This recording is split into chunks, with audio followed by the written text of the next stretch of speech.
Okay, let me check YouTube that we are live or not. There's a delay when you go live, so I just want to make sure that we are up on. Yeah, there's a delay between our voices as well.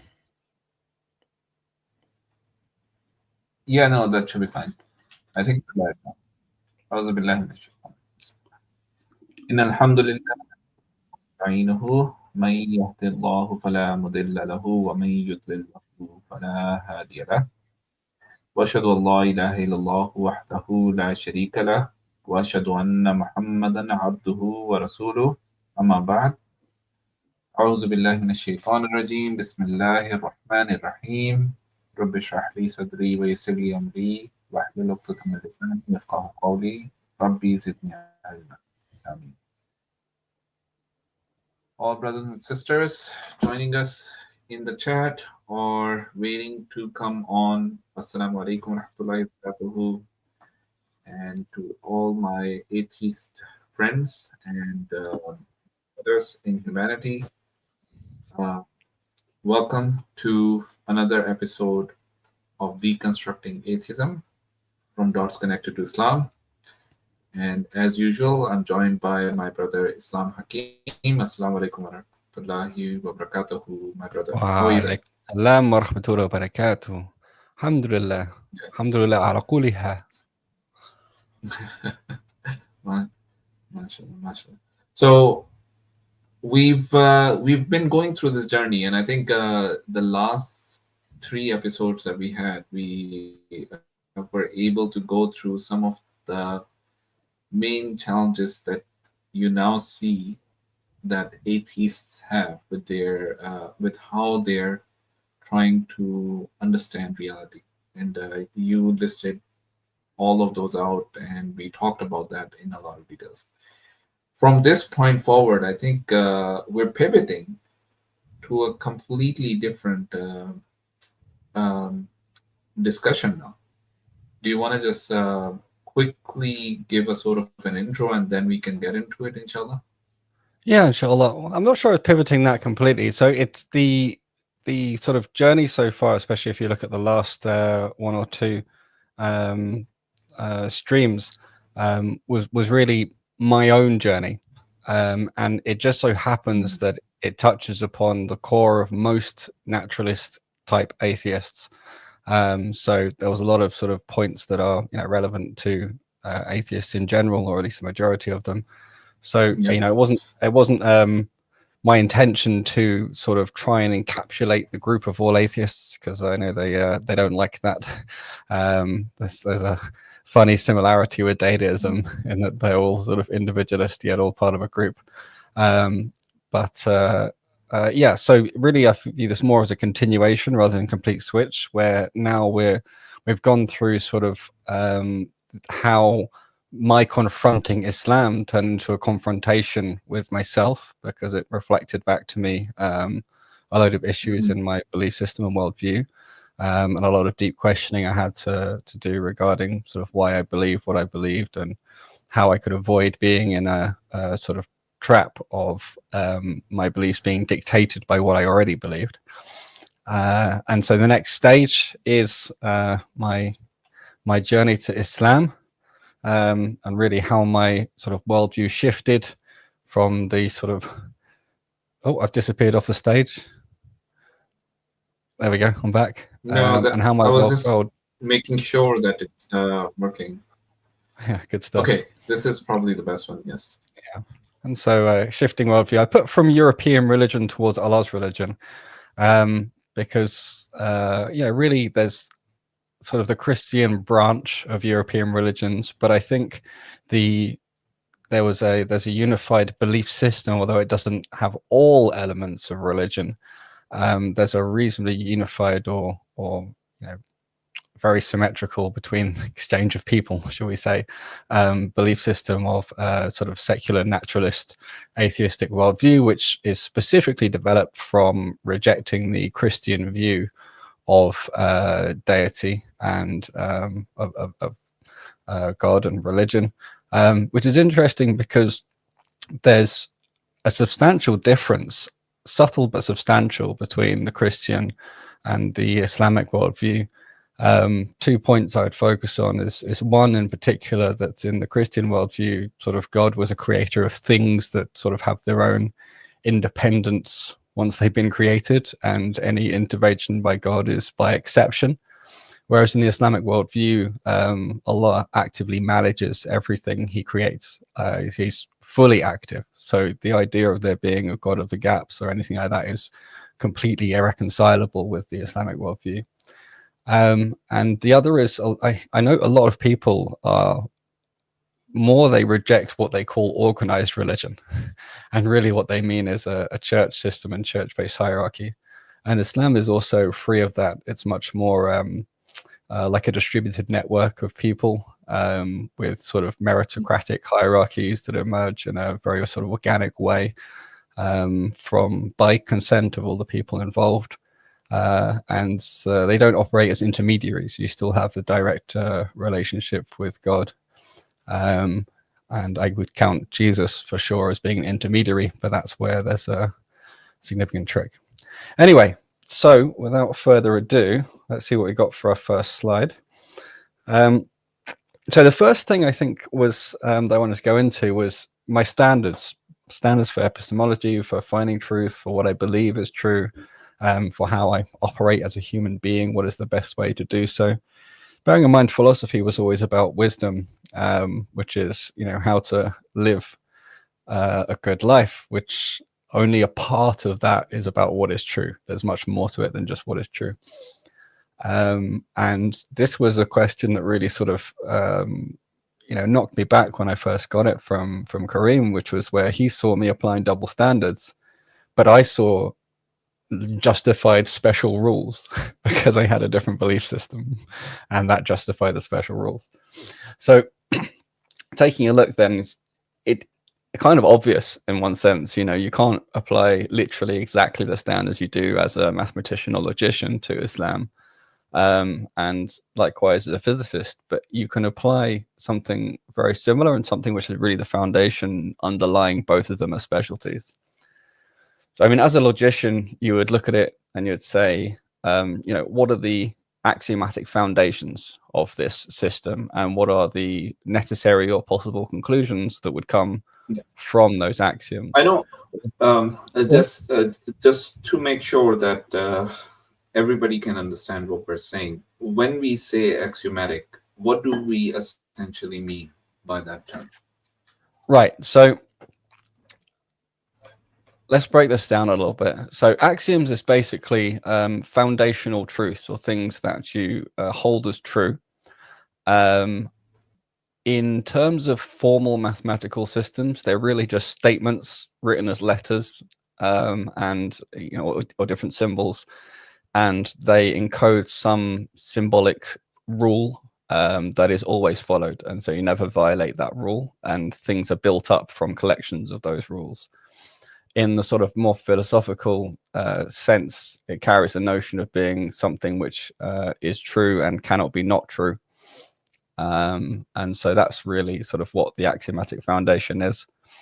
But what I wanted to just clarify actually is there's a big difference in mathematicians before and after David Hilbert, or the group that are consolidated around David Hilbert. And, before him, all axioms were constructed from some other beliefs and ultimately constructed by interaction with reality. So where you see the famous book Euclid's Elements, which was the grounding for geometry handed over by the Greeks, it's stated as definitions and axioms, or was translated to that. Now, this really, what he did was took a huge amount of geometric study that had been done, where you actually construct experiments. You have actual bits of string, actual straight edges, and all this sort of stuff. And they found various kind of patterns and rules, and he consolidated them into these sort of root ideas that if you then take those ideas and walk forwards again, it rebuilds all the geometry that it was originally constructed from. And really, it was a pedagogical tool for teaching more than anything else, but it did also serve as very useful foundation for exploring geometric constructions and connections that hadn't been seen before. And this is sort of really how geometry was understood and used, bearing in mind this was really the foundation of all physics at the time, right up really until the started to break in the sort of late 1800s and early 1900s. Hilbert came along with Russell and Whitehead and so on, and they established this entirely different view where, you know what, you don't need to construct your foundations at all. You can take a whole bunch of axioms at once and you can apply all the sort of laws of logic. In fact, they remade the laws of logic and called it classical logic. That's another side story. And this became the axiomatic system. And this is the one that, in a sense, has proved its worth or proved its mettle in you know, application to modern physics. It's the one that's used to have quantum theory. It's used for the foundations of relativity, and all modern mathematicians and physicists use the axiomatic framework that sort of was given by Hilbert. The alternative was one by a guy called Brouwer, intuitionistic, but we won't go into those sort of details. But the essential thing is that however you arrive at the axioms, at some point you become convinced that they're true, or at least that they're very reasonable to hold in some domain or some region of thought. And then you walk through using and applying those axioms and see what the consequences are. When the axioms sort of add up, they're self-consistent, then it's a valid system. And when if those pieces of the puzzle mean something in terms of connection to reality, then that means it's also sound. It connects to reality. But the logician and the mathematician doesn't really care about whether or not things connect to reality. That has absolutely no bearing on their work. It's at least for the pure mathematicians, because they're really just concerned with structure. So in this first line, really, a logician or a mathematician only cares about whether or not this view is self-consistent and what interesting kind of conclusions come from it. And this is the sort of second bullet point. Has it been peer reviewed? Very important for mathematicians, sort of. The peer review process means that, you know, someone else has looked at it, and, you know, you may have missed a trick that they spotted, made mistakes that they spotted, and so on. But ultimately, a mathematician doesn't believe something is possible because someone else says so. A mathematician is able to follow through the proof that's given and verify for themselves. And that's very important. You're not really a mathematician or working as a mathematician unless you do that. So peer review and things like that are really important in terms of how you spend your time and making sure you spend it wisely, rather than being something that you then can put your faith in the other person and just proceed without checking the proofs for yourself. And this is quite interesting for as an analogy with Islam. Just because a scholar says something doesn't mean I take it as true. You know, it doesn't mean I just put my faith in it. But I'm not going to spend, you know, it does mean I can spend my efforts wisely by carefully considering what scholars say and looking for their evidences and proofs. Whereas I'm not going to put the same effort or thought into every random YouTube comment or every sort of passing comment that comes from someone in the masjid. So that's sort of the analogy there. Our next point, is it elegant, and is it interesting, and is it powerful? These are actually three of the most important questions for a mathematician when they're looking at some particular theory. So in fact, Dirac once said this, although this is more a point for the second physicist engineer part. Dirac said it's more important for your equations to be beautiful than for them to explain the results. That's not an exact quote, but basically then that they actually directly apply the results. This is interesting because that. Go on. I just want to ask this because the words elegant, interesting, right, and powerful, they imply a certain sense of subjectivity here. And, right. Yeah. This is interesting because for most people, when they think of maths, when they think of logic, it excludes those emotional elements completely. Right. And yeah. This is a classic rookie error. This is, you know, this is the view from people who simply haven't studied maths. Quite frankly, you know, you do some maths in you know, your secondary school and whatever, a little bit here and there, and you sort of get the impression that everything's about right and wrong answers. And think about what I said regarding the axioms. It's right or wrong is only ever and can only ever be relative to your axioms. There can be no such thing in maths as right or wrong independently of any axioms or any logical system. It's a very important point. It's a very deep point. And without that point, we wouldn't have the vast majority of the math that's out there today. That's very interesting. It almost sounds as if for the general people, math is making sense only because they don't really do or understand what math is. Yeah, I think so. I think there's a limited portion or subset of maths which people are actually familiar with, and that has a very simple shared axiomatic foundation. And this is sort of what they know, and they imagine that the rest of math is like that. Yeah. But I think most people don't, you know, get down to questioning. So, for example, I mentioned Russell and Whitehead and, you know, building up Hilbert School. They wrote a book, Principia Mathematica, with the intention of founding all of mathematics on logic, just looking for self-consistent statements that end up producing all of arithmetic and higher maths and so on. They spent something like 100 pages proving that 1 + 1 = 2. You know, who's done that in school? You know, it's 1 + 1 = 2 requires 100 pages of proof. Yeah. So this is the thing: how realistically applicable is this foundation to deeper, you know, questions? Like what I mean is, for a common man, this is almost axiomatic. 1 + 1 = 2. It's nothing else other than 1 + 1. Well, that's exactly it, and it's not almost axiomatic; it is axiomatic. Yes. You know, it's the foundation of adding. You know, you have your 0. And then you have your 1, and then you count as many ones as you can, and 2 is what you put in as a replacement for 1 + 1, and that's how you learn to count. But what they were trying to do was arrive at those axioms from some deeper axioms of logic, and that was why it needed all these pages. It ended up being taking the set containing nothing, and then embedding that inside another set containing nothing including that other set, and so on, building this chain of things that contain more and more nothings, and eventually establishing the rules of algebra and deriving that if you have the identity added to itself, you have a separate field element, and so on. So we have a comment here. Mathematics is extremely formal. Yep. And formal means built using formalism, which means you look at the symbolic structures.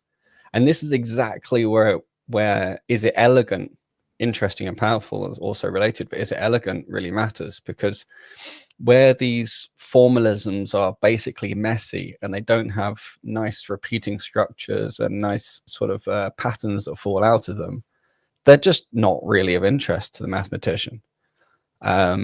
They're looking for structures that do have various nice properties, and they're called nice properties. And you're often looking to satisfy various different constraints and so on. Like, you know, the subjectivity is actually built into the language. It's just ignored because the tools that come out of it, once they're understood, let me backtrack a little bit. So what it's really doing, if you want to get down to brass tacks, is it's putting symbols down on a page which tracks very specific lines of thought. And so when you've got this nice, elegant system that the symbols on the page track nice, elegant ways of thinking, they become then sort of self-contained mental structures. And you can then look around the world and see, where can I apply this? Where might this be useful? And that's then the question of, is it powerful? Okay. because if it doesn't really apply to anything or connect to anything, it's just interesting but isolated, and you're never going to get tenure from that.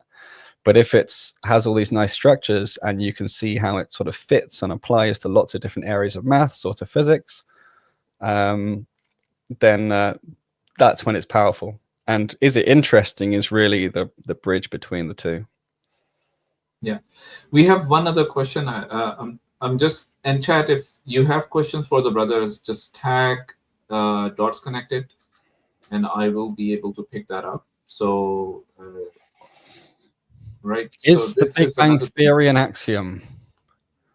In short, no.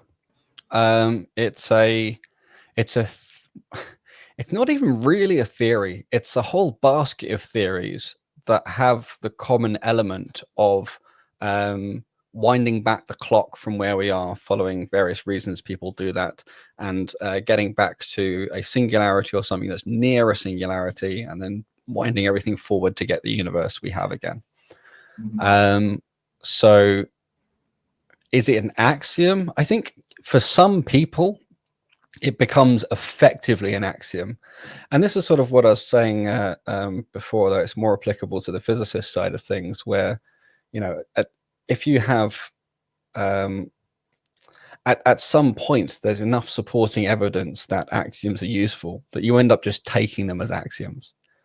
There's an axiom called the axiom of choice, which is really famous for this in pure maths, where if you take this axiom, you can prove tons of stuff in really nice, elegant ways. It seems to work out. The results have been applied to physics and got working answers that come back and meet experiment. So people are satisfied. Is it an axiom? Yes. It's also sort of an element of theories as well. Do you have to take it? No. In most cases, there's an alternative route to prove things without the axiom of choice. With the Big Bang, there are other ways to explain the observations without having a Big Bang with everything coming from the center. There's people like Penrose's conformal cyclic cosmology, which is quite interesting, where you wouldn't call it a Big Bang, although there is sort of a singularity that everything goes through. So it sort of connects up with the same idea. But yeah, I think, yeah, surely for a lot of people, it just seems like the evidence is so overwhelming. They don't hold it in the space of things that might be true anymore. They hold it in the space of actual facts. And now at that point, it shouldn't really be called an axiom because it's supported by the other facts. But the way people use it, so de jure, it's not an axiom, but de facto, the way people actually use it often is as an axiom. They often just start from that point, say, I believe in that, and reason forward based on that being true, which is really interesting, because if they realized or treated it like it's not an axiom but a result, they would have to bring in everything that supports that result and make sure everything they say is consistent with that. But when people just sort of take that as the starting point, pun not intended, then really they break the connection with the logic that made them believe it in the first place. That is interesting. Does that answer the question, you think? Yeah, I think so. I think the discussion that was happening in the chat seems like they've come to a agreement as well. Okay, we can continue. Okay, so I'm just balancing between water and coffee here. Sure. So do you think I explained the sort of elegant, interesting, and powerful well enough? I think so. I think that makes sense. Yes. Cool. And the last major point, which I sort of covered for logician, mathematician, is what math does it connect to?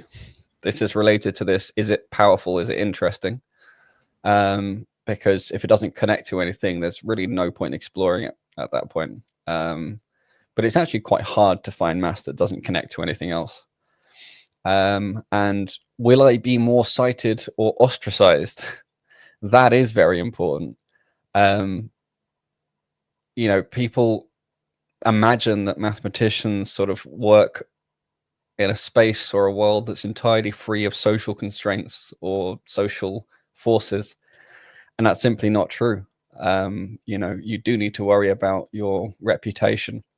You can't follow anything wherever it may lead, because you can end up having a savage reputation, and that can be a real problem. An interesting example of this is Norman Wildberger. Now, he was a professor of mathematics. He taught University of New South Wales. He's got tons of YouTube videos up and a Patreon and so on. He's been doing this for many years. He's got a book called Divine Proportions, which I have on the shelf, which goes through an alternative formulation of trigonometry. So going right back to the beginning, throwing away the concept of angles as they're taught to us, and rebuilding everything else, everything using rational numbers. It's fascinating. It's a really very interesting, different approach to geometry. But he is very, very skeptical of real numbers, infinite series, and particularly completed infinities. And that's really, something that his system of geometry tries to replace. And he also does these things called polynumbers. He does a whole load of research. But the thing is, he's basically been largely ostracized from the rest of the mathematical community. I mean, he also did stuff in Lie group analysis, which is deeply connected to physics. He knows his stuff. He taught differential geometry, but he just teaches everything from a different perspective. And it's made him a complete outsider. And it's really hard to work like that. It's really hard to live like that. And so most mathematicians would shy away from it. I think there's him and Doron Zeilberger are basically the only two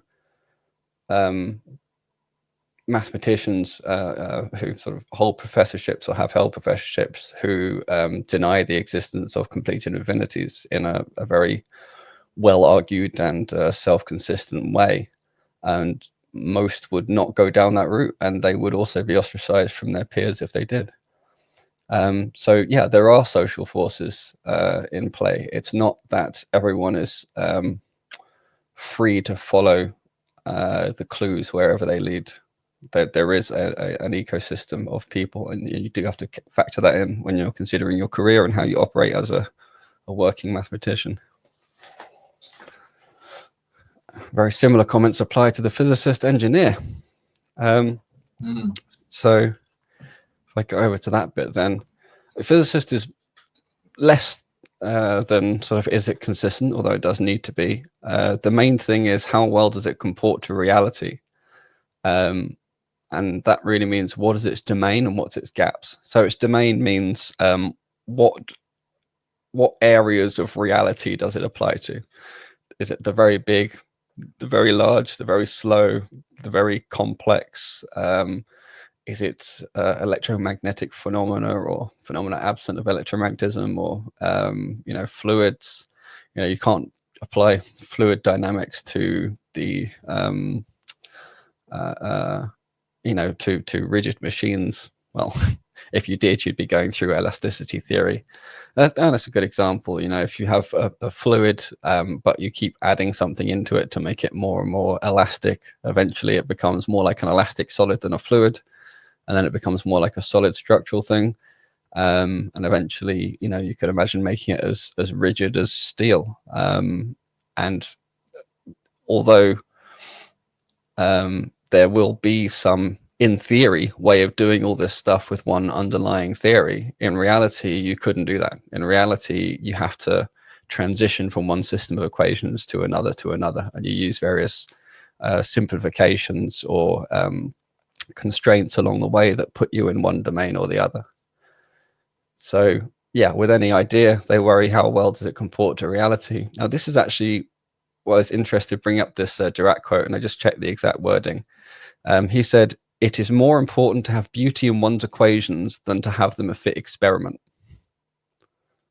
It is more important to have beauty in one's equations than to have them fit experiment. Now, Dirac was a mathematician and a physicist, so he straddled the two.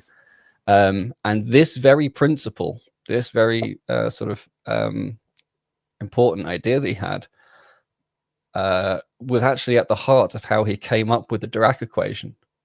And the Dirac equation then showed the possibility for antimatter. and then they went and looked and they found antimatter. So there's something really deep in this thing about beauty versus fitting experiment. And to a lot of people, it just sounds like something absurd to say, absurd for a physicist to say, because they imagine that physicists are just going around finding whatever equations fit the experiment. And once they fit the experiment, that's it. They found the truth. They found the one that's true. Again, because they have this misunderstanding about what maths is and how maths works. And the reason... Go on. This is so telling, because the thought just popped into my mind that isn't this in a way accepting that the idea that Allah is beautiful and what He creates with beauty in it, and just this I don't know, maybe this is too deep or I'm thinking too deep. But the idea of beauty in maths and beauty in numbers and beauty and elegance and all of these elements that you would not expect in this, it's almost affirming this idea of the beauty of our Creator. It's interesting you say that, and it is perhaps a bit too deep for where I was with this slide, but I will stop on that for a minute, because essentially, it is kind of a prediction from the Islamic worldview that if you see the world in a way that it has a deeper beauty to it, then you will find out and understand more about it. The implication being you'll be, in some sense, closer to the reality of how Allah subhanahu wa ta'ala created it. There's a lot of things that look messy and evil and terrible in this world, but if we really understood and knew exactly why it was that way, we'd agree it was beautiful and elegant. We're just very, very limited in our capacity to do so. So yeah, that is definitely an interesting connection to think about and to ponder. And in fact, let me just explain a little bit more about Dirac's view and how it makes more sense than someone might at first think for a physicist to say that. Because if you have these elegant mathematical structures, they might not initially fit to experiment very well, but there might be a different way of thinking that's sort of unlocked by using these more elegant structures, and then you can figure out how to fit into experiment. And once you've done that, you find that actually this is a neater way of looking at things and suggests other phenomena to look at that you wouldn't have considered otherwise. And that is exactly what happened, and how we ended up finding antimatter. It's almost worth doing a whole separate sort of video on that. So yeah, and this is the other thing is, the reality is that there's an interplay between the development of maths and the exploration of physical experiments. The idea that, theory predicts something, and then that prediction is found to be true, and then people try to falsify it and they can't, and so it becomes accepted and true, is just a myth. It's just a complete myth. The history of physics does not work like that. That's just not how it happened. The more detail you go into, the more messy it is. And most of the so-called predictions are post hoc or partially post hoc. And actually, Dirac's discovery of the antimatter is really one of those exceptions where it was totally unforeseen, in a very similar way to how Maxwell and his electromagnetism just popped out that we should be able to find radio waves that no one had imagined or built some experiment for or picked up anywhere, and boom, they looked and there they were. And that again was driven by a search for an elegant formalism and for an elegant way of understanding all these disparate phenomena. But nonetheless, eventually a physicist does have to worry about how well it comports to reality, otherwise they'd be a mathematician. And theoretical physicists sit somewhere between the two. And I explained what is the domain and what is the gaps. So what predictive power and explanatory depth does it have? Now, predictive power, there's a lot of different notions of prediction. There's prediction of new phenomena. There's prediction that you will find something if you look in some certain position. Like if you take Newton's theory of gravity, then I think it was Neptune from memory that they hadn't seen. And they said, oh, point your telescopes in this direction. The wobble of other planets seems to indicate there should be one right here, and they were correct. So that's like a predictive power. But also predictive power is used in a whole different sense, which means, okay, we knew the phenomenon was there, but can we calculate precisely what its values will be? Can we calculate that if I start this experiment off at time t equals 0, then at t equals 1, I can calculate exactly what the values will be. And then when I go and measure them, they are what's expected. So this is this sort of predictive power, although there's a circularity built into that, because if you constructed your equations right to describe the thing that you actually have in your experimental apparatus, you will get the predicted result. And if you don't, the implication is generally that you've made your equations wrong. You've done the wrong simplifications or the wrong assessment of what should apply where, or you don't actually have in your experiment the materials you thought you had. But nonetheless, predictive power and explanatory depth are crucial. And explanatory depth meaning essentially, is there a causal map for everything? And it's not just simple sort of normal causality. It also allows founding principles like conservation of momentum and things like this, or symmetry principles. You don't really say they cause something, but you need to have them somewhere in the explanation. That's something that maybe we'll get into later. So yeah, I don't want to waffle on for too long. We're still on the first slide. What else would I look at as a physicist or engineer? I'd be saying, what can I do with the axioms of this proposed hypothesis or theory and its theoretical framework, and what do I lose? Now, this is quite interesting because you want the axioms to at least cover what you could already cover. You want it to do it better somehow. If you have a new theoretical framework that covers the same as the old one, but it's much easier to calculate results or to calculate more accurate results, then you want to go with a new theory. Can this bridge gaps where before you didn't have a well-defined connection between one domain of validity and another? Is this a new theory that lies underneath the two that can help me to bridge between solid and liquid in the example I gave before? And what do I lose? Do I lose access to really useful tools from before? People still use Newtonian physics, even when we have Einsteinian physics, because to go into general relativity, you lose a lot of simple, neat, easy to use vector formalisms that are used in Newtonian mechanics. And so people don't necessarily use the newer, more up-to-date framework because they lose too much. And again, it's all about, as long as my map and my tools work for the job I'm applying it to, it's as good as any other. It's not about truth per se. This is almost like a certain objective.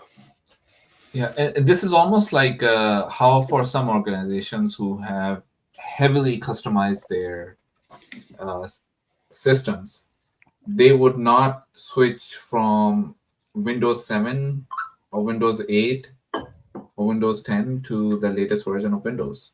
Yeah, very good analogy. Excellent analogy. Yeah. Once you've built up a whole load of framework on these things, and a whole generation of people has learned them, and the tools are in all the books and everything, it becomes difficult to switch, and there has to be sufficient reason to switch, which means either the old system is crumbling and falling apart and is no longer fit for purpose, or the new system is so much better and so much more attractive in various ways that you jump to it. Yeah. So essentially, the better your old system is, the more difficult it is for you to switch over to a new set of rules. And that's why, for physicists even, they come to a point where either they have to really start from scratch and accept that all of that time and effort put into building their models and building their understanding of reality, it accept that it was not necessarily a complete waste, but it's not useful anymore. It's outlived its usefulness, and now you Right. have to really build it up all over again, brick by brick, pretty Yeah, much. but the thing is, this is so much rarer in physics than it is in computer systems.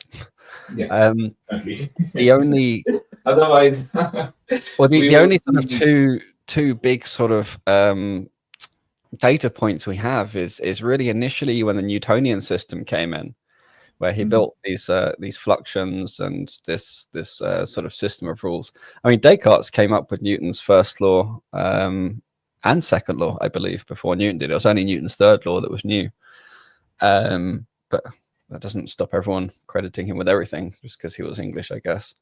But so Descartes had really laid this foundation for moving over to this new, simpler approach for geometry, which people adopted pretty readily because it was all much simpler. They didn't lose anything, but they gained a lot. They could now grind the handle to solve a lot of problems instead of having to learn lots of intricate, different geometric tricks.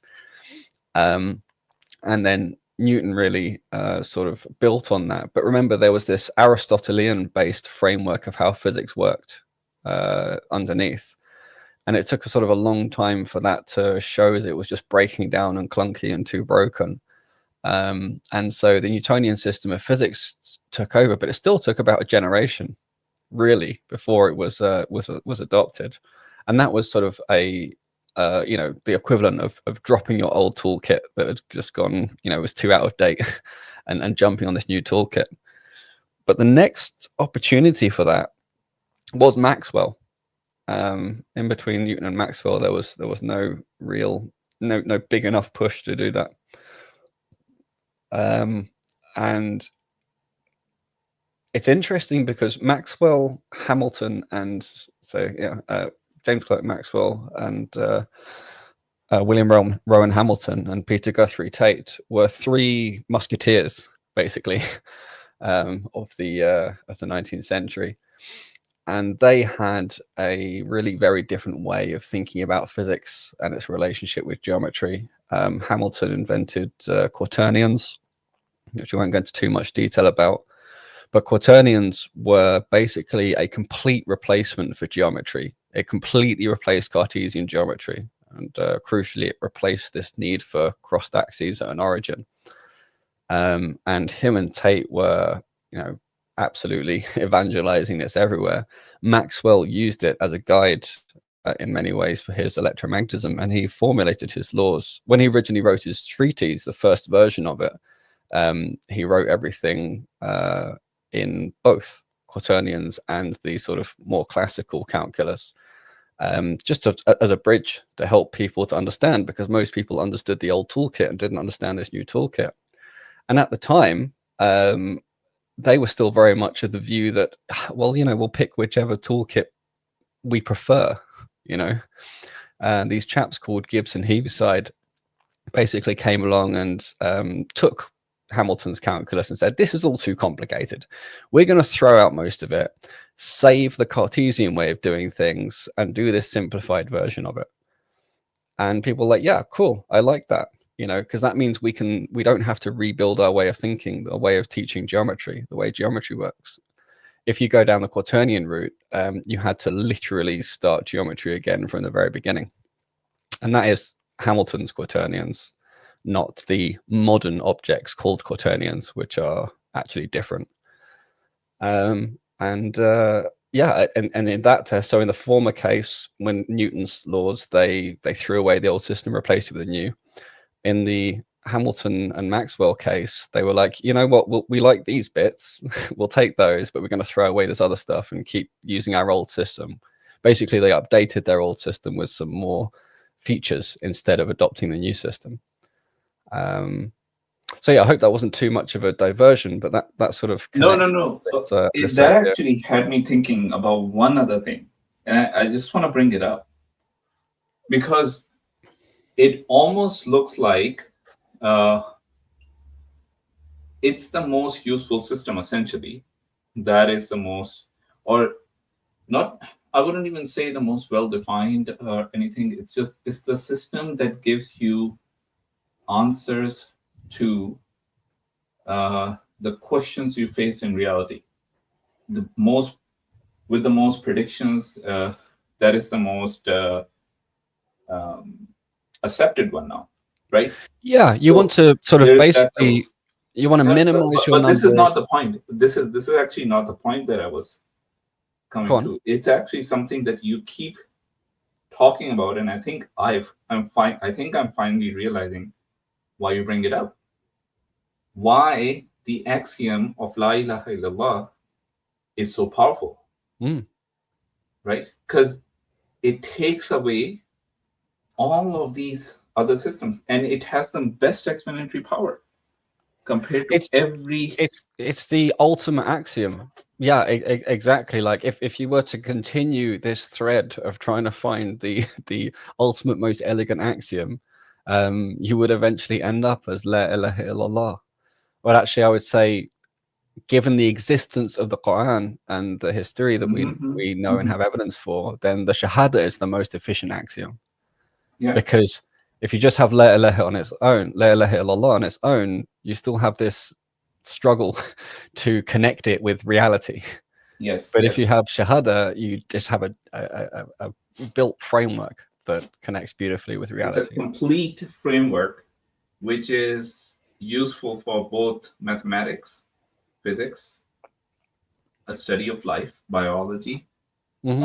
Basically, it answers the most questions, and Yeah, you don't have to move out of your axiom for each yeah. and And every the one of thing them. is, it doesn't have to replace. It works with any other modeling system that we might put underneath, so Yeah. long as in that modeling system you don't associate partners with Allah. As long as Mhm. everything's underneath them. Otherwise, if you associate partners, it becomes inconsistent. You've got a logical fallacy built Yeah. in there, and Yeah. then you're off into absurdity. So yeah, there are constraints, and you also have to think like who is this creator? He's the most powerful, and he's also the most subtle. He's also um, the pure one, and all of these things are interesting. You say, oh, hang on a minute. So if he's the only one that's absolutely pure, then his creation would be near but not actually pure. Mhm. You can think. Yeah. I hope There's a I lot of didn't jump the interesting. gun. I hope I didn't jump the gun here, but this is We really interesting. we When we have we have a little bit, but yeah, this is essentially my main stance is that Shahada is the best axiom. And think of it this Mhm. way, right? Imagine that Allah hadn't given us prophets and the book, right? And imagine that everyone was just going around trying to come up with their best theories. And then imagine the Europeans had come up with this idea of God. They finally found this one idea, this one underlying foundation for reality that explains everything else under it, a grand unified theory. They would be absolutely, shouting it from the rooftops as the most amazing foundational discovery. Um, but there's a big sort of not in-house syndrome, and obviously in Europe, the concept of God is so deeply tied with the concept of autocratic authorities and invalid hierarchical stresses on society that people hate so it. so basically, religion is more traumatic when it comes to the European history when you look at it, Mm. and that Yeah. holds that trauma is what these the trauma that have been learned through European history is what Mm. these people are trying to escape. You put your finger on the buzzer there. It's probably the wrong expression. Hit the nail on the head. Yeah, there is a deep generational trauma that not a lot of people, I think, realize how much it impacts the society they grew up in and the certain ideas they're influenced by. Yeah, for sure. And yeah, because I mean, in the Islamic Empire, the religion was a great support. It was something Yeah, that was it was wonderful. liberating. It was Yeah, it was liberating and not exactly, oppressive. And this exactly. is the difference between the true religion and the false religion. The Yeah. So false religion oppresses, and true religion liberates you. So the countries of the former Islamic Empire lament the loss of religion, whereas in Europe it's largely the opposite. Even people who claim to be Christian or so on, they don't lament the loss of the church, otherwise they'd be filling the churches. Yeah, exactly. And they back the idea of secularism, which basically puts the barons and the people with money above everyone else, because the churches had frankly proved themselves not to be a moral authority. They proved themselves to be immoral in a position of authority. Yeah. So sorry, spent a lot longer on this slide than I thought we would, but I think it's been worthwhile diversions. In fact, I think I've just lost my. Hang on, just got to reconnect my. Okay, no worries. Screencasting. 1 second. Yeah. Come on. Connect. And there we go. What's the next one? Is it elegant? Is it interesting? And how easily can I publish journal papers using it? Very similar to the mathematician. Elegant and interesting mean largely the same thing. How easily can I publish journal papers? This is a massive thing in physics. Publish or perish is a real social pressure. If you're working along well-trodden lines, well-worn lines, then you're pretty safe and you will get published somewhere. People who are peer reviewing, okay, they're not supposed to know who you are. It's supposed to be blind in that sense. But anyone who is in a position where they can peer review will recognize who you're inheriting from in your ideas. And they'll recognize the difference between a random off-the-wall crackpot and someone who's following along well-trodden lines. And, I've viewed papers myself that were published in Nature, for example. There's one on quantum computing, and someone asked me to look into it to help them with a presentation they were doing. And it was a complete BS puff piece. It was absolutely obscene. The claims they put in there in terms of how close they were to expanding to thousands of qubits, hiding the inbuilt problems that were in there. It was so distorted as to be basically a fiction, but there it was published in Nature. Sabine Hossenfelder regularly goes on her channel and puts down the papers and shows the math errors that have just gone through peer review. So how people have faith in this peer review process and think those things must be, random exceptions is really, it's not quite beyond me, because I know that that there's reasons why it's not sort of trumpeted from the rooftops and well understood by people. But the peer review process is something is better than nothing, but it's absolutely by no means a strong verification criteria. And it's very strongly dependent on whether or not the idea going into the paper has strong precedent or not. And furthermore, it's since Feynman, it's become accepted to basically throw ideas in the air that don't even have rigorous mathematics under them yet, and see if anyone will pick them up and follow them.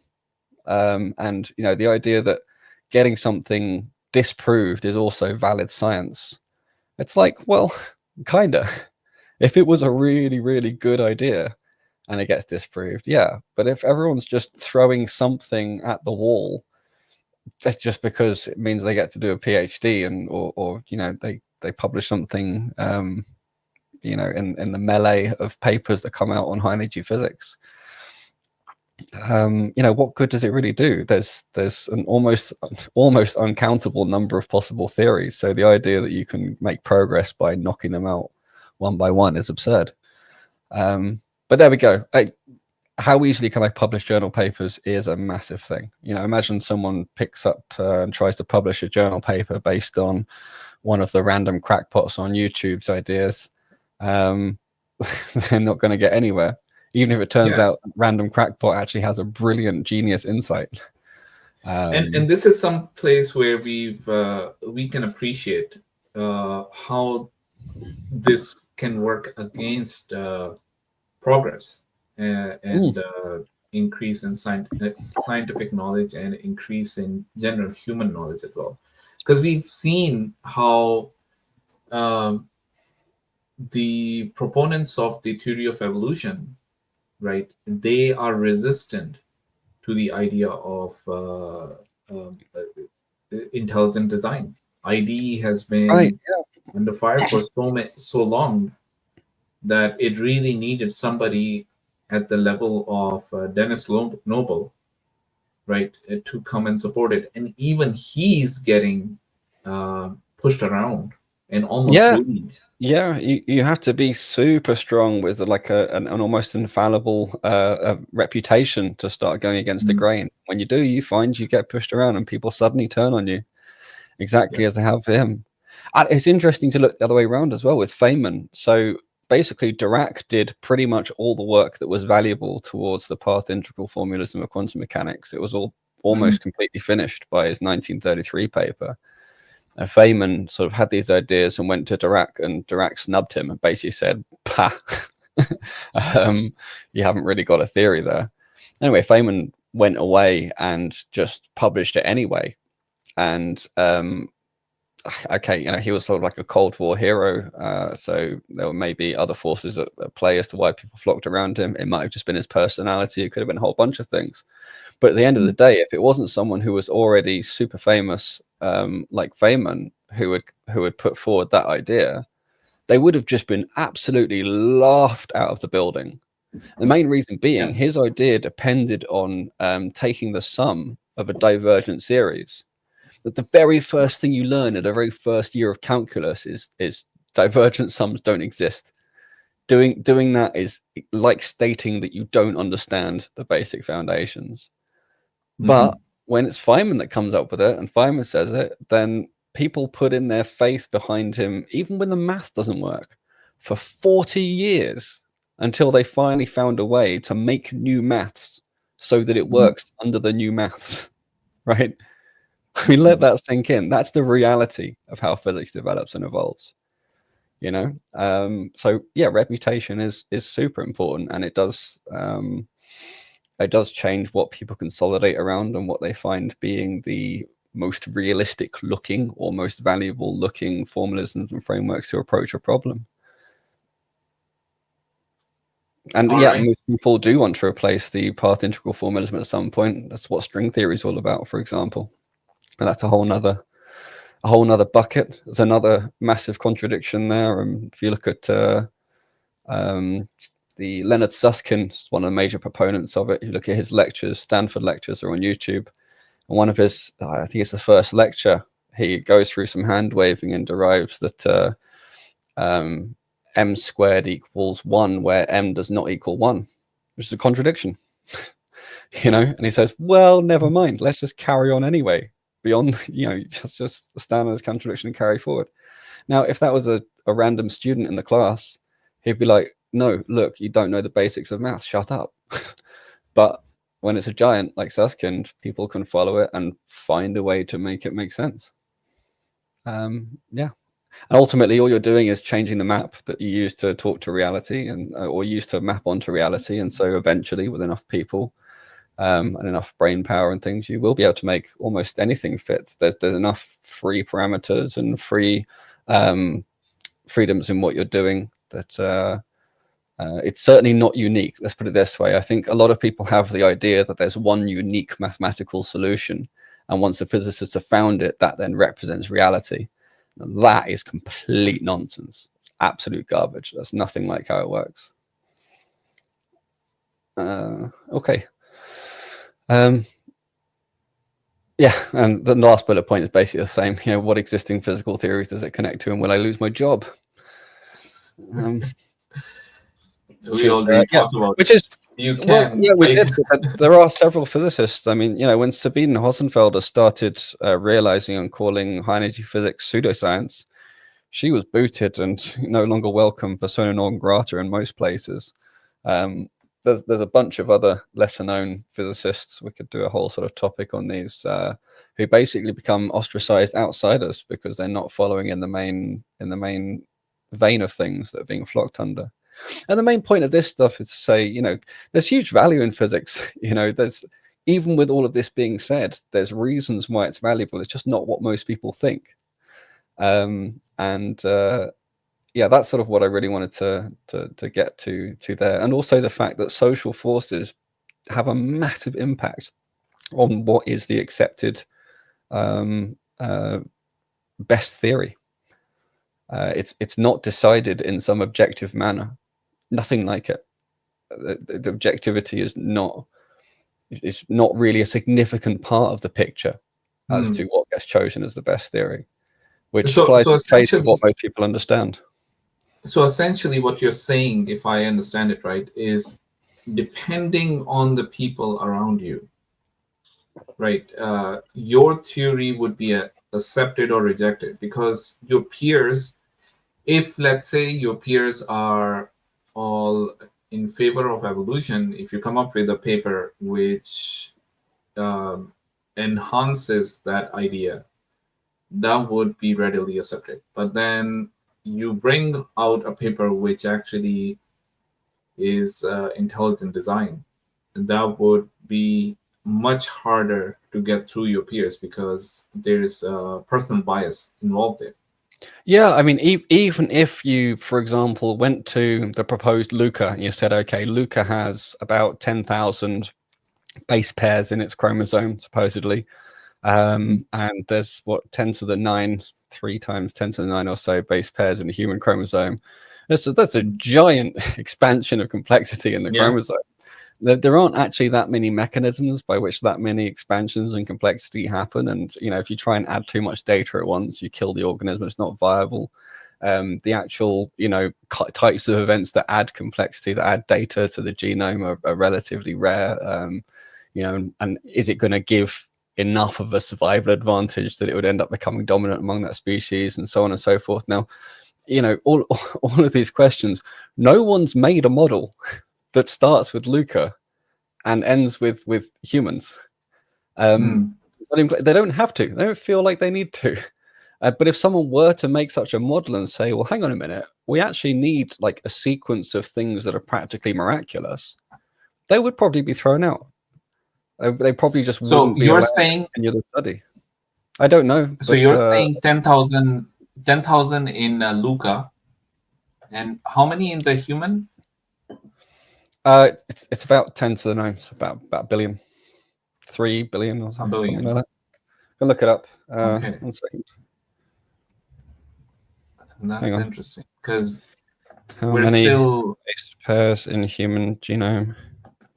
Well, it's interesting because even if you have like, you know, tons of generations, and they, you know, have generations hourly in bacteria, and you let them go for like years and years and years, the genome actually decreases, if anything, or stays the same size normally. You need something like viruses to inject some new stuff in, or some weird event to happen that means that you somehow get like a double of the genome, or something strange that makes some junk DNA migrate towards some functional area, or things like this. And it's but even that migration isn't increasing the overall information content. So I guess what I'm getting at is that if you put forward a theory which is you can appeal to randomness all you like, as long as you talk about mechanisms and randomness, you're all good. But if you have a mechanism and you say you know, God's involved at some point, that's it, you're out. And because people can't see anything but a God of the gaps argument in that. They can't see anything but it being a plaster over understanding. At least the materialist can't, or the naturalist can't. But that's not what it is. It's, you know, saying, well, rather than this being, let's say, Poisson distributed chance, you know, maybe actually these were guided selections. Maybe, you know, if you had the full, you know, quantum theory, and you had the calculational tools required to be able to do everything from first principles with these nucleotides and model the cells and all in this framework, and then you've got this giant phase space of possibilities.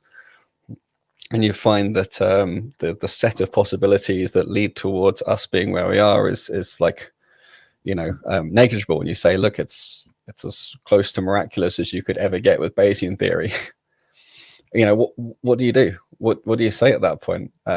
If you were to then say, well, that implies a guiding hand. Poof, there you go, you're out. No way you're in a science institution. How dare you?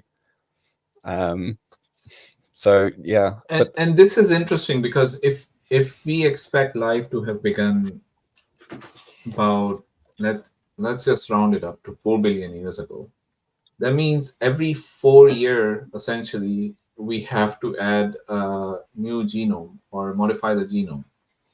If it's just going if there's no guided principle following through it, this is the average is very weird. I'm just averaging it out. with Sometimes averages don't incrementalism, make sense. Yeah. yeah, Yeah. it is kind of weird. But also, you know, how would, if you're just adding one gene, how would that give you enough of an advantage to be selective over the others?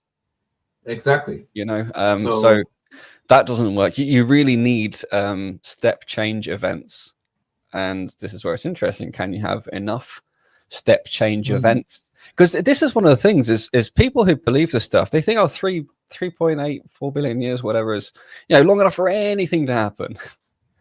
But it's not. It's a, you know, physicists deal with much larger and much smaller numbers than that. For me, 3.8 billion years is a very, very small chunk of time compared to the face space of possibilities and the size of numbers we're looking at. Yeah. It's not at all obvious that you know, you would naturally, quote unquote, naturally expect to arrive at what we have. Exactly.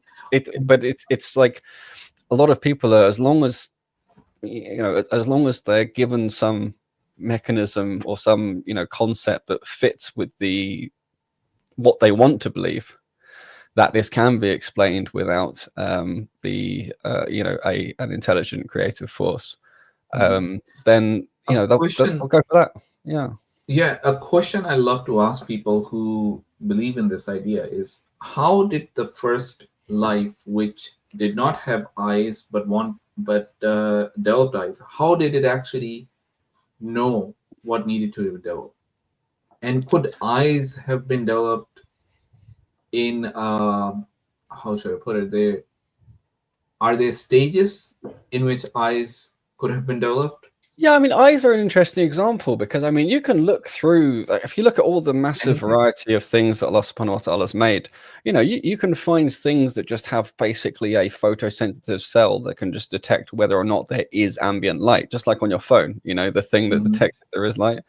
And then you could say, well, you know, okay, here's something that has like a bunch of those. And then, you know, here's something that has like a super primitive eye that doesn't have a lens, but it has a bunch of those cells clustered together. And then, and you know, you can see various different types of complexity of eye, all the way up to something like the eye of a fly or a human eye.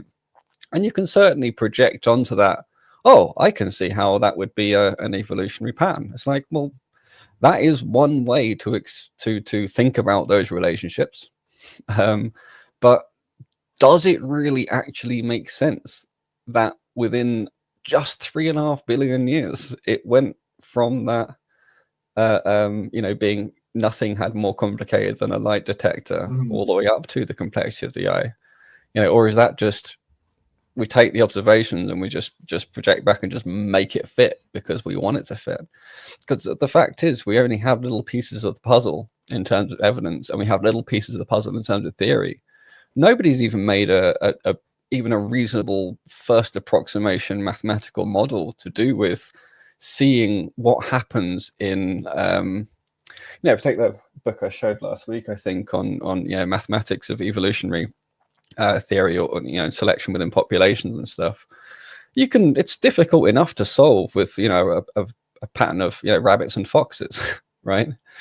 But if you talk about loads of different competition for the same kind of environment, and then you sort of throw in the, you know, the variations of the subspecies according to genes and what kind of advantages they're supposed to have given to one another, and, you know, I'm just looking at this thinking, no one can solve this. No one's even close to solving this. So why are people so confident? You know, yeah, I'd have a lot more respect for most of them if they weren't confidently saying, we know this is a theory. If they're saying, look, if they said, you know what, I just can't or don't want to believe in a God, or if I believe in a God, then it wouldn't you know, I don't know if they were sort of honest and saying that because they don't believe in a God, this is the best they can do, it would be better. But people need to sort of feel the need to give this impression that it's really well established, that there's really good, solid, evidential and mathematical relationship and stuff. It's not. It's really like if this was science that was put together by a theist, it would be thrown out for a million holes. You know? Exactly. And it's interesting because they have these gaps, and instead of accepting that they have ignorance of the gaps, right? They love bringing up this idea of God of the gaps, but for them it's ignorance of the gaps. It's like they're accepting the ignorance and they're having confidence in their ignorance. Well, the thing, I wouldn't say that, because I mean, we, you know, as Muslims, we accept lots of ignorance. We call it al-ghayb, right? This is the stuff that's hidden from us. There's nothing wrong with being able to say we don't know. And well, unfortunately, it's the naturalists who tend to struggle to say we don't know. They like to say we think maybe it's this or that, but we don't know for sure. But they don't say we have no idea, because then they feel weak. So there's always some sort of tentative or brewing sort of plaster to cover the thing. But this is where I would actually go further, and I'd say it's the reason I say it's not ignorance of the gaps is it's actually gods of the gap, plural. If you look at what they plug things with, it's actually various different agentic concepts, which are usually some either direct version or sort of cocktail of Roman and Greek gods, but stripped of their anthropomorphism, but still with their agency. And because they are attributing agency, and we know of that because of how subconsciously they explain it to us. They use terms which are filled with language which shows agency is required for something to have happened. Yeah. But the thing is, if you push them on it, they'll be like, "Oh, that's just a simplification. It's not really agency." But then it's like if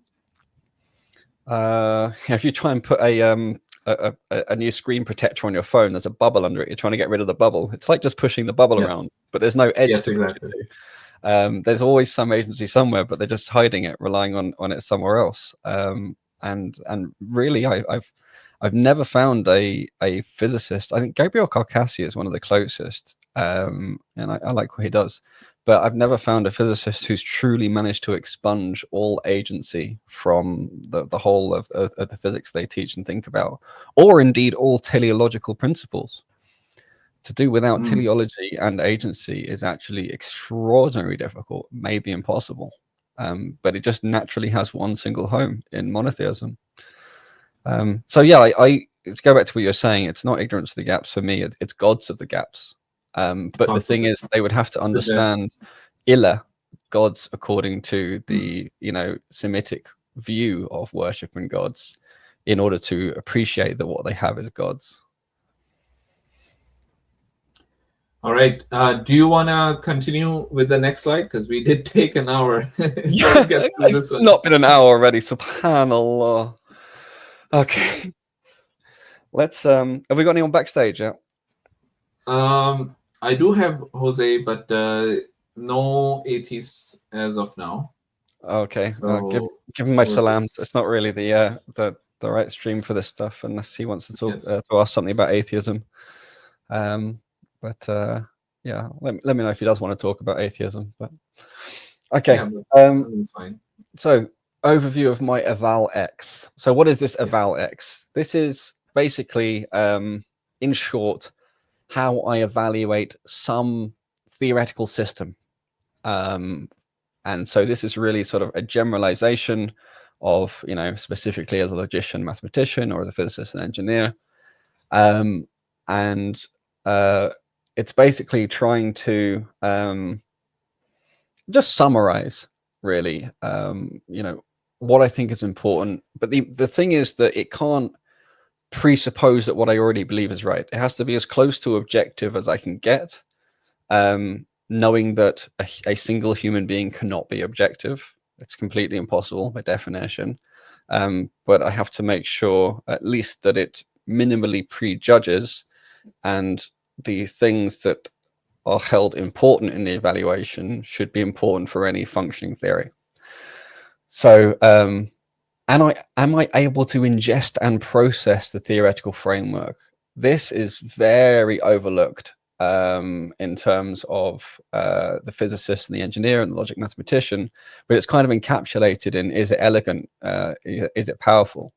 Because, you know, if it wasn't, it was just a complete mess. They wouldn't be able to make sense of it. And then you wouldn't be able to apply it. You wouldn't be able to make progress. And so it basically wouldn't be powerful. It wouldn't be useful.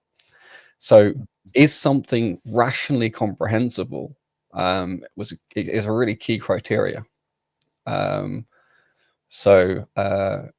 and this applies. One of the things I try to pick with my Avalex is that it applies equally well in the domain of sciences and other kind of philosophical questions.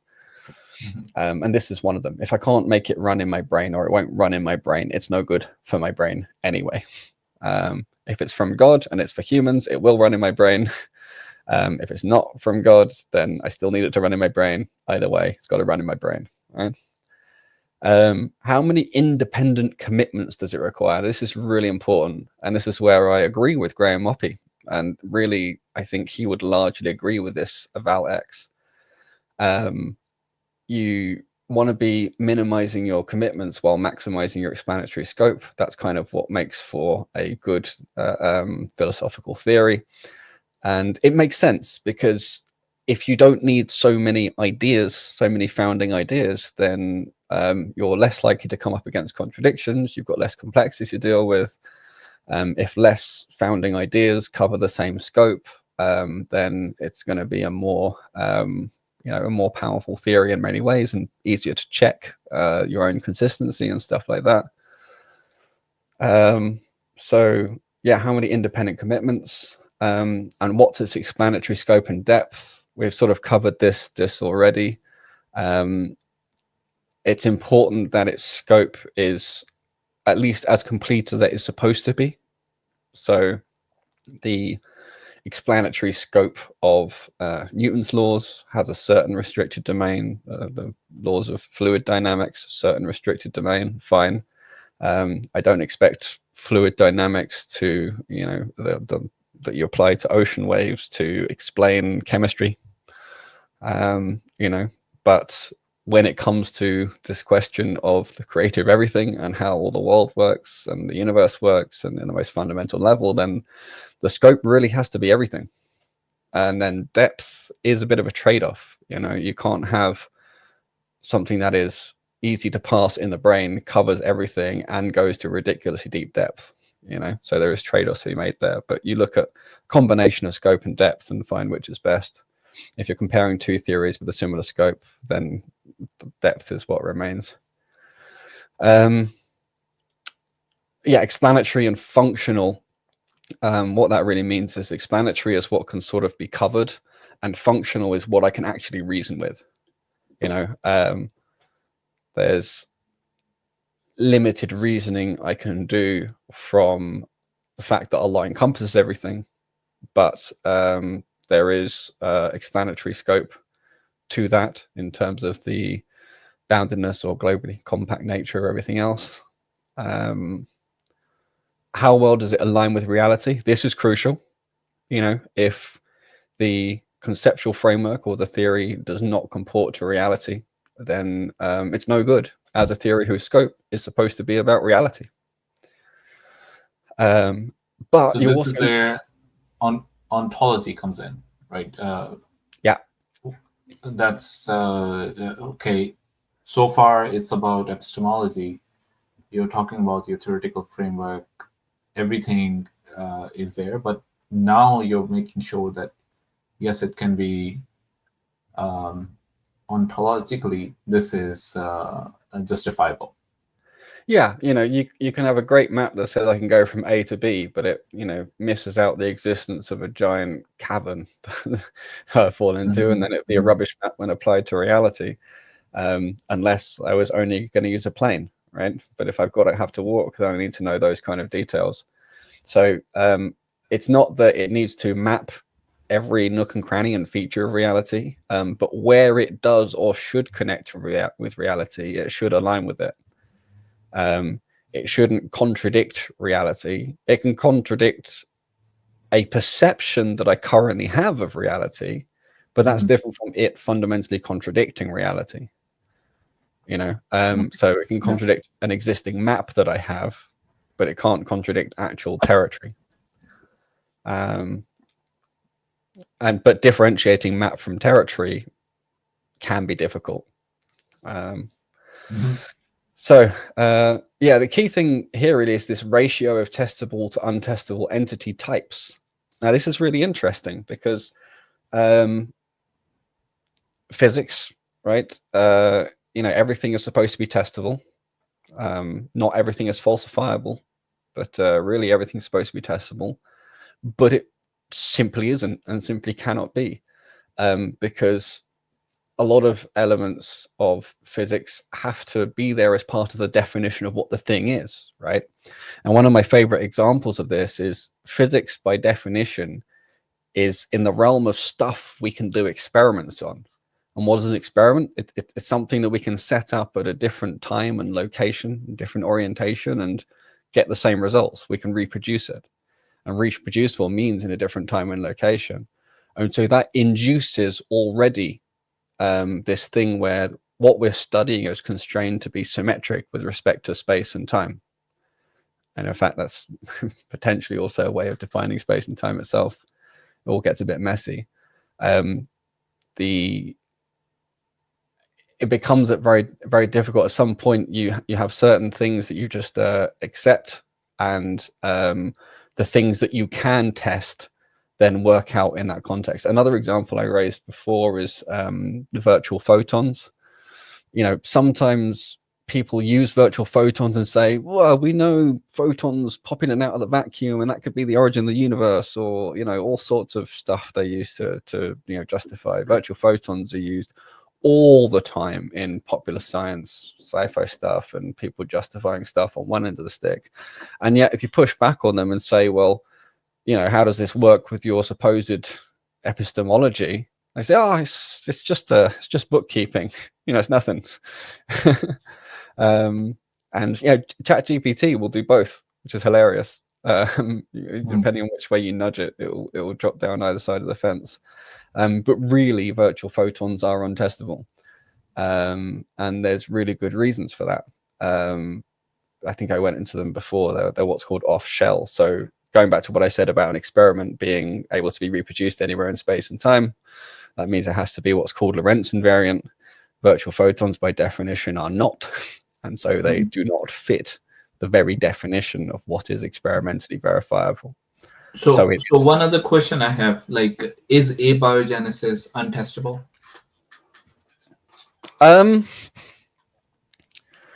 Interesting question. We can't create the original environment. We don't even know exactly what the original environment was, and we can only come up with theories as to what the original environment was. If we do create, doesn't it show that it's possible with agency involved? With agency and lab equipment, right? Maybe you might find a way. Well, this is the funny thing, right? It's supposed to have taken millions of years, right? At least, and you're going to need millions of years to have all these things assemble, if they're going to assemble at all. Well, who's going to sit around and let an experiment run for a million years? Right? Yeah. It's not going to happen. It's not humanly possible. It's impractical. Right. So you know, you can test various portions of an overall abiogenesis theory, but could you ever you know, create a world and leave it for a million years and know the result before you die? No, obviously not. So I think it comes back to this question of what's testable or how testable it is. You know, in quantum theory, for example, you accept that you cannot precisely get the position and the momentum of a particular particle. You know, and so there are limits. Yeah, so there are limits on what you can test, but you can test, does that idea itself make sense?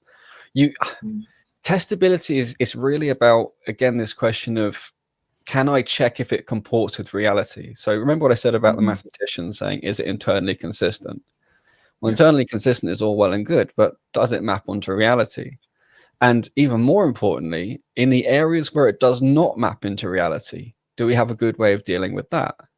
So special relativity, for example, if you solve the metric for special relativity, there's actually positive and negative square root solutions.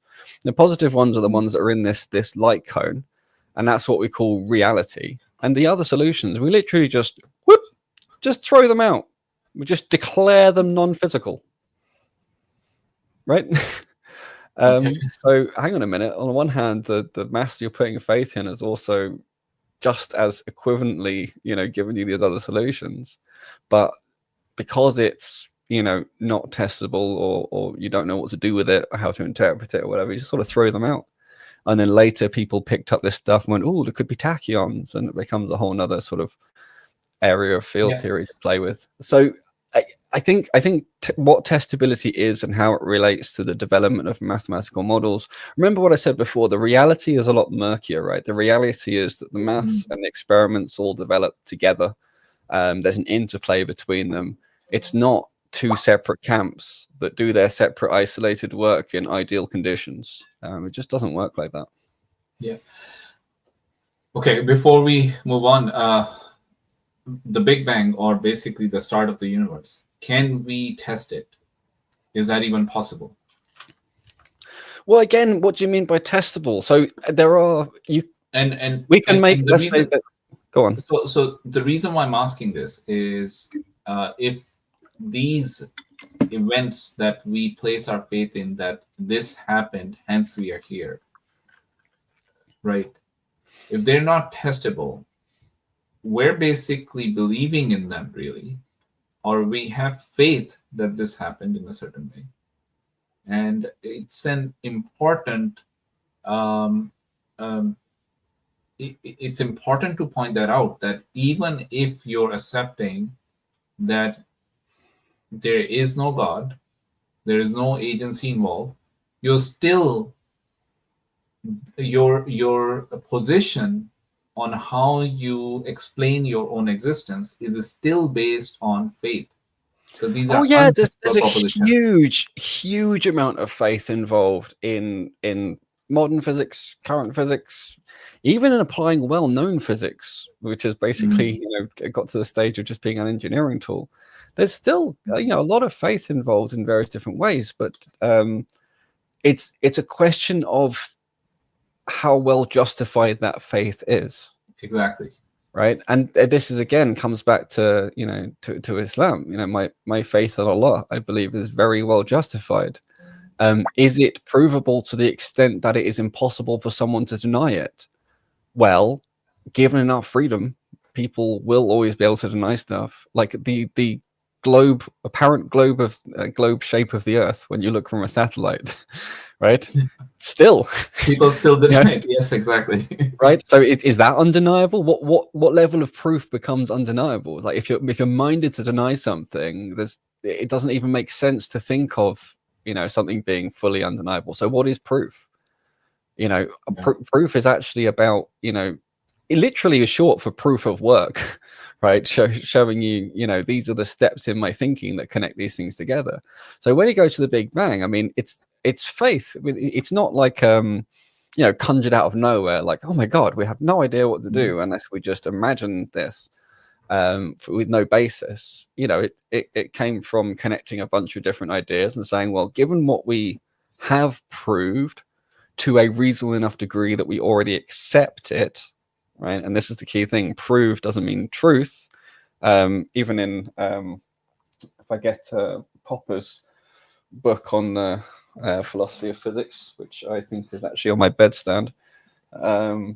But anyway, in there he makes it very, very clear that under his methodology for the philosophy of science, which most physicists ascribe to now, there can be no such thing as saying you have the truth or you're working based on true statements or anything like that. Accepting his framework, all you can say is that a position is corroborated. So you have a bunch of corroborated things that are more easily testable in your local environment. and you extend those to what you can't test, and you know, basically there's articles of faith all the way down involved in that. But the thing is, faith has a bad, it's a loaded word in English because of this cultural trauma, if you like, around religion we have. You know, people don't like to admit they have faith in certain experts in things. They want to find different words for it, but it's faith. It's just not willing to call a spade a spade. You know, if you allow a certain amount of justification for your faith, then immediately it becomes obvious that there is good justification for faith in God, and then the whole basis for the atheist self-superiority vanishes. So, cut a long story short, you know, is it just faith? No. Is faith necessary? I mean, you know, the idea that the laws that we find on Earth also apply out there to the edge of the universe, no one's gone and checked. No one's going to go and check. They did, they wouldn't be allowed to come back and tell us. So, yeah, even that is an article of faith. You know, it could be that the laws change as you traverse the galaxy, but all we can do is project our laws. And when we look at those changes, there's always a way to map what's happening back to our world. Like there's a lot of other possibilities, but they're more sort of out there compared to the frameworks we have. And so it would require more faith to take one of those other positions than it would to take this one regarding the Big Bang. Yeah, I was reading about it, how just the fact that the James Webb telescope is able to see further beyond and able to capture more photons than the previous ones, right? We are now questioning whether the universe is 13.8 billion years old, or that number needs to be revised, because it appears almost as if that once you start leaving the confines of what we can currently hold on to, like right now we're stuck with this Earth.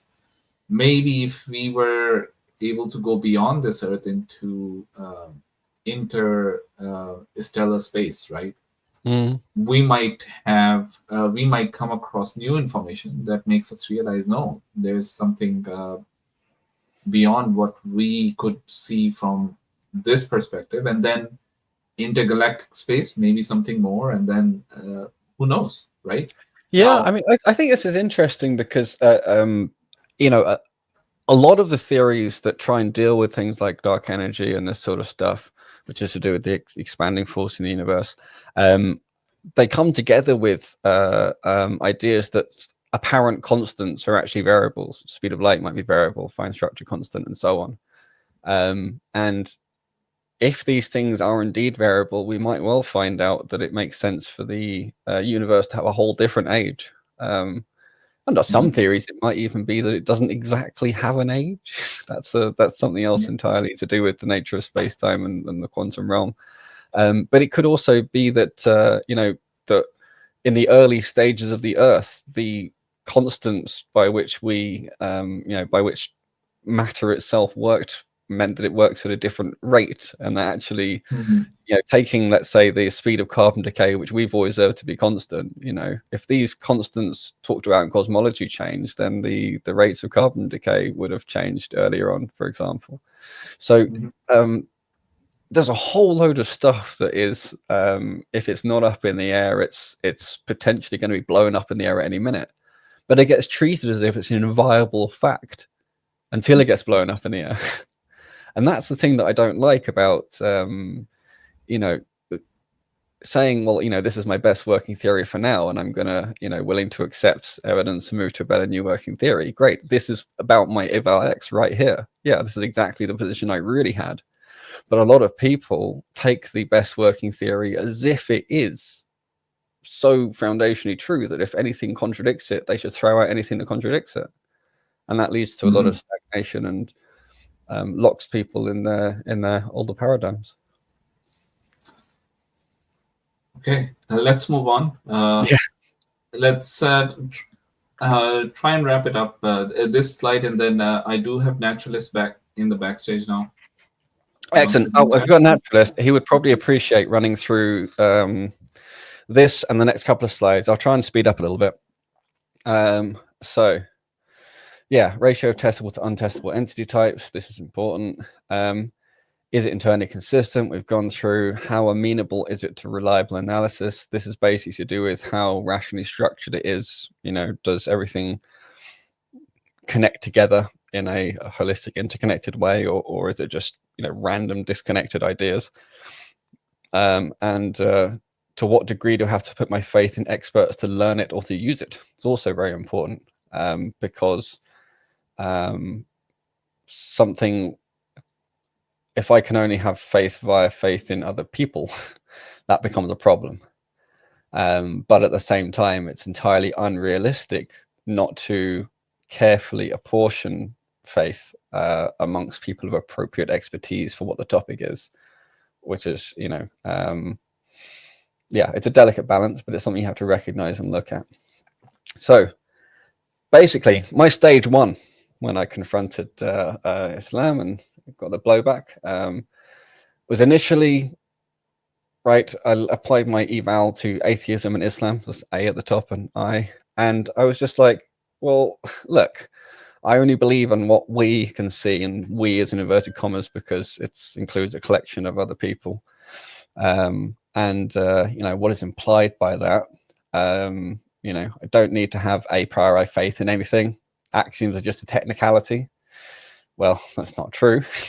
You know, there's actually a deep relationship between what you take as axioms and what you see as the structure of the world, and axioms are not unique in this sense.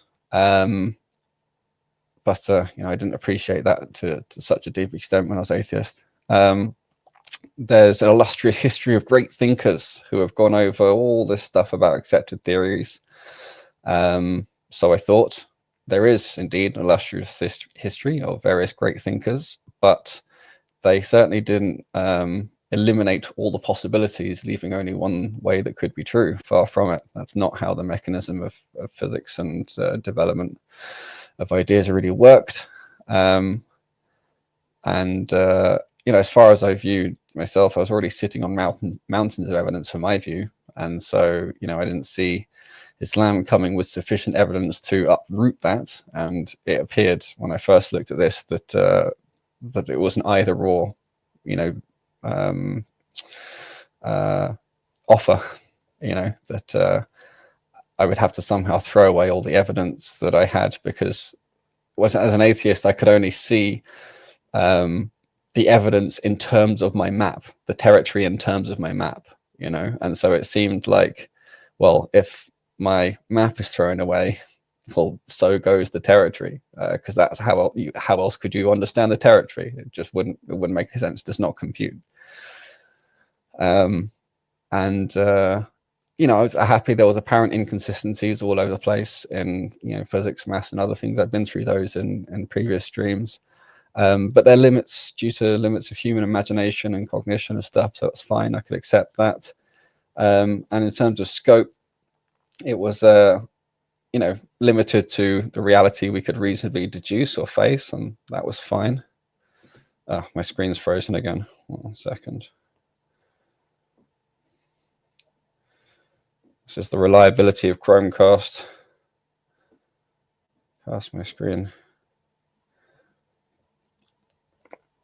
If anyone has a better option than Chromecast, put it in the chat. I would like to know. Has to have an HDMI out. Cool. So that was where I was. My evaluation of atheism was that it did very well in terms of my eval function. Whereas for Islam, it looked like it was full of supernatural stuff that was untestable, ad hoc assumptions and stuff that was just sort of thrown in there. It didn't seem to make sense unless you already believed in its core premises, and they seemed absurd to me. Although, you know, again, back on me, you know, a lot of, you know, certainly a naturalist view, or a lot of physics in general, actually seems absurd until you understand its core premises. So, you know, touche on that one, but still. And, you know, Islam did have some testable claims, right? There was certain claims regarding the Quran, its falsifiability challenge that it had, its, you know, its conservation, the fact that it had been preserved, which was not miraculous, but impressive. It was surprisingly amenable to analysis, which was nice. I did like that. I gave it sort of kudos for that. There was a huge, ginormous reliance on experts, right? From my perspective, it looked like it was impenetrable without relying on experts. And from the atheist perspective, that's kind of true. But as we'll see later in my eval, you don't have to understand much to then not need to rely on experts unless you're digging really deep, right? You have enough to live by it and understand how it relates to the world without relying on a huge number of experts. But again, apportioning your trust judiciously. And it looked like the scope of Islam was much broader comparing to the scope I had, because it includes God, and includes all this other parts of the supernatural order, or what I now regard as the natural order. And also its claims, my atheism didn't include morality particularly. Humanism was a whole separate kind of thing and was very malleable anyway. But this claimed to include things like okay, thanks, Nia. I'll look into those.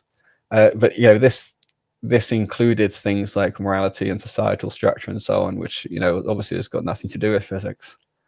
So it definitely had a much broader scope and made more claims. So that's interesting. But for me, atheism seemed very realistic, very reasonable, very rational, and Islam just seemed like wishful thinking. That was my initial stage. And then I got deeper and realized that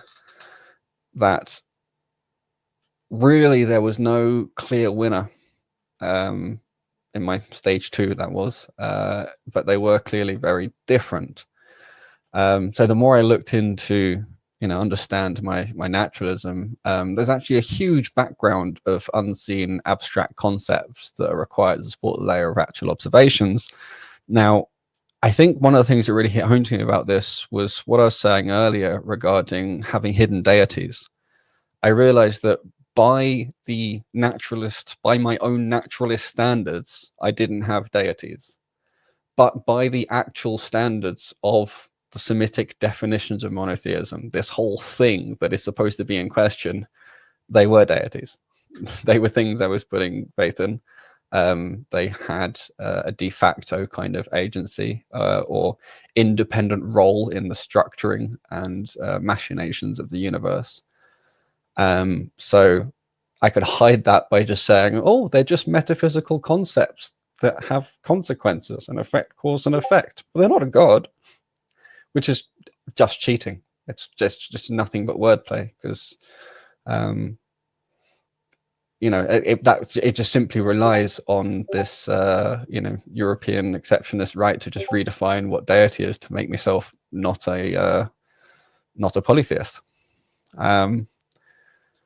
The amount of faith I realized as well, the more I dug into this stuff, the more faith I had to have, or the more I realized how much faith I had in experts to try and make truth claims based on naturalism. And I actually started to realize I can't even possibly count the number of separate people involved in this giant pyramid of trust and faith that is put into them. And where I went and looked at the history, the case for trusting them and the case for what they came out with was massively overstated. There were often alternative unexplored paths and things like this. Also the number of axioms, I realized, looking at even just at modern physics, if you're using that as a foundation, then the axioms of those have a whole different basis from if they are part of a foundation where you believe in God. Because where you believe in God, those axioms about physics just become simply a matter of my choice to, of how to view things. What's the easiest framework to use to meet some certain objectives. But for a naturalist, they have to inherently tie to ontology and reality somehow. And so they become more important, more foundational. And this is where it gets tricky, because it's almost impossible, if not impossible, to actually count exactly how many axioms you rely on in order to go all the way from quantum physics up through chemistry and biology. And so, yeah, who was the one who had the most faith and the most distributed faith that I couldn't even, chase down the ends of? But, if I lived long enough, 10 lifetimes, 100 lifetimes, whatever, in theory, that was doable.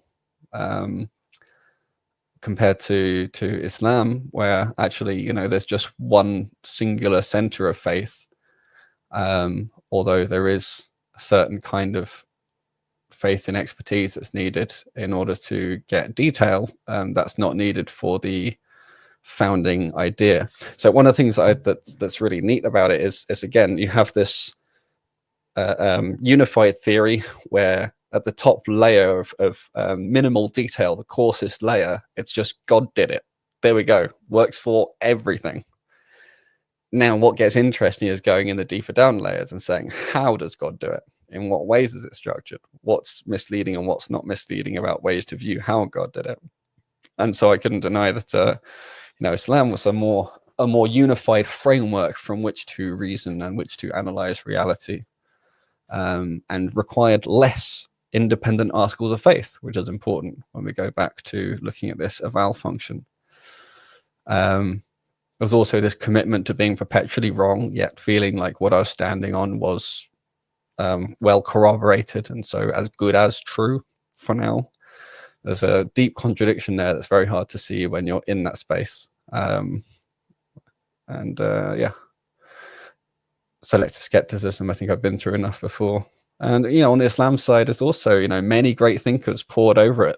I think I didn't appreciate before just how deep and rich the philosophical history is with Islamic thought, and how in many ways it sort of towers above even what we have in European intellectual spheres today.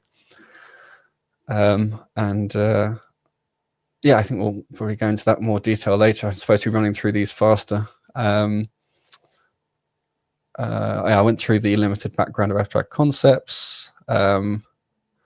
Selective reasoning not permitted. This was interesting. I think I touched on this before. The point of injecting faith is very clear and completely unmasked, whereas in naturalism, atheist naturalism, it's very hidden, and you almost deny that you have faith and are injecting faith in various areas, but really those areas are sort of covered up and obscured, whereas it's very, very clear where you're putting faith in Islam, and you're not allowed selective reasoning. Whereas in the naturalist view, you have to apply selective reasoning. Nobody's managed to have a single framework that works for biology and chemistry and the physics and everything else. And so you're picking different foundational frameworks and you're moving between sort of different worlds, if you like, and they are your foundation without a true underlying foundation, although you can try and construct one through faith in causation, for example. But there is definitely, I've never met someone who can avoid selective reasoning in the atheist naturalist perspective. And Islam's resistance to it is very attractive. The locations of problems and apparent contradictions are well defined and well managed. So it's basically everything's very clear except for the stuff that's not so clear. It's very clear why that stuff is not so clear. Like we're only been given certain limited information about the soul. There's reasons why that's the case. There's reasons why there's only certain amount of contact we can have with understanding Allah's attributes, for example. It's very clear and makes a lot of sense why we would not, regularly interact with and see jinn and angels the same way as we would fellow human beings. All of it makes sense and hangs together. Whereas in naturalist view, it's a lot more ad hoc. And both sides commit to being imperfect. But the difference is with Islam is saying I'm not fundamentally wrong about the core being everything is due to Allah. But there's also this fundamental core in naturalism, which is everything ultimately has some part in the cause effect network. And in some sense, if you can stick for that long enough, you'll never be wrong within the domain of validity of naturalism, which I believe excludes some very important parts of reality. And then my stage 3, basically, I started to realize that, the more I studied and understood the history of Islam, the contents of the Quran, and so on, it turned out that to maintain a naturalist perspective, I had to think of Muhammad as being this unprecedented genius. Right? He had to be a genius linguist, social manipulator, political maverick and genius of epic proportions. And I think I put down in the third bullet point. Ironically, he would be an evolutionary pinnacle that you'd want to follow anyway. Which was an interesting idea. I made me stop and think. And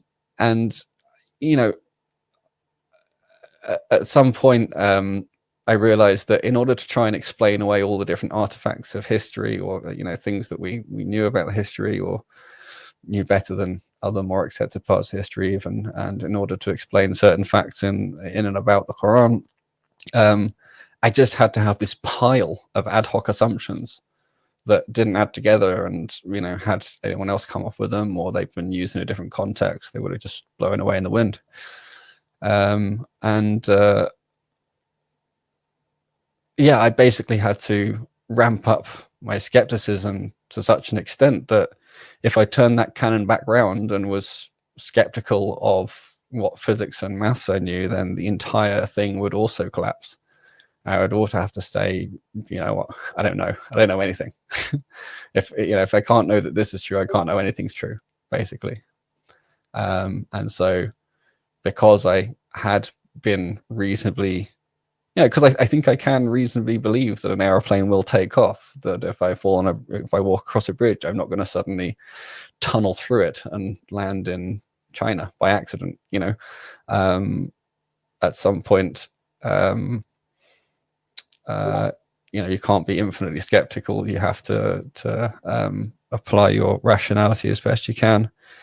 And it needed more skepticism, more selective skepticism to try and avoid Islam.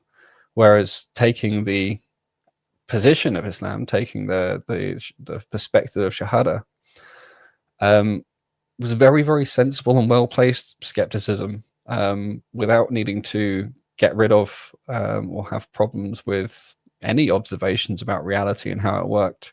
It made a lot more sense of not just Islam, but of the entire collection of religions I was aware of, and their history, and how they spread about the earth, and how they relate to the rise and fall of empires and all this sort of stuff. The story I had before was that God is a man-made idea that came from all these separate different beliefs in gods, and eventually came this one unified concept of God, and then eventually the Europeans transcended the concept of God. None of that comports to reality, which is important, as well as the Islamic view. So to cut a long story not very short, I ended up evaluating that Islam was by far the superior theory, and arriving at a position which I hold to this day, that the Shahada is the best axiom. I think that is probably a good place to stop. I think let's we've gone a couple of hours now with the presentation. I think we've made enough progress that we can probably have a decent discussion with our first guest for the day, naturalist. Can I just pray Maghrib before we do this? Sure. Go ahead. All naturalist loves talking naturalist. to me. Back in a moment. No problem. How are you doing, naturalist? Oh, can I have a Continue. name other than naturalist, by the way? I feel like I shouldn't be talking to you as if you're an entire belief system in and of yourself. It's fine. Do we call you Nat. Steve, Bob? You want to call Nat? me Nat? Yeah, or Nate. Okay, Nate. Let's call you Nate. Nate. All right, let's go for Nate. Yeah. Right. Let's do this. How are you doing, One Faisal? second. I'm doing okay. Saw you were on Hamza's the other Yeah. day. One Just for a second. short while. I was already very tired. Yeah, but If you Oh, have yeah, yeah, anybody I saw else that. that comes in, what we can do is I don't mind dropping Yeah, yeah. down to the back room, and then you can talk to that person just in case they leave or something like that, you know? Okay, so I changed you to read Nate, the naturalist. Cool. I've been watching the stream since the beginning. I didn't want to interrupt or come on if you had other guests coming on, so I kind of just wanted to give other people an opportunity first. So, No. Yeah, that's fine. yeah, Go so, ahead, ask your question. Did you have any specific observations as well? He went through like 5 slides, so I already had stuff after like the first slide. I've got I think about 20 different notes already. But maybe I can just talk about a couple of the things that you spoke about. You were talking about Dennis Noble, for example. So I think the one thing, so first of all, Dennis Noble, he's not actually, I'm sure you probably know, he's not exactly a theist. He doesn't also want to consider himself to be an atheist. He's kind of like neutral on the whole thing. He actually calls himself a methodological naturalist, which is like the scientific method, what we equate it to.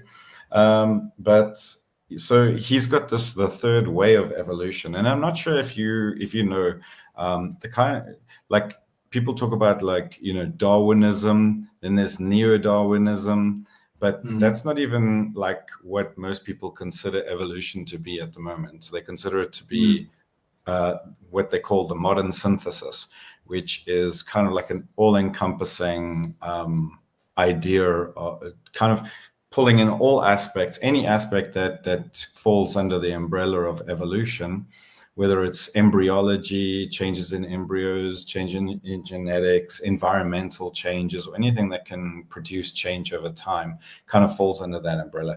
And that's the basic idea why a lot of biologists haven't really accepted or gone with his third way, because modern synthesis kind of encompasses everything, and they don't feel like that it's really necessary to change, because something has to have some kind of explanatory power.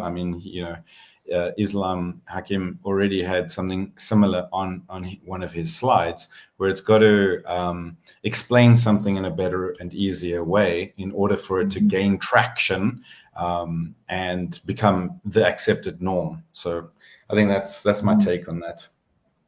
No, that's fine. And as far as Dennis Noble is concerned, I'm not saying that he's an atheist, right? But I'm pointing out that he supports the idea that intelligent design can be a viable option to consider when it comes to understanding that, right? He doesn't go against the idea completely. That's the point. But when you go, I'm pretty sure that he was. I think he's already passed away. I think he was against the idea just pass away, because he was alive a few. I think he did. Dennis Noble passed away. I could be wrong. That's news for me. I don't have a. Oh no, he's still alive. Okay, sorry. He's still. He's 88. Yeah. Okay. Yes, sorry. he is. He was Dawkins. What was it? Like rival or something. He's senior to Dawkins. No, not a rival. Oh, okay. But essentially, when Dawkins submitted his thesis, Dennis Noble was one of the what do you call them? I'm not too familiar with the academic terms, but some sort of a junior professor type person who okay. reviewed it Okay. to evaluate it, right? So Yeah. he's someone coming with a lot of authority. And if you look at his discussions with theists, he does not. I agree with you that he's an atheist, and I agree with this idea that he does science, and that's what he says. He wants to look at the evidence, and his conclusion are based on the evidence. What a lot of evolutionists forget to do is they do not allow the evidence to guide them. They actually stick to their presuppositions that this cannot be true. So even if there is design, see, one of the proof that design is possible is the fact that you can actually do science with something, right? So design is there. The fact that you're able to do science, the fact that you're able to repeat something and arrive at the same result shows that there is a design or some form of pattern that can be acceptable. Now, is there intelligence behind the design? Is there an agency behind the design? Right? That's the big question which needs to be asked. Now, agency explains a lot more of why things are different from the way or why things are in a certain way and not the other, right? Agency can explain that a lot better than removing agency from that equation. So, You okay, understand? I'll beg to differ. I think Sure. from our perspective, we would be satisfied with, well, an agent, some kind of agent did it, right? So we couldn't cross this hurdle. There was some kind of barrier or hurdle to some process, and therefore we tend to ascribe that to agency. Well, agency fills the gap of some kind of explanation.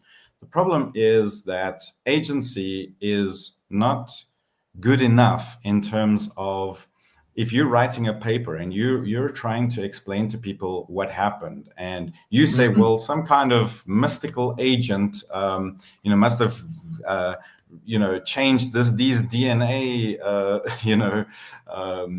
this DNA code, and therefore now we have eyes or something like that. So I just did a quick search actually on eyes. I already knew this, but basically eyes have independently evolved 40 to 65 times separately, okay, independently, okay. And across multiple lineages, 10 distinctive optical designs have been created, or for lack of a better term. I mean, and When you obviously across I'm 10, using the word. Across 10 what? Sorry? So lineages, so mollusks, annelids, I don't even know these, So for arthropods, across like different phyla. different species, Basically. essentially. Species, phyla. Yeah, so Yeah. 10 distinctive optical designs. So it's not like, well, we had one eye, and yeah, like Islam Hakim said, the basic idea is that you form a light sensitive cell, which just gives you buoyancy, or the ability to detect, am I very deep in the ocean or am I near the surface? Okay, and then that eventually can evolve, through other processes and become more and more sensitive. But why because do you? anything that's going to give you an advantage, for example, for feeding or getting oxygen or something like that, is an advantage over other species. No, but the question is, why would you doubt that the first light detecting cell? Why would it develop? Where did it get because the it's going to ability give you an advantage. No, that is actually, you're justifying it after the fact that it's giving you an advantage, but you don't know that light. You're not going to like my answer. Random mutations. That's the point, right? But random just means that you don't know. Or there's a variable that you're I'm not. pretty sure that they know exactly the DNA, like how it actually evolve. Yeah. So knowing the DNA, right? See, here's the thing. Right now, we don't know what we don't know. Okay. Now, Sure. let's say there's an evolutionary advantage that if humans had, we would be able to travel through time and space faster than the speed of light, right? As individuals, even, right? How do we know to have that? Is it just going to You're gonna have to come up with a happen better randomly? Like, example now, let's because say because 5 that's billion breaking years laws later. of nature. I don't know. I can only come up with some, but that's the point, right? So how do you know before that first sensor was established? Yeah, you see, you're first creating sensor a wasn't post breaking hoc. the law of nature. Wait. You're creating a post hoc rationalization on saying, well, how did it know that it needed the light sensing cells? It doesn't work like that. It's completely blind. It didn't. An It didn't know animal it, right? produces a light randomly produces a light sensing cell that gives that animal an advantage. That animal procreates, producing offspring, and that genetic information of that individual then becomes part of the evolution of its lineage. So that's basically the idea, No, but it's not. but It's here's blind. the thing. It's basically it's a random. So yes, there are deleterious, what they call deleterious mutations, which is like negative mutations, but there are also many advantageous mutations. But that's the point, Nate. So when you think about it, right, that light generating, the first cell that had light generating abilities, right, or light detecting abilities that we're talking about, that eventually you're saying it comes into or forms the eye. Now, where did that information come to it? That number one, it needed that change, all right, or even if that change happened, why would it accept that change, and why would that give it an advantage? Why can't this happen in a particular species or some what do you call it? A living being, where light has to be an advantage, right? Because it could have happened to a particular species which does not need that particular mutation. Yeah, I mean, these light sensing, we just to catch you up, Islam Hakim, we're talking about evolution and the evolution of the eye. So the thing is that these types of things happen quite literally millions and maybe even billions of years ago. So they would begin on, for example, an area of skin on, for example, jellyfish, or some obviously marine animal, and then that we'll call it an adaptation, but it's actually probably to the animal. It's thinking, what the hell is this? I mean, it's not really thinking, but I mean, it's like, well, what is this? I've got this like weird patch of skin here, but it's inferring an advantage to that animal, being able to sense light, being able to give it know how high it is from the surface, and where to find food, etc., etc. So look, I'm not an evolutionary biologist. I'm just talking from my own personal understanding of how this works. And I could be totally wrong, but that's my understanding. Well, I mean, it sounds very much like the Blind Watchmaker, Dawkins book. Sort of. You read that book, I assume? No, I haven't read any of Dawkins' books. Okay, fair enough. I mean, it's basically the the view he puts forward there, where let's say there's a whole population of miniature nematodes or fish-like things or whatever, and some of them will have some cells that, I don't know, one of them gets more itchy, one of them changes color slightly in response to light, and one of them gives it a pain signal in response to light, and the pain signal response to light turns out to give it an advantage, whereas being itchy doesn't. And so that one would be selected for compared to the others, and then successive generations and so on, you end up with the whole population essentially being dominated by the ones that have that advantage. Is that your view as well? Basically, yeah, that's one like form of evolution. Artangelo is a theist, by the way. The other would be that there is, let's say, a virus that's picked up a whole bunch of genetic code somehow from somewhere else and sort of transports it and dumps it wholesale into another thing, and then gives it a whole patch of genome. There are many functions. So, yeah. There are many forms of evolution. If you look at modern synthesis, you'll see the various ways of evolution. They're generally sort of details though, because what it fundamentally boils down to in terms of the difference is that we believe that the adaptations are chosen. Everything happens for a reason, which isn't too far off. Everything happens as part of a causal network.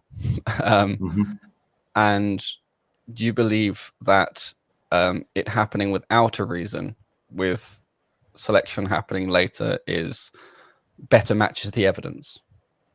Yes. Is that right? Yes. So here's my question then, really would be, on what basis do you say that it being random rather than chosen better matches the evidence? Random than chosen. Because chosen is going to lead us down the, the agent, etc., interfering, right? Yeah, of course. And coming into natural processes probably, and handpicking. Because you see, the problem is. But this is it's important. I asked the question in that way for a very important reason, because having your beliefs based on evidence is very different from having your beliefs based on otherwise the rest of my beliefs would fall over. I don't mind, saying that, yes, sure. It's not about what is the nice to have answer. It's about what really happened. Okay. The nice to have answer is, something chose this thing. Okay, cool. We don't have to look for any reason for its development or random, any selection pressures. Or no, hang on a minute. That's an unfair jump. That would be very much straw manning our theology, right? Exactly. It being done by God does not in any way mean we stop looking, searching for answers, finding more detail, all of this interesting, exciting stuff. Well, the problem is that history is against you on that. That's not true. No, it's not. So it that's is the history. Because hang on a minute. Let him explain why he thinks what happened. Hang on. You only have to look at what happened in history of scientific. So natural theology. Look at what happened to natural theology.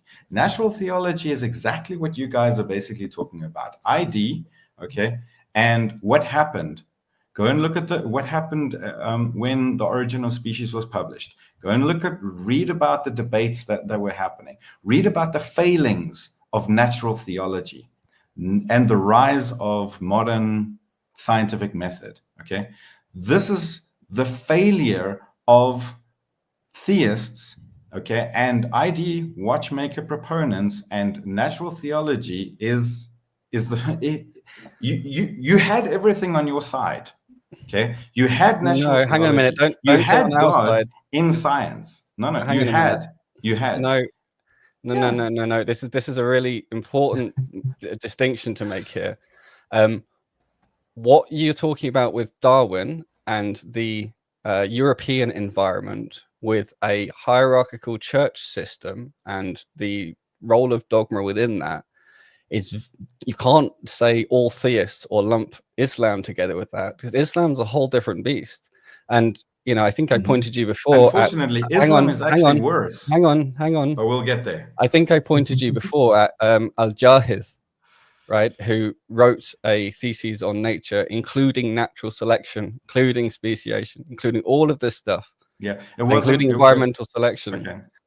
Right, yes. and I read about it. Right, and it didn't have this fight with theology. It didn't have this problem. So it's not true that every designer-based view has a problem with this stuff. Like the situation in Europe was very different from the situation in the Islamic view. That guy did not propose a common ancestor. That was a huge difference.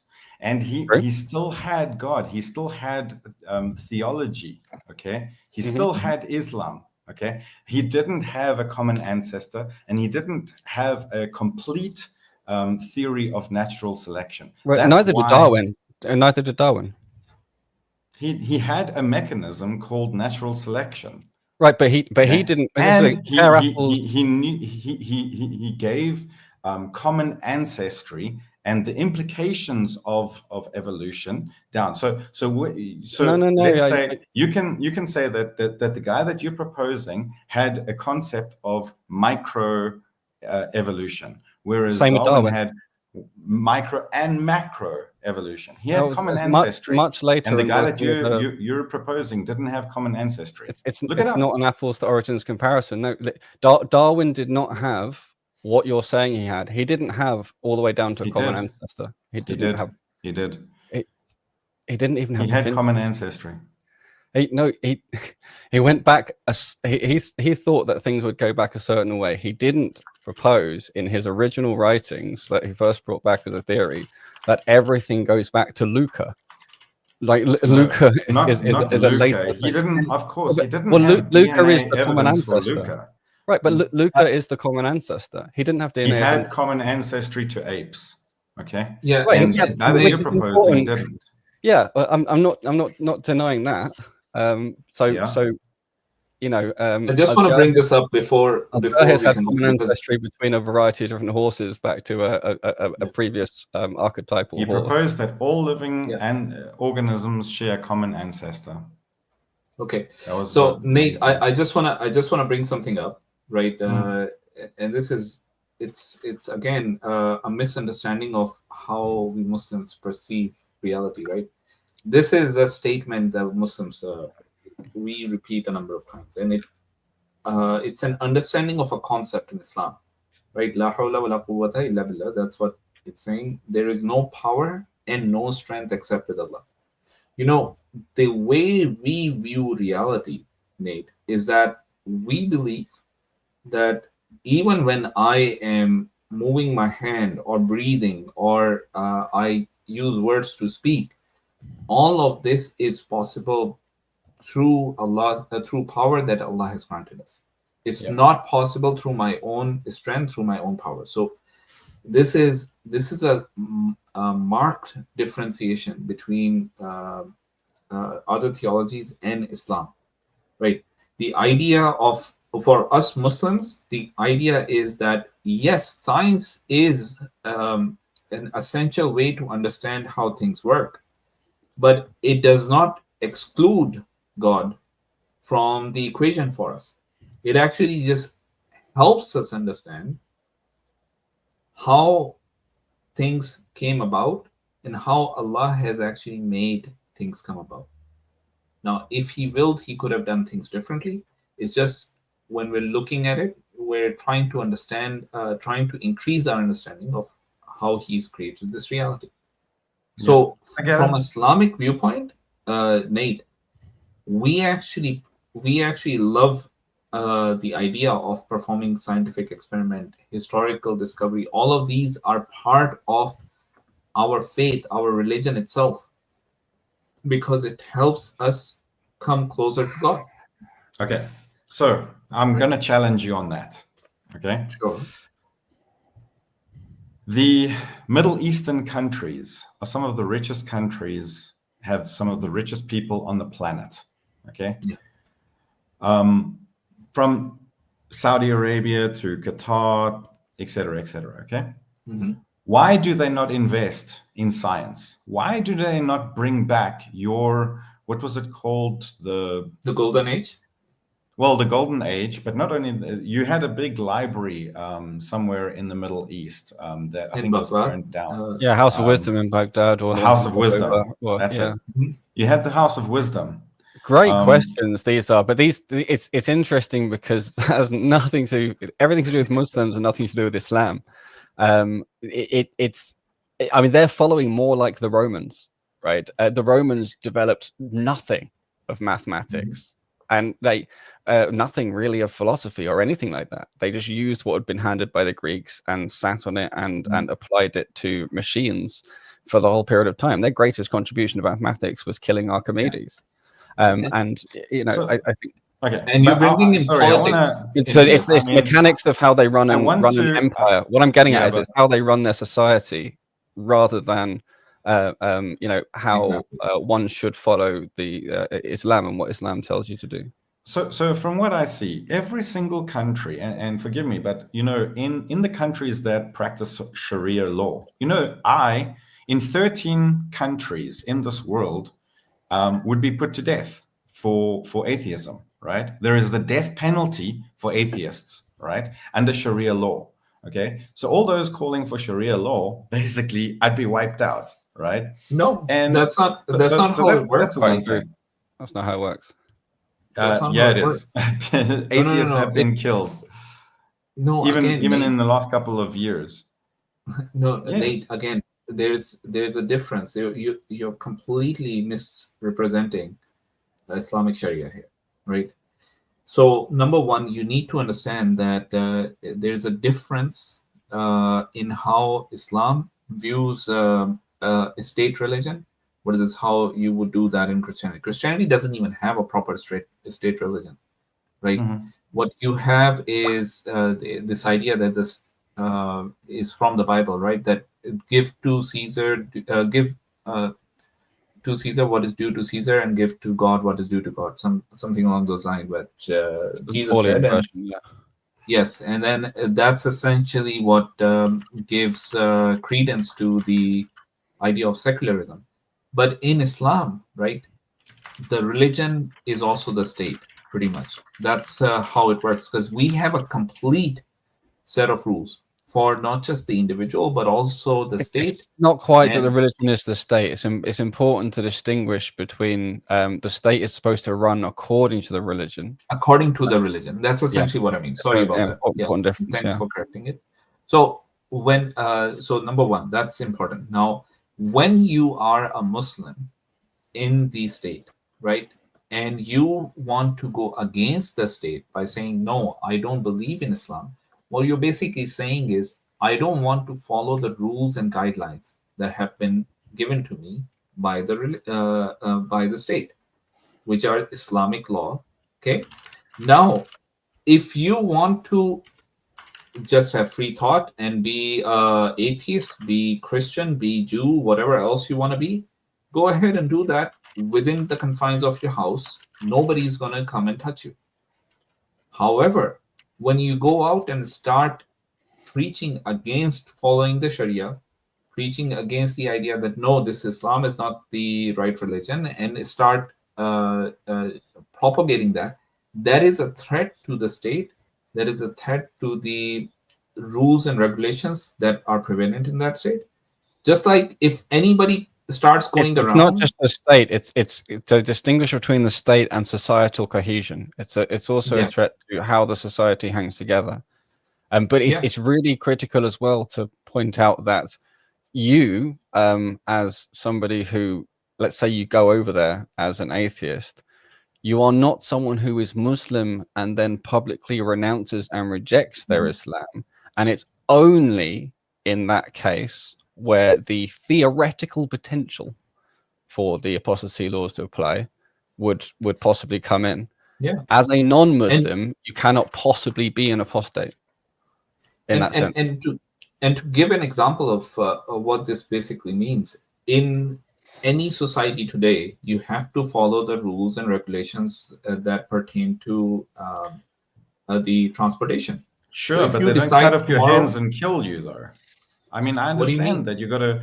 So no, those rules are there. You know, even people that have left Islam, okay, in countries that practice Sharia law, have had their hands cut off and been killed. Yes, they have. So the hands cut off, being hands cut off is for what? What is the punishment for? That's for stealing. Nate, just wanted to make sure that he knows it. Do you know what cutting off the hands, that punishment is for? For stealing, I mean, Yes. I mean, But do you know how it's applied? mm, It's not like a child goes, you know, the caricature that was made. I remember that animation, Aladdin, when that came out. You remember how she took an apple and gives the apple to a child, and that was turned into this idea that the soldier comes and the shop owner comes and was gonna cut off her hand.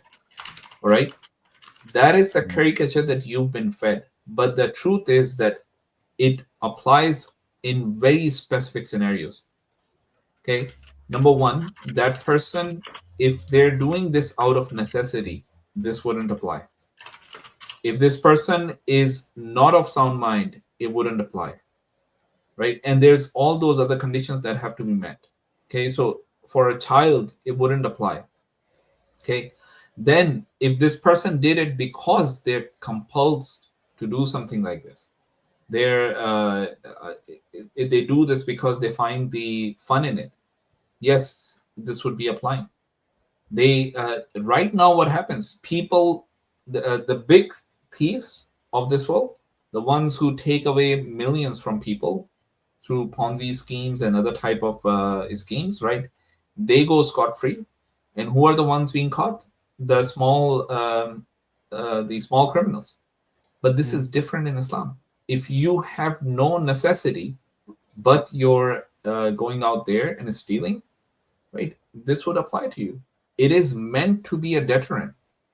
If you know that your fingers are going to be cut, and if you continue to do that, your hands are going to be cut, you're actually going to think twice about doing an action like this, because there are real consequences of it. Yeah, I think one Right. thing I'd have to say though is we've got to be very careful because we're here to defend Islam, which is not the same as defending Muslims, and Yeah. the various different societies that are supposed to be based on Islam aren't. I don't think any of them can be taken as being proper representatives. I mean, Saudi Arabia is looking at starting to sell alcohol soon. For example, if there's all sorts of things that where they run part on Sharia, part not, where partly it's applied not according to the principles but according to expedience. They have debts and debt-based currency and things like this, which is absolute anathema. So I think there's a danger. If you want to know about Islam and we discuss Islam and whether or not it's true and right and good, that's one thing. But discussing particular countries can be interesting, but we can't conflate those with being examples of Islam proper. But how did we end up at this emotional argument, my friend? All right. Because I only want to say two things very quickly, be... and then I want to move off this because I have a whole bunch of stuff on my... I was going to recount how we got here, but okay. Yeah. So one thing is there are 13 countries where blasphemy has the death penalty. All right. You acknowledge that, right? Yeah. Second of all, just in order to defend my statement, okay, I can't find the reference of the men having their hands cut off, but in May 2023, two men, Yusuf Marid, whatever, and Sadra something Zari were executed in Iran for blasphemy. They had atheistic websites. Okay, so I'm just trying to say that they were executed under Sharia law. Okay, as atheists. And they had a website. I'm also not, I don't want to. They had websites. They were promoting atheism. So I understand that's your distinction that they're promoting. I mean, the problem is I don't know if somebody is going to consider what I'm doing on this platform as promoting my worldview because I don't know the minds of everybody, and I'm not. The Sharia doesn't apply to you, my friend. You're not sitting in a Muslim country. Number one, all right. Yeah. Number two, you need to understand that. This is a legal process. It's not something which is happening just like in an anarchic situation. It is a legal process. Those individuals would have been warned. They continue doing that, right?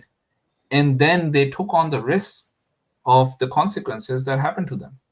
So if you think that you shouldn't be doing that, just follow the law. Like so many people, if you start a website today telling people that it's okay to break the red light, it's okay to cross a road in the middle of a highway, right? And the people Well, should pick stop a for you. better If the people example, selling drugs, because in many yeah, it's countries you okay can to get sell killed for that. drugs. Many But countries even carry with that death this, penalty.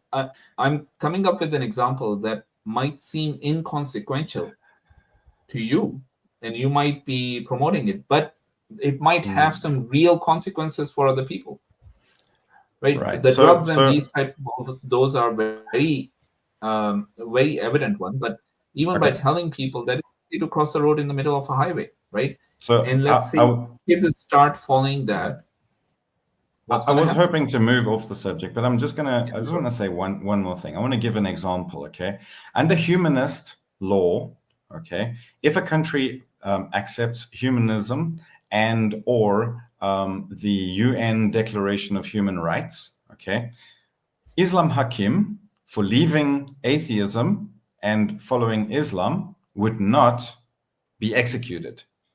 Mhm. That's the difference. Okay, he Yeah, wouldn't be but executed. So now I'm not talking about every single atheistic regime. Okay, I'm talking about a humanistic UN human rights declarations. Okay, yeah, but that's because you guys so stand for that's the nothing, difference. essentially, right? You No, need to stand for something. There no, must be a I truth. do. I'm standing If for you don't have a something truth right claim, now. I'm so standing for well, something that's the right now. point, right? No, I What I'm appreciate that. I trying to, think let me try and see if there's a yeah, space to navigate in between this. So So I'm not yes, going to like say something more about this. I think you can yeah, say what you want to yeah, say, no, that's Islam, fine. and then I was let's just move going to on. try and sort of wrap up. So yes, I understand humanism. One of the core principles you would align with is that one. In another belief system, they can align with other core principles that they think are more foundational to the quality of life or cohesion of society and all that kind of stuff. When he's talking about standing for something, it's what you're standing for, and humanism does stand for certain things, although there's questions about how solidly it can stand on those grounds. We all know about trolley problems and so on.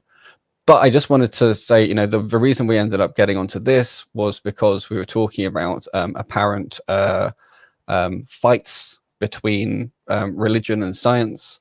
And we had Nate was essentially saying that there is a problem with having a theological background, and that it is in combat with science, and that it sort of slows down or threatens or whatever scientists and so on.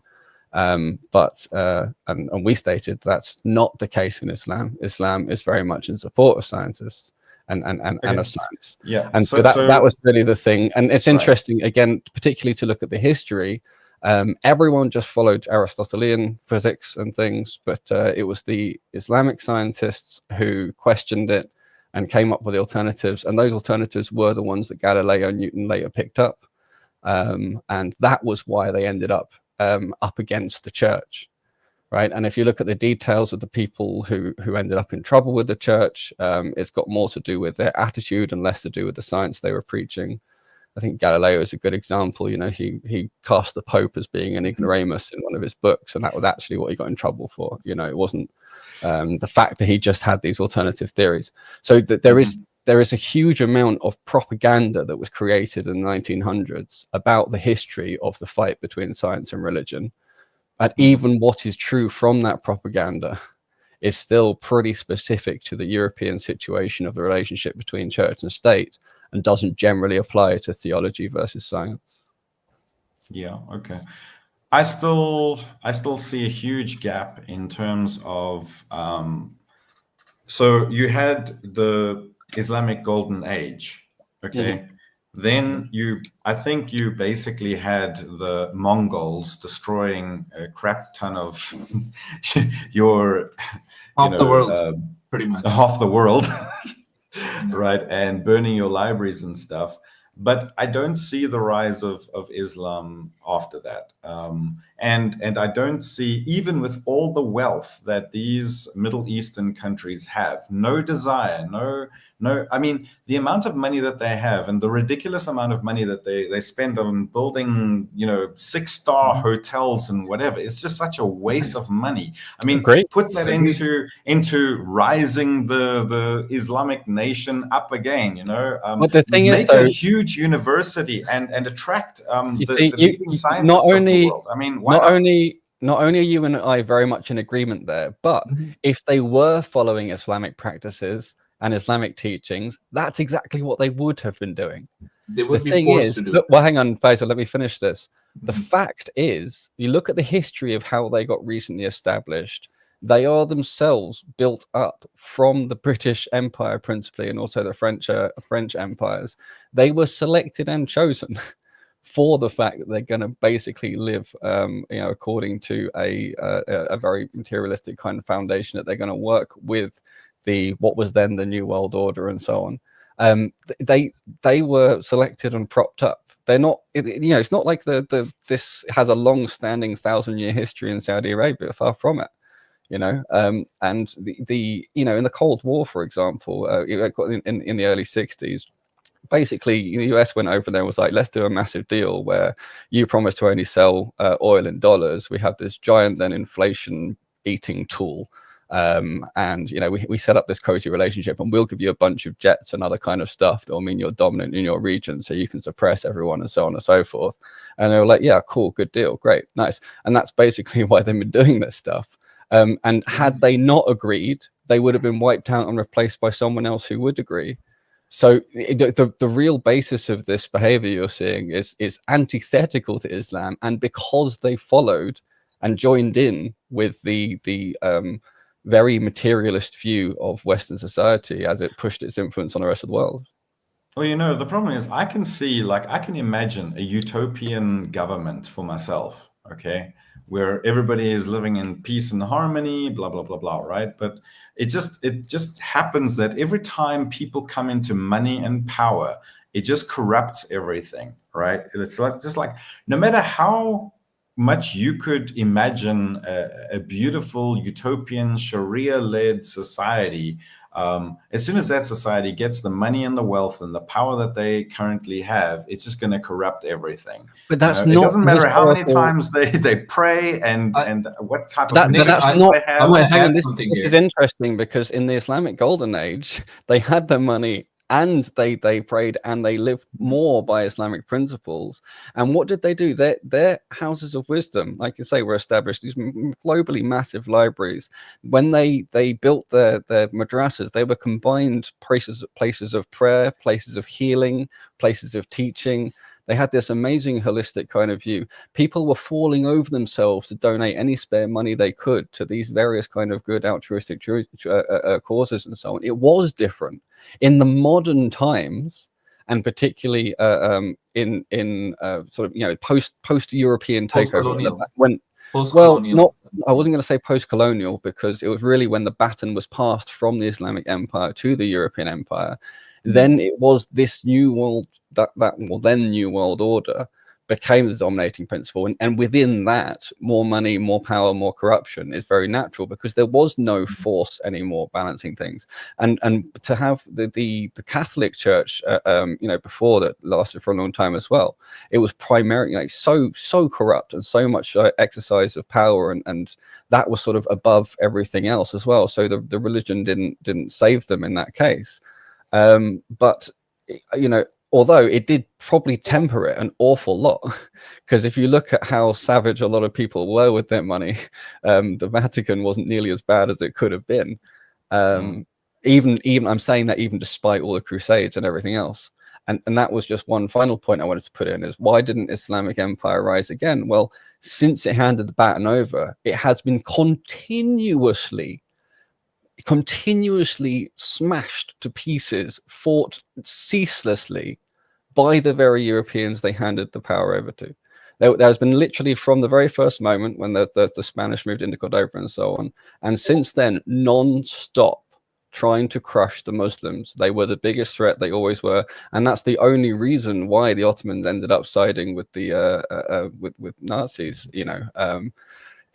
or even before that, when they started siding with the Reich before. Then, so yeah, Exactly. Um, There's so something that it's important to we've note that spoken of because I would like to imagine an alternative utopia where instead of people using technology and power to try and dominate other people, they work together.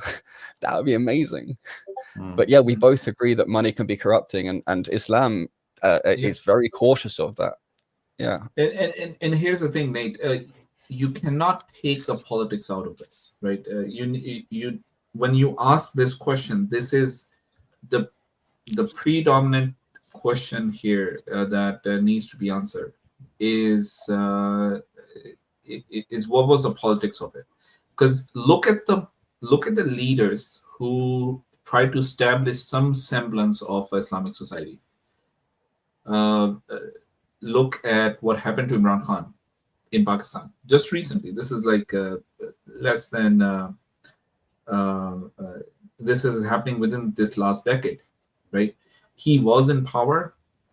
There were politicians in his party who were bought out by Americans for $1 million each. This became such a trope within Pakistan that people were questioning, is this even true or not? But then their feeds of there's actual video evidence of this that was circulating around. And then what happened next? They've put him in jail, and we have a corrupt government at this point in time, backed by the Pakistan Army and by the USA. Right? What happened? What's happening in Burkina Faso? Do you know Burkina Faso currently has a leader? He's from Africa, so you must have heard of him, Ibrahim Traore, right? No, he's trying to go against this established idea that Burkina Faso has to give everything back to the colonial powers. That it's still, even though the colonial powers have left, they still have to actually pay all these taxes to the colonial powers. He's saying this belongs to the people of Burkina Faso. We should stop doing that. What's happening on the world stage? They're trying to rally up against him. They're trying to replace him. Do you think that you can ignore this side of the reality? Right. Look at what happened to Gaddafi, right, in Libya.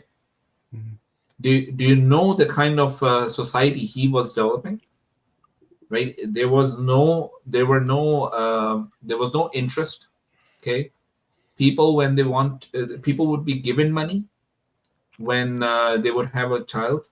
They would be given money to go and get education. Right, they would be given housing. They would be given cars and everything, because that government had enough money from oil sales. That was money for the people. So people living there, their lifestyle was supported by the government. Well, we don't get to see how that would have worked out, because him wanting to build a gold-backed African currency immediately led to his annihilation by the US. Exactly. So then think about the ones that are in power. Do you know who's backing Saudi Arabia right now? The family of the House of Saud, which is leading Saudi Arabia, right? Who's backing them? Do you know? So they're being backed by Americans and British, right? They've got. Why are there American bases in Saudi Arabia? Yeah. What do they have to do there? Nothing. They're just they're just backing it's Islamic dressing on Western colonialism. Yeah, they're nothing but. I may have to go for about 5 minutes. Just give me. Let me just finish this up, and then I'll come back. Right. So this whole idea that you can actually see what's happening without and ignore this reality, right, of the political reality, it's going to give you an incomplete picture and an incomplete and wrong idea of what is really happening. Okay, so this needs to be understood. Look at the other places as well. What's happening in Egypt? Egypt had this whole revolution. There was this revolution throughout the Arab world. Who's back in power now? Do you think those people are representing the people of the Arab society? No. Right. So you need to understand the geopolitical scenario fully before you actually go ahead and put blame on some. Right. I'm not saying these leaders are not to be blamed, because these leaders are pawns to other powers, to foreign powers. Right. They're playing right into the hands. They're exploiting their own people. Right. They're allowing for the they're allowing for their resources to be exploited, which should be benefiting the people of that land.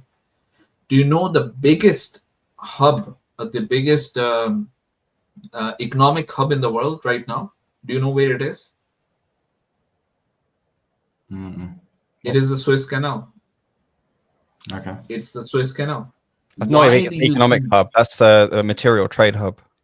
That is the point, right? But why is it that America and the other nations back this new state that they've developed in the last 70 odd years in that region? Because they want to make sure that they have control over that place. Why is it that the Somali people, the people who live on the Horn of Africa, why is it that their historical fishing spots are no longer available to them? Why is it that they had to die before they started doing piracy? Are you aware why piracy is so common over there? It's not because those people love it. It's because these oil tankers and all of these fishing vessels that were going through that land, through those waters, they killed the fishes. They used Well, to it survive. wasn't quite that. I mean, it was because they basically, their fishing waters were given to everyone else, and they were not allowed to protect themselves, and so everything got overfished. So they used to all be famous fishermen, and then all they had was a bunch of boats, and they're starving to death. And the only way they could make money was to go and try and capture these tankers. So you need to look past what the narrative is that is the way they viewed it was claiming tax. Actually, funny enough. Yeah. So I get it. So yeah, so Nate, there's a bigger picture to be had, but this is beyond what we were discussing. I know we took this segue, but this is beyond what we were discussing. What we were talking about is how within the Islamic worldview, right, there's no separation of these two ideas. That, like I talked about, how even with me moving this hand up and down, right, or me speaking, I consider this possible because God is allowing me to do this. God is giving me the power to do this, right? That's the concept in Islam. So for me to learn about, okay, maybe speciation did happen. Okay, let's go ahead, look at the evidence. I'll come to a conclusion when I actually have the evidence for it, right? So I'm being more practical about this than someone who actually jumps to the conclusion without having any proof that this happened. So this nicely brings back to where I was trying to go before we ended up on this big old loop around, which was about. I'm going to be back in about 5 or 10 minutes, Safi. All right, right. Let's get this back on track. Yeah, because this is what. Well, I mean, I think it's an interesting diversion, but not essential to this question of truth, which is what we're more concerned about here. Was so kind of like Faisal was alluding to. For you, it seems that it being that the mutations leading to these various changes happens randomly or blindly, and then the selection criteria is why we see this divergence and speciation and stuff over time. That seems to make more sense to you, because a priori it means because the alternative would be some kind of agency which leads down this path, and you know where it leads. But I was asking, based on the evidence, do you have evidence that these changes are random rather than being selected in intelligently or teleologically? Because obviously teleologically means that the sort of goal is something that it reaches, that the goal is set, and these changes are happening to achieve some goal. Now, for me, you would have to somehow have a model where, like, say, for example, Poisson distributed changes are happening in the genome, or maybe it's got some distribution because of some factor to do with chemistry or whatever. But you would have to at least show that it is not just plausible, but connects with the evidence somehow that these could be randomly selected variations.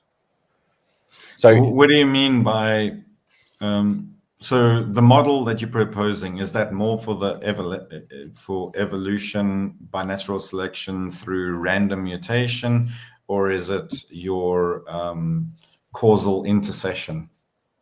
well, this is the thing. Remember our view of the natural order. So we would both hang on. Let me clarify this a bit. So we could both say natural selection, but for us, natural means Allah is doing the selecting. But for you, it's the environment. This is the thing. The environmental factors you're referring to are also put there and chosen by Allah. It's part of how the selection or growth or optimization process would happen. Like the expected observation under the Islamic view would be an optimization of the creation. So for me, it could be that when we look at the evidence and the models that try and fit the evidence better, that randomness in the mutations actually fits. And then I'd say, okay, your view fits, my view fits, but I still, for other reasons, believe that my view is preferable and it still comports to reality. But if it turns out that randomness is not sufficient, let's say it comes up with too many possible variations compared to the numbers that are seen, or that the Earth would have to be 100 times older than it actually is for random mutation selection to actually fit in the timelines, then I'd say your theory has a big problem, mine doesn't. But what I'm asking first of all is, do you have evidence that the mutations happen randomly rather than being selected? Like, is there a phase space and you can put a random distribution, you can say we have measured and observed the mutations and we've measured and observed that they are random and fit a random distribution? So I'm not an evolutionary biologist. I can't tell you if they've done studies like that. But I mean you as an individual. No, I haven't. I mean, I'm taking it on faith that the evolution is being done correctly. Anyway, it's brave of you to admit that. Yeah. I have no problem with saying I have faith in the testimony of scientists, unlike many people. So there's two issues that I would say for human evolution that I have. There's an artery that I believe goes right around the body, which I think is too long or something like that. And the other one is the optic nerve. The optic nerve actually creates a blind spot in the human eye. And by all accounts, that seems badly designed. And all the back problems that we have, all the other... So this is my one contention, is that if it were designed by an omnipotent, omnipresent, all-guiding hand, basically, and it was directed, then the optic nerve, which creates a blind spot in the human eye, and I can't remember what... there's like a blood vessel or an artery or something like that goes around, and it's basically too long. It shouldn't be that long because it takes like a loop-de-loop around everything. But anyway, those are just two examples of bad design. And so the other thing is all the random mutations in terms of people born with different types of being malformed. All the countless babies that have died in the womb that have never even seen the light of day. Those, I don't know, it just seems indiscriminately nature, basically. You know, it seems more natural to posit that it is nature doing this than a guiding hand that basically kills babies in their womb or doesn't allow them to develop properly. Can you or restate has that mutations or can you like restate that in a way that doesn't give nature agency? When you say nature is doing this, can you restate it in a way that takes agency away from nature? All I'm saying is natural processes. I'm not giving it some kind of conscious will and direction. No, I saying, know you're not, but it's an important point in terms of clarifying the position that I'm responding to. Just because, you know, nature does it could just be basically a different name for a type of God, right? And so when you say then natural processes, then what you really mean is unguided processes. Yes, unguided natural processes. Exactly. Unguided, completely unguided. Right, but within that, they're not like they're not without structure. So there's a certain amount of structure, and they're conforming to natural laws. Right. So this is the thing. So what we're talking about is some system. There is a certain amount of structure, laws, behaviors, and so on and so forth. But within that, there are certain degrees of freedom, which are, in your view, uncontrolled. In our view, controlled, but we don't understand why.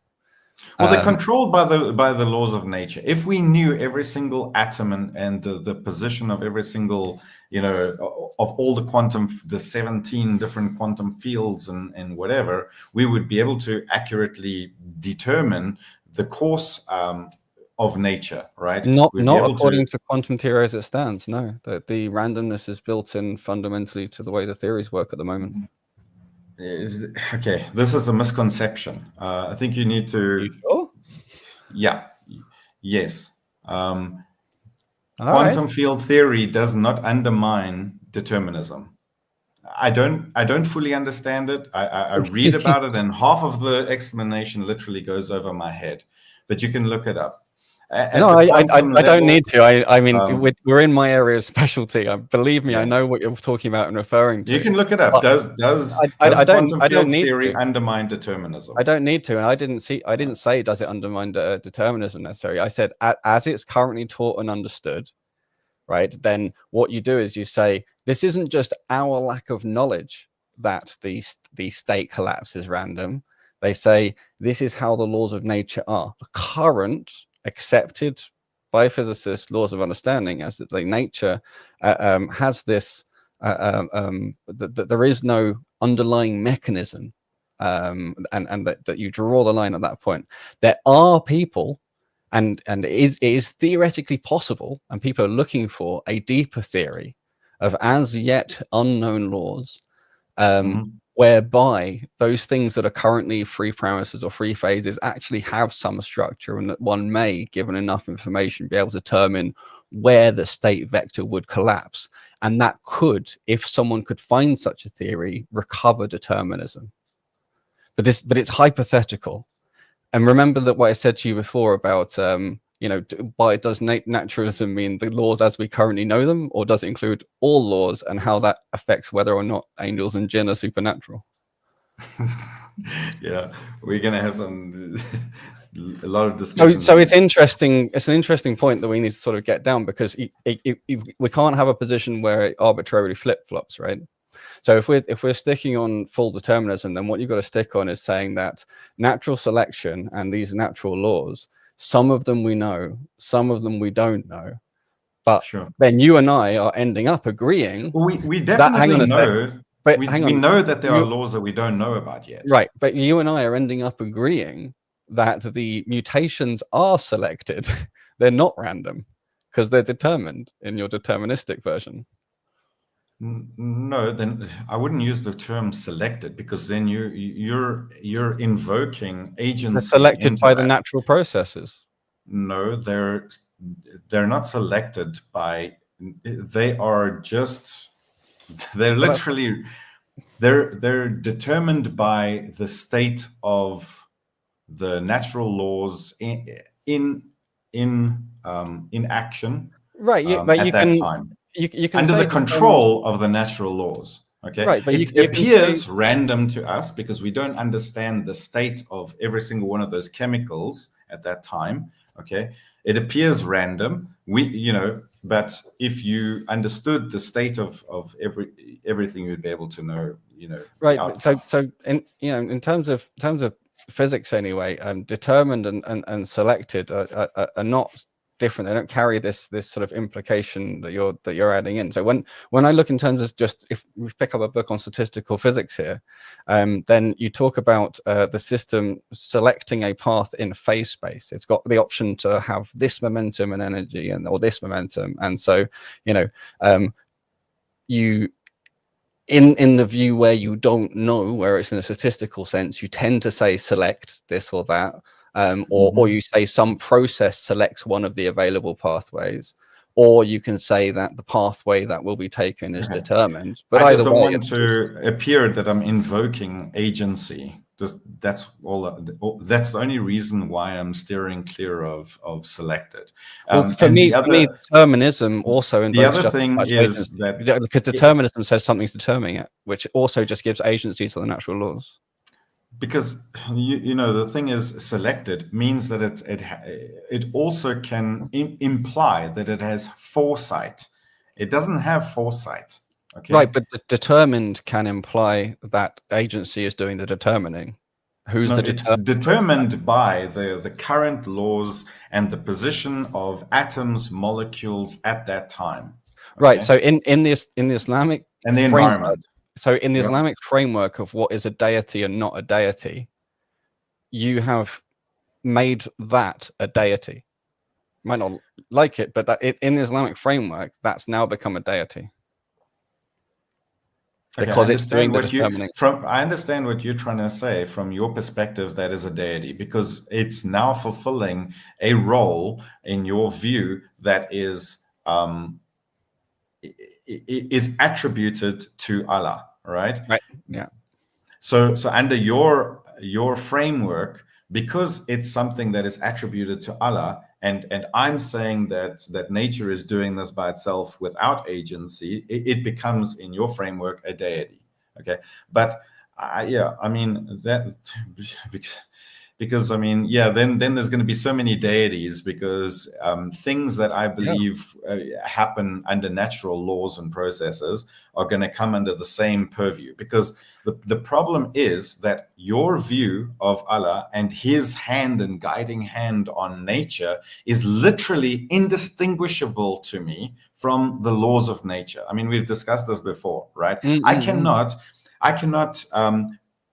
separate the concept of the laws of nature to what your concept is of Allah, being in control of every single thing. Like even me moving my finger over here is under control of Allah. And to me, those are just the laws of nature. No, so we're right. It's indistinguishable for me. Right. Well, so this is the interesting thing then. If they're indistinguishable according to the evidential basis, then looking in the evidential basis wouldn't, or looking in the realm of experimental bases wouldn't be the right place to look, because in the experimental bases we wouldn't be able to differentiate.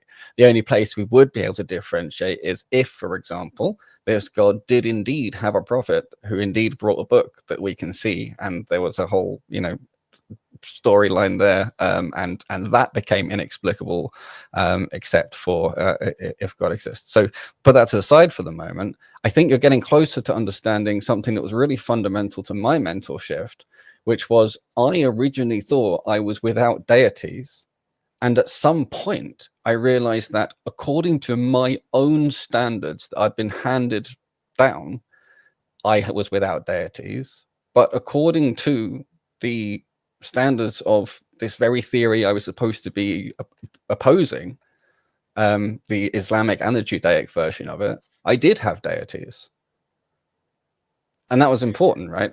So I've got no problem taking on if you want to call the laws of nature and selection pressures and random mutations me having a deity, then that's on you. I don't accept that terminology. Okay, no, hang on. No, it's important difference. So let's say there was a statue in a garden somewhere, and I'm eating a bowl of food, and I just go sit down next to it and happen to put my bowl of food next to the statue, right?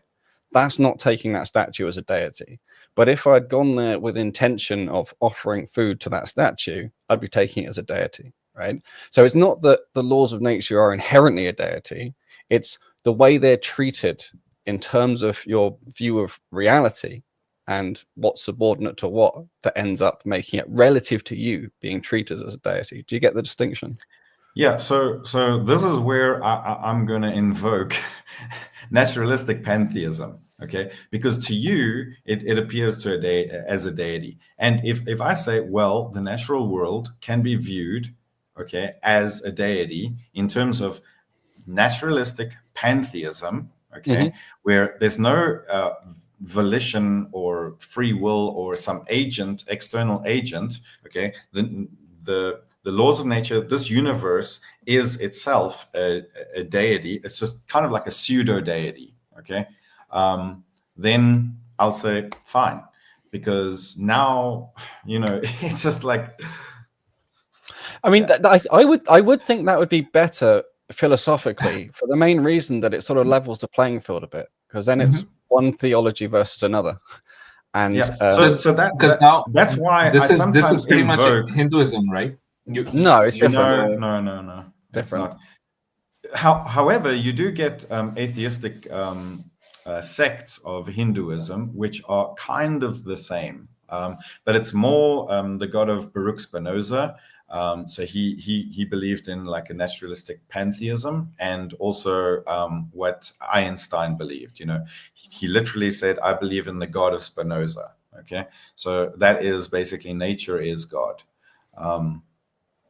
So in terms of being able to communicate with people, I sometimes say I'm a naturalistic pantheist. So it helps sometimes in discourse, okay, like this, where you say, well, you're taking on the deity of, you know, nature is essentially becoming a deity to you. Yes, I can understand from your perspective. Yes, if you say, well, nature is God or performs similar function as God without the agency, because even if you invoke the agency like you know, an external agent, essentially Allah, his interaction in this world is quite literally, because the world works through seemingly it's not like completely random. I mean, we're not just like, you know, the natural laws, right? I mean, there is an order to things, right? There is discoverable things. There's a pattern. There's these types of things, right? It's not like there's random. For me, it doesn't feel like there's random jinn popping in and out of existence, or angels popping in and out of existence. Everything appears to be orderly and discoverable. So the world works according to laws that we call the laws of nature, right? Yeah, okay. Just one quick quickly. When you say orderly and discoverable, do you not think there must be fundamental limits on what's discoverable, or do you think everything is in principle discoverable? I think there might be some things that are not discoverable to us. And maybe there's things that, I mean, there's definitely stuff that's not discoverable to us right now. We don't know all, we don't have a theory of everything, right? We haven't unified general relativity and quantum theory, right? So there's definitely laws out there, and there's definitely probably some kind of theory of everything yet to be discovered. So, but the limits of what can be discovered, I'm not sure. So take, for example, the Big Bang. I mean, you know, the Big Bang started with a few small ideas, right? You know, the universe appears to be expanding, right? And then, you know, Hubble kind of proved that it was, right? And et cetera. So then we termed that the Big Bang theory, right? And more evidence began to come in, like the CMB, et cetera, right? And things fell under the purview of that theory, the Big Bang theory. Although it started off with one or two things, more and more, as evidence came in, they kind of became a collective idea. So yes, you can maybe think of a different way in which CMB, what is the CMB? You could, kind of like come up with a different theory for what the CMB is, okay? But to the best of our ability right now, that falls under Big Bang Theory. Well, kind of. This is one of the things that's it's kind of interesting and important to pick at is this idea of things or evidence falling under a theory. So from my perspective, what you have is a whole range of different theories, each of which comports to or overlaps with or is consistent with various different evidences, none which are consistent with all of the evidences, but there are best candidates according to the consensus of the sort of the history of the scientific community. Now, this is what's something really interesting that I raised in my presentation. I'm not sure if you saw it. Is I watched your whole presentation. Oh, okay, cool. So the bit regarding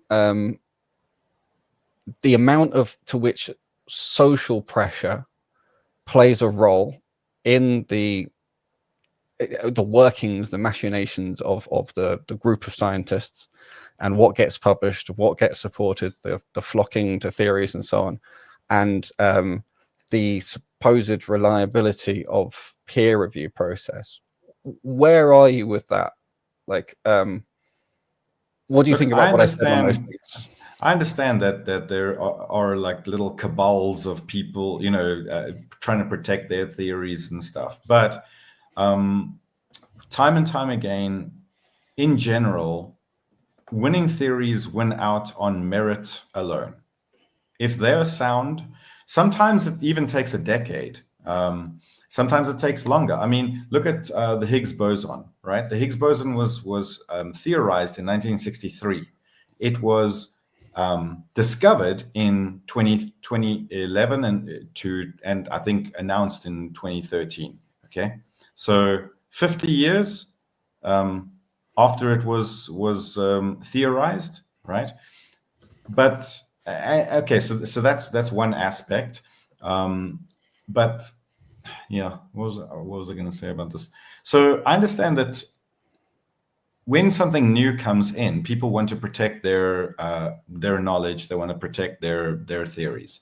But if your theory is sound, I still believe it will eventually win out, because as more people experiment, do the same experiments, elaborate on the experiments and debate. I mean, we're sitting here, but you know for yourself that in the theoretical physicist world, there is intense debate all the time about things, right? In human anatomy, in evolution, the evolution of man, there's this intense debate all the time.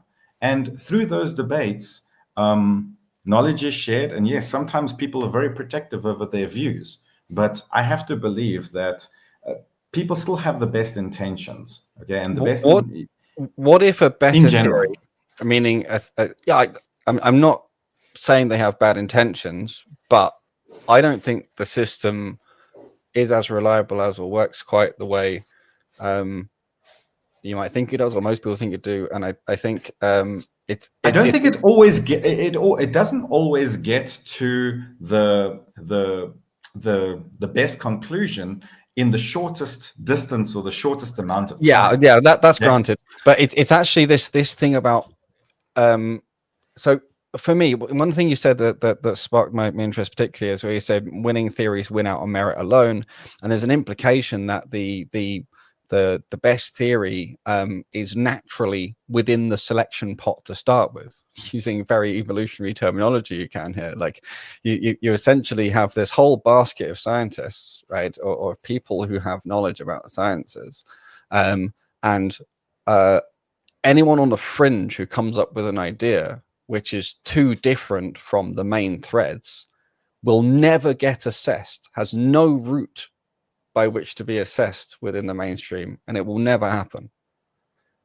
So there's only it's not true that it's like a melting pot where everyone gets a free shot, everyone gets heard, everyone gets part of the conversation.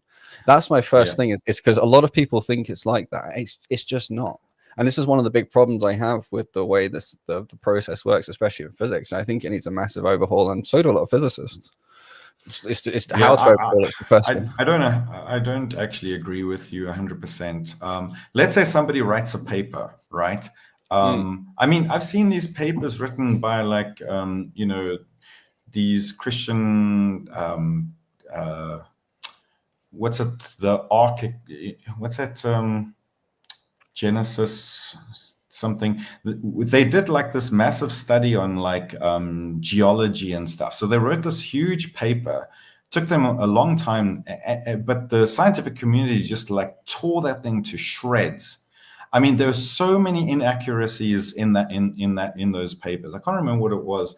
Yeah, but I mean that's not really in the domain of things I'm talking about, though. That's it is. Well, okay. No, it's kind of like not. It's one aspect, but they're discussing papers all the time. So you're saying that there's no route for them.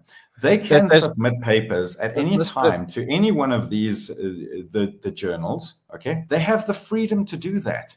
The problem is, yes, the journals might turn them down. They might say, well, this is not constructed properly. This is not, you know. No. There's limited. I mean, there's certain right. There's limited resources. Like you can't imagine. It doesn't even make sense to imagine that everyone's ideas all get properly assessed.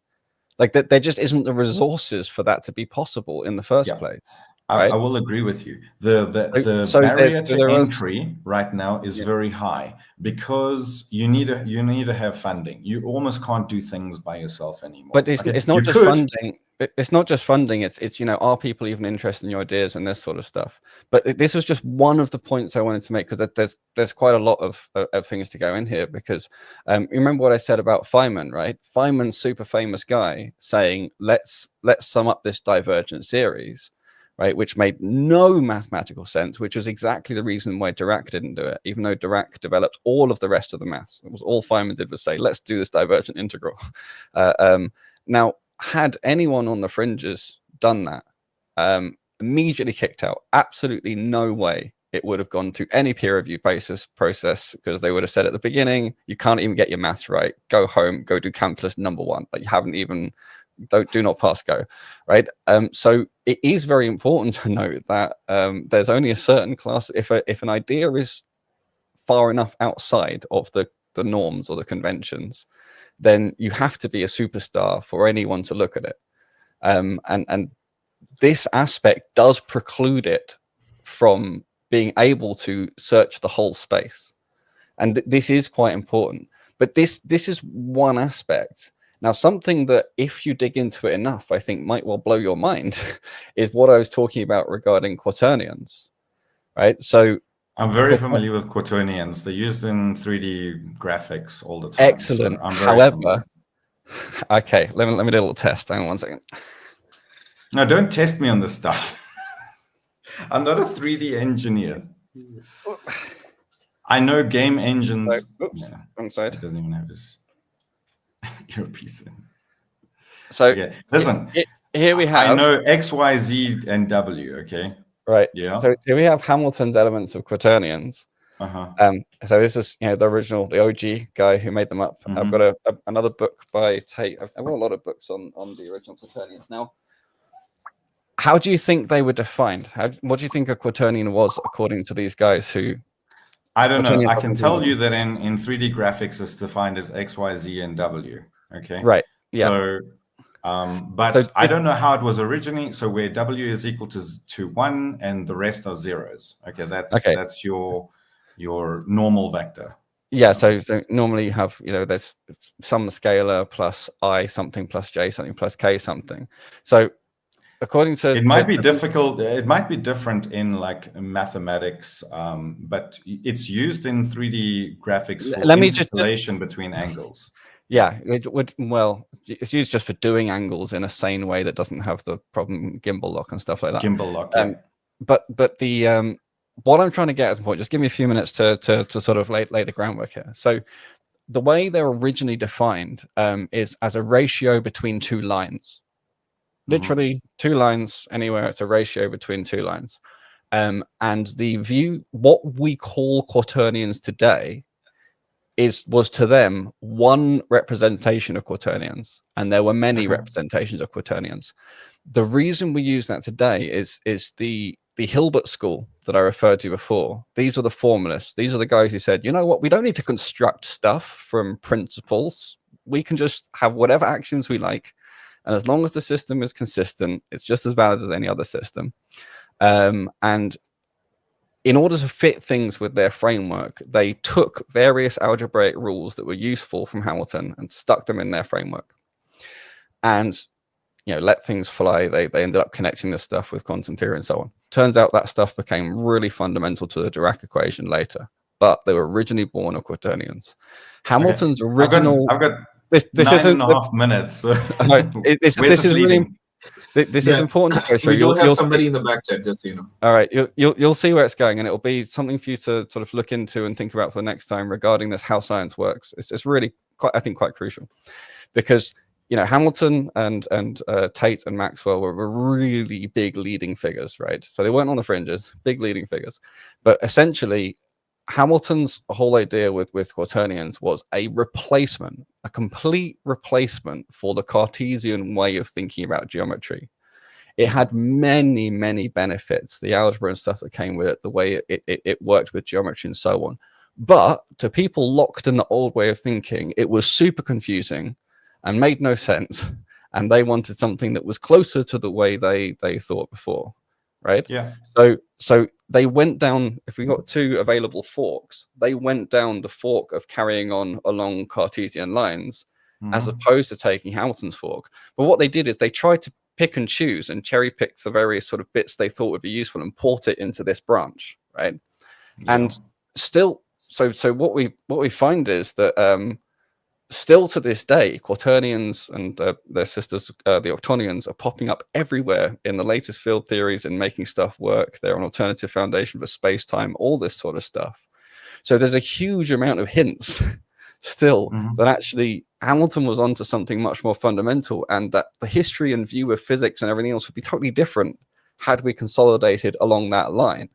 Okay. But in many ways, ways, it's a better theory mathematically and so on, but we didn't consolidate onto it for basically factors that were purely to do with manpower, politics, other kind of. There was no mathematical reason to prefer the other way than Hamilton's quaternions. Quite the opposite. All the new maths that was new and interesting was coming out of the Hamiltonian way, and they were just sort of picking it off, like picking flesh off a corpse. So do you see what I'm getting at with that? I understand, but the reason why they're picking those things is when it becomes useful. So quaternions are not useful and like the be all and end all of, they solve the problem of gimbal lock, for example. They generally have a faster way of doing rotations, and they're definitely better for interpolation, which is like when you're taking time slices and you have to move between one angle and another. Okay. And I'm talking in terms of computer graphics, but I can understand why you still want to use Euler angles and Cartesian plane, angles and stuff like that, because it's easier to understand than a quaternion. Okay. So I think that the reason why they're picking basically comes down to the usefulness. Okay, it's not useful in every single situation. So this is the crucial difference that you haven't quite absorbed, and I really want you to go away and look at this stuff, because if you do a surface Google or a surface chat GPT question, you'll get one answer. I've tried it out honestly, but if you throw the right stuff at it, it gives you a whole different bunch of answers for really good reasons. So normally quaternions are taught as just being a simpler way to do rotations in 3D and stuff like that. That's basically what their advantage is. That's the only use that I know of. Which is a complete misrepresentation of the whole thing. I mean, for one thing, they work as a basis for space-time itself. They work as a basis for Minkowski metric, all that kind of stuff. They are but also they're fundamental to the only way that you can linearize the equations for matter. That, you know, Dirac's equation, it came up with having to try and find a linear first degree solution to this stuff. Those Pauli matrices that are involved, again, quaternions, and they popped up. There was no way to avoid them. Right, so it's not that they're just useful in different areas. Like they've been picked off, or they've been sort of run into. But the point I'm trying to make is there's a whole different alternative history that the physics community did not go down, and that may well have been a better. You know, when you're talking about winning theories, win out on merit alone, the mathematical and physical merit seems to actually be with Hamilton. But due to history and the structure of the academia at the time, the Gibbs and Heaviside version of factors won out. That was kind of what I was inviting you to dig into. Exactly, but that's again why I said we don't always get there by the shortest route. Okay, it's not always like as the crow flies between point A and point B to your quaternions. Okay, but are we going to get there at all? The path is messy, and if somebody comes up with something like that and it becomes useful to people, why would they not use it? I mean, they don't. You know, if they understand it, and maybe the math is very, very complicated, but it's like this in every field of science. When people come up with more elaborate forms of evolution, for example, Dennis Noble, how useful is it? Does it replace everything that we have? Where can we take pieces of his theory and merge it into modern synthesis, for example, right? Right. Now, the foundation of this, where it's coming back to try and close it within the 4 minutes, is naturalism itself falsifiable, or is it always just going to pick off what it feels it needs to continue to survive? What do you mean is naturalism falsifiable? So the idea of naturalism, as you've put it forward, but also more generally, I think, has falsifiability criteria baked into its assessment of whether or not a theory is valid. But that's in the empirical understanding of things, right? Right. But is naturalism itself falsifiable, or is it an exception? It would be falsifiable if an angel or a jinn popped up right here, then it would be falsifiable. I mean, there's many people that they'll say like, okay, I've got a tissue over here. Okay, God could make this instantly, go up in smoke, right? Or completely just disappear from my hand. Then naturalism is falsified. Well, right? Hang on. Any would kind it be, of, though, or would there be some natural explanation you don't yet have the theory for? I think it would be. I mean, it's spontaneous combustion. No, I think it would be. If it happened and it only happened once, it never happened to anyone else, no one saw it. If the laws of nature are violated, if the laws of nature are ever violated, then basically naturalism. Here's the problem, because the laws of nature are never completed. So anything that happens, if it becomes verifiable, it gets folded into laws of nature. So this is the thing. You can imagine. I'm saying if it violates the laws of nature, we might not understand all of the laws, but if something is violating the laws that we currently have, okay, then if this pen just spontaneously splits into two, okay, I mean, I would say that wouldn't actually violate quantum mechanics, but that's that wouldn't violate quantum mechanics. Leaves open that possibility. It's just a very, very no. I mean, look. So as part of the natural laws, there is cause and effect, right? I mean, there's a causal closure in this universe. Okay, what caused that? Okay. So, well, causal closure is a hypothesis. It's not another thing. But what I was damn, I've forgotten what I was going to say now. It's really important. Now I can't remember it. Yeah, but anyway, many things can falsify naturalism. Many things can falsify. So this is the thing. I don't think it's true that anything could falsify naturalism in the way many things can. You do it. So this will be a topic for next time. It seems to be that the only way naturalism could be falsified is if God was not as reliable as he is. Yeah, something like that.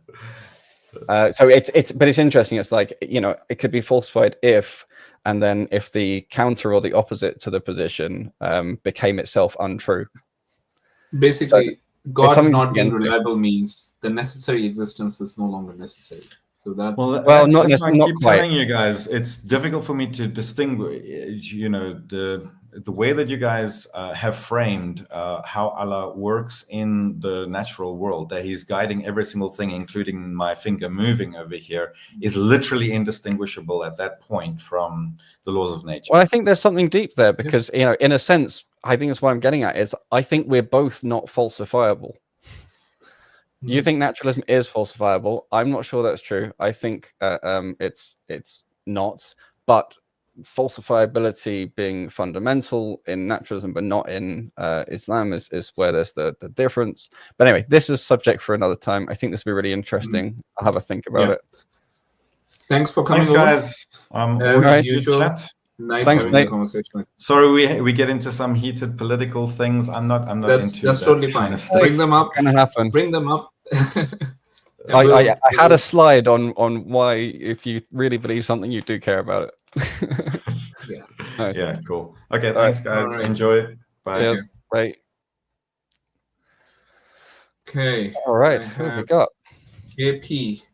So Oh. KP's name is Khayali Blau. We'll just call you KP. I hope. So KP, do you want to just introduce yourself first? Who's the picture? That looks familiar. Is that someone famous?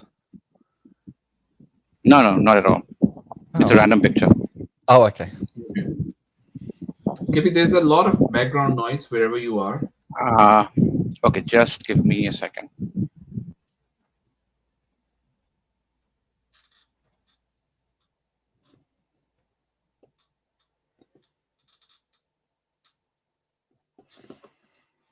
Okay. That was good. I don't know where those questions came from Naturalist, but that was it's good that he brought them up and at least gave us the opportunity to respond to him. Yeah, no, I thought they flowed relatively naturally. I expected them to go. It's funny. I can often see where a question pathway is going to lead, and I'm trying like, no, let's not go down there because there's just other foundational stuff we need first. But alhamdulillah, right. Ultimately, there's our intentions, but Allah's in control of what happens. Is it better now? That's much better. Yeah. Go ahead, So KP. hi. Yeah. So you asked me about you wanted an introduction. So Yes. from my belief, I'm an agnostic. And by agnostic, I mean that I don't know whether God exists or not. Okay. And what kind of background do you have? Do you have a scientific background or a philosophical background or something else? Or? I'm a student in terms. Just like studying or reading about philosophy and science. I am not that. How old are much you, by the way? into. If you don't want, if It's you want to better just not let to. us know how old are you? You can give a range. If you 40s, you'd say. Okay, you're in your 40s. Okay. Cool. Yeah. All right. Good stuff. So, do you have any questions for me based on the presentation or on discussions we've had so far, or is there something else you wanted to bring as a question? Or? I was trying to go through the initial presentation that you gave, but unfortunately I couldn't get the time to. I just thought that you guys were having a nice discussion, and I like having some philosophical and religious discussions as well. Okay. So, maybe if I have to ask a question, then what, in terms of your belief in God, what do you think is the strongest argument for that? You were formerly a Muslim. That's what you told us, right? Yeah. Okay. So why is it that you left Islam? Well, hang on. Before that, can we? Okay.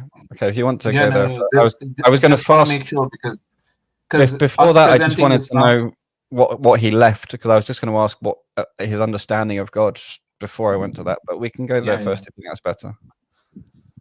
Yeah, based on my view when I went through the evidences that are presented for or in favor of Islam, I realized that over time I realized that I don't think they are solid enough for me to believe in it, and that's why Okay. I thought if I don't have good evidence to believe in a religion, then I shouldn't claim to And be how solid far in that back religion. is this? Like, how many years ago did this happen? I think this happened 5 years ago. 5 years ago. Okay. Yeah. So can you recite Surah Fatiha to me? Yeah, sure. Okay. Bismillahirrahmanirrahim. Alhamdulillahi Rabbil Alameen. Ar-Rahmanir-Rahim. Maliki Yawmiddin. Iyyaka na'budu wa iyyaka nasta'in. Ihdinas siratal mustaqim. Siratal ladzina an'amta alaihim. Ghairil maghdubi alaihim waladdallin. Ameen. Cool. Okay. And can you just recite Dua Qunut? I can tell that you're from Can you the Indian subcontinent. Sorry? can you start it because I haven't read Witr in a while No. now. Dua Qunut. You know when we recite it, right? Witr.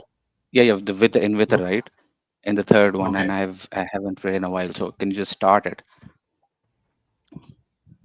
Okay. Start it. Can you just start it? And No. once you start it, I'll So, continue with it. so you can continue with it. You cannot start it. How did Yeah, you because used to? I memorized Okay. it. I mean, I knew it at the time, but I've forgotten how it's. I confuse it with another one. But can you just start it and then Which I'll one do you continue with it? confuse it with? Istikhara? No. Allah la ilaha illa huwa Allah la ilaha illa huwa al-hayyul qayyum la ta'khudhuhu sinatun. No, it's the Ayatul Kursi, right? I'm reciting. I don't. I mix it up with Ayatul Kursi for some reason. I don't know. So if you start it, I can read it, but I don't. It's been a while since I've prayed Witr. Which one do you Particularly read? Do you know there are sorry. multiple Dua Qunut? Which one do you read? Yeah. You can start once you start it. I might recall it, but I can't tell you the exact name. The popular one. I mean, the one that Sunni Okay. generally. So the Sunnis who generally okay. Allahumma inni biman hadait. No, not this one. No, So this you one. don't know this? Okay, which one No, do you not this know? one. Do you know the other Allahumma one? inna nasta'inuka. Allahumma inna nasta'inuka wa nastaghfiruka wa nu'minu bika wa something like that. Sorry. Yeah. You just reminded What do me. you So mean? Something like that. اللهم انا نستعينك Okay. ونستغفرك ونؤمن بك ونتوكل عليك الخير ونثني عليك الخير ونشكرك ولا نكفرك ونخلع. This is maybe I can recall further if I try to, but this is how much. Is it correct? This is the one, right? No, you're mixing it up with you haven't read it fully, because if you Yeah, were I haven't read it okay. for Okay, several days. let's go ahead. Let's go ahead. All right. Okay. So what's your understanding of God, of Allah? Of Allah or God? I mean, in general concept of God, of course, Allah is a more specific version of course, the Islamic concept of God. But God, in general terms, I I'm would say. trying to get your view. I didn't know if you still think of the God Allah as just like a literal thing, or if you mean specifically. So yeah, give me your breakdown of In general, God. how So, you see Allah and this general concept of God, if they're different for you. Yeah, so basically, when it comes to the basic concept of God, so I think he is the more widely accepted understanding of God, because there are so many religions and therefore probably equally many versions of belief in God or concepts of God. So, but generally, my understanding is God is someone who's immaterial, timeless, spaceless, conscious, all good, or you could say omnipotent, omniscient, and omnibenevolent. Generally, the you could say the Abrahamic God. That is how he's understood. So this is my understanding of God. But even if he's, I mean, you could remove the attribute of, for example, omnibenevolent, and even in some cases omniscient. Omniscient, and I would still say that if that entity is conscious, and intelligent, just intelligent even, then I would say that, yeah, we could still say that that entity is God. Okay, and what about Allah? So what was you mentioned Allah is specific and different from the general concept of God? Yeah, I think Allah, of course, is the Islamic concept of God, which is who is one, timeless, spaceless, Ghani, and he is Rahim, Kareem. He is he's not all loving like the Christian version, but he is Rahim and Rahman. Because Muslims do make that bifurcation. Something there's very, you would say, there's a difference that Muslims usually mention, but so yeah, this and. So did you move from belief in Allah?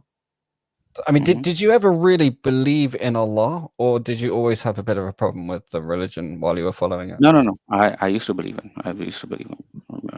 Clearly, I mean, I was a believer. Allah.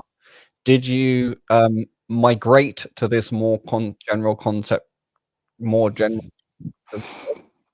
believe monotheism, or did you jump to not believe did you jump not believing in Allah and then we're just sat in a space where you don't know what God is, but you think there might be one? I think the overall my journey out of religion and my belief in God, I think those were, I think in a ways, they were quite simultaneous, not exactly, but yeah, they were a bit simultaneous. But I think when when you say Allah, I mean, basically you're saying that belief in Islam, should I equate the two? Well, or you're saying that generally the concept of God? I wouldn't quite equivalent. Okay. Quite. Okay, you're saying generally. Okay, so you might be saying that generally, if I believe, if I look at the concept of God in Islam, that is Allah, and the concept of general, the other God that I've given, I think I don't remember any time when I believed in a God who was not Allah or who didn't have those attributes, I think. Yeah. Because ever since I stopped believing, but at that point, then when I sort of realized that there isn't sufficient evidence for me to be certain about God's existence or Allah's existence, at the same time, I realized that, okay, equally, I mean, at the same time, I realized that, okay, the other kind of God that I just mentioned also would need sort of similar kind of evidences. Since you're not talking about Islam right now, just talking about the concept of God. Well, that's interesting because what were your evidences, or what do you think are sufficient evidences? And do you believe you left purely for rational reasons, or were there emotional reasons involved? No. I believe that I left for purely rational reasons, because there was a time when I didn't even want to leave. So there was a time when for a few years, I didn't want to leave, and I said, okay, no, let me stop thinking about it for now, because. Right. So okay. So sorry, you don't need to go into too much detail. I just wanted to know if it was if we're going to go down a rational route, or if there's so purely rational reason, I think. And the other question was. Yeah. So it is really about this. You believed at some point, and then you believed there was at some point you believed there wasn't sufficient evidence.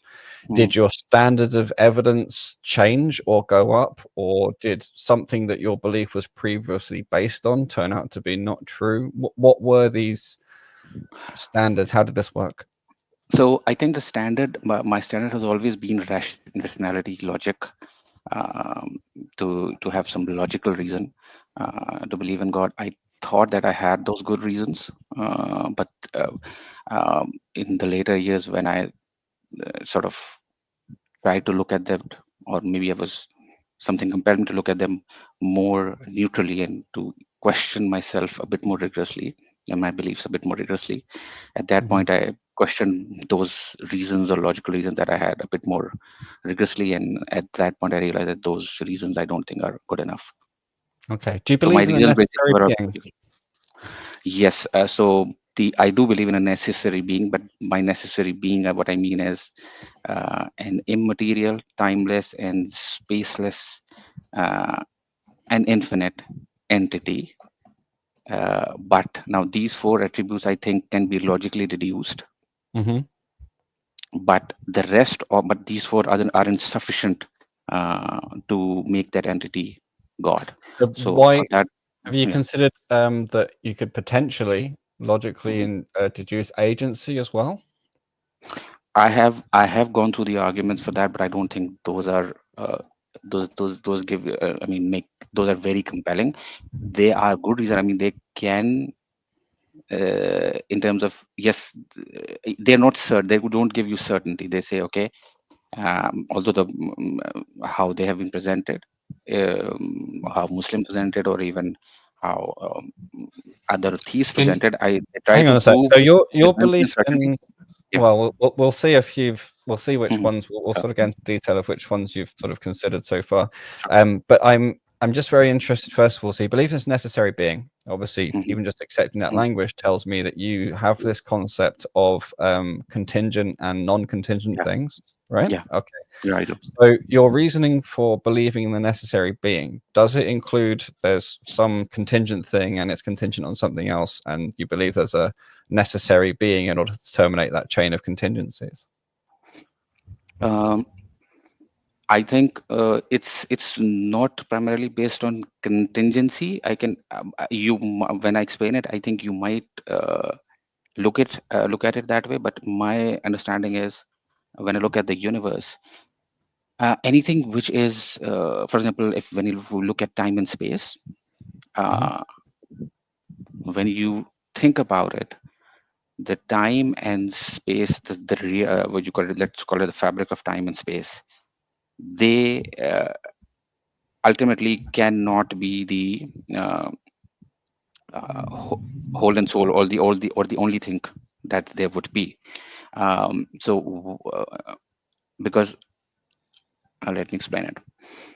Space, how we understand is a 3-dimension or 4-dimension area that we live in. But the space itself, how I think about it, the space itself cannot be space, cannot have space, or cannot take up space. For example, when you say the universe is expanding, the space itself is expanding, but what is it expanding into? Now that makes me think that, okay, this means that whatever this whole thing is, it cannot ultimately be the only thing, um, because there is something that this would be somehow limited, at least in terms of uh, whatever it is.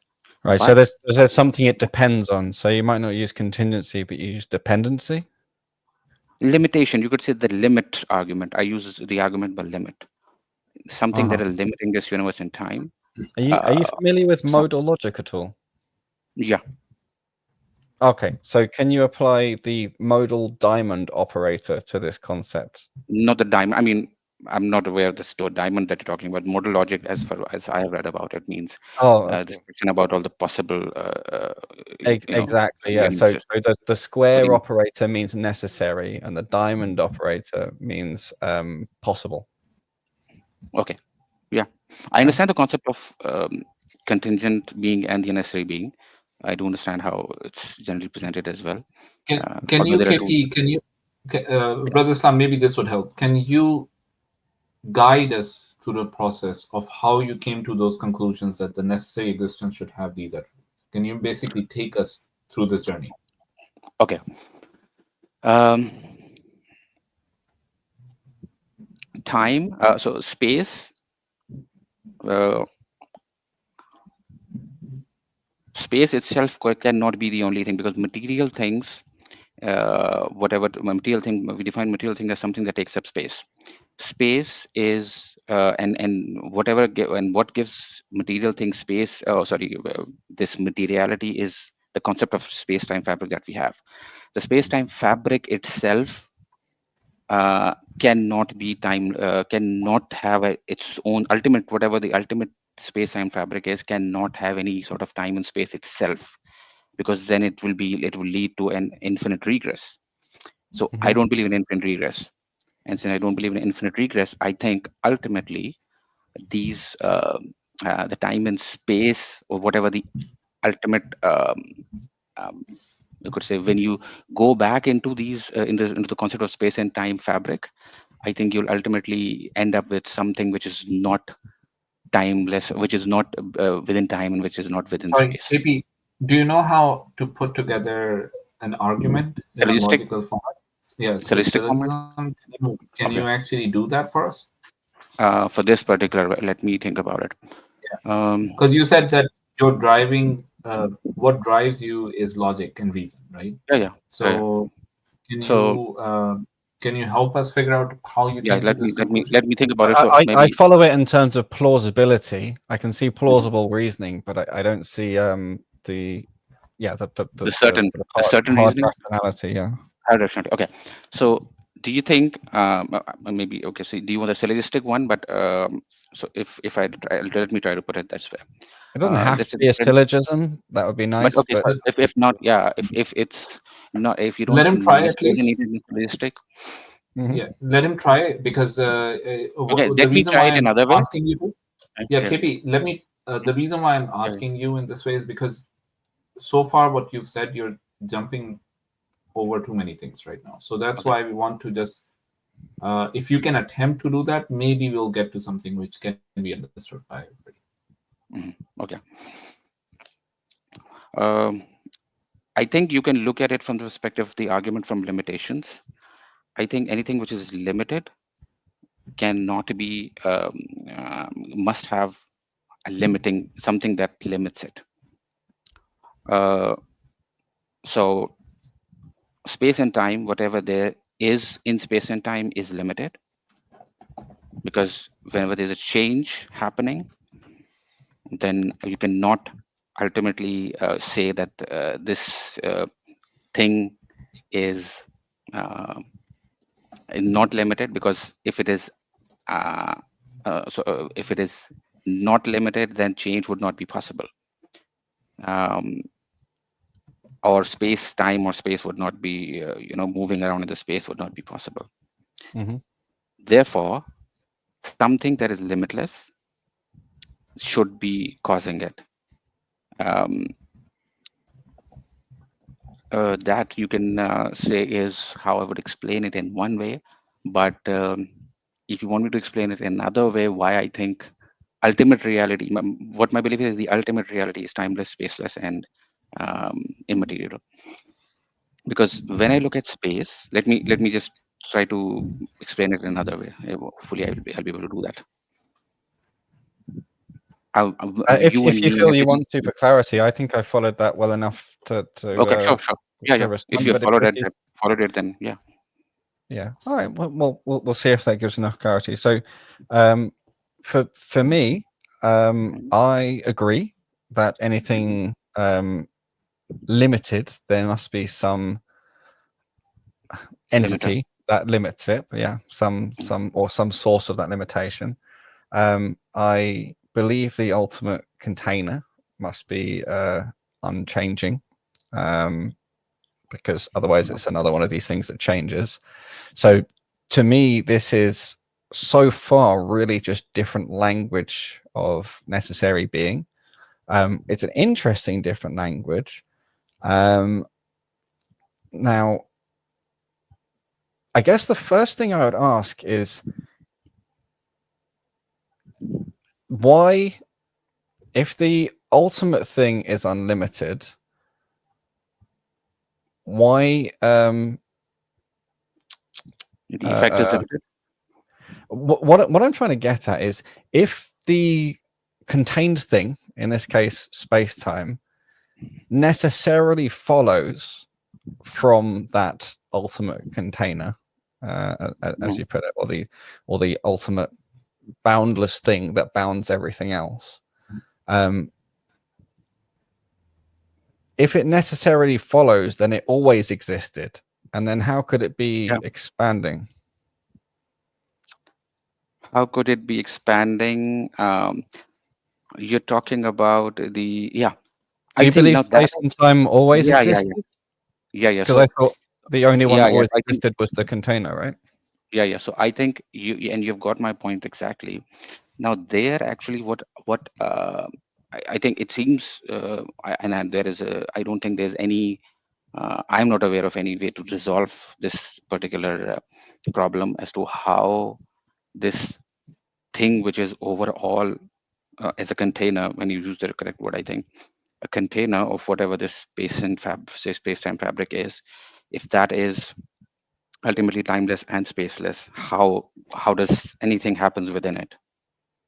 Now that is a So good question, and I am not aware of how that happens. But this is an ultimately, interesting yeah, switch. yeah. So it's an interesting switch of language, and ironically, this is where the language use in Islam is so much more beautiful from my perspective, but encapsulates the same logic, because we don't say Allah is the container in the sense Yeah. that creation's inside him like a vessel, right? You say he's I know. all encompassing. And there's a subtle difference there, which means the things he creates are not inside of him or part of him, but he encompasses and surrounds them. So it actually already fits neater without making this potential problem that comes from this containership argument. I think. Sorry. Yeah. Please continue. You want to say something? I mean, I wanted to okay, you comment can on. respond to that if you want to. Yeah. Yeah. I just wanted to say about God being all encompassing. Now, what my understanding is, I understand that this is also how God is described, or Allah is described, as being all encompassing, or the creation, and yet being separate from it. So Mhm. it's not within it, or inside, or out. Outs. I don't know. You would say it's outside it, in terms of it is separate from its creation. Mhm. And I understand that is the conception of God that is there, but Mhm. that is not what I'm talking about.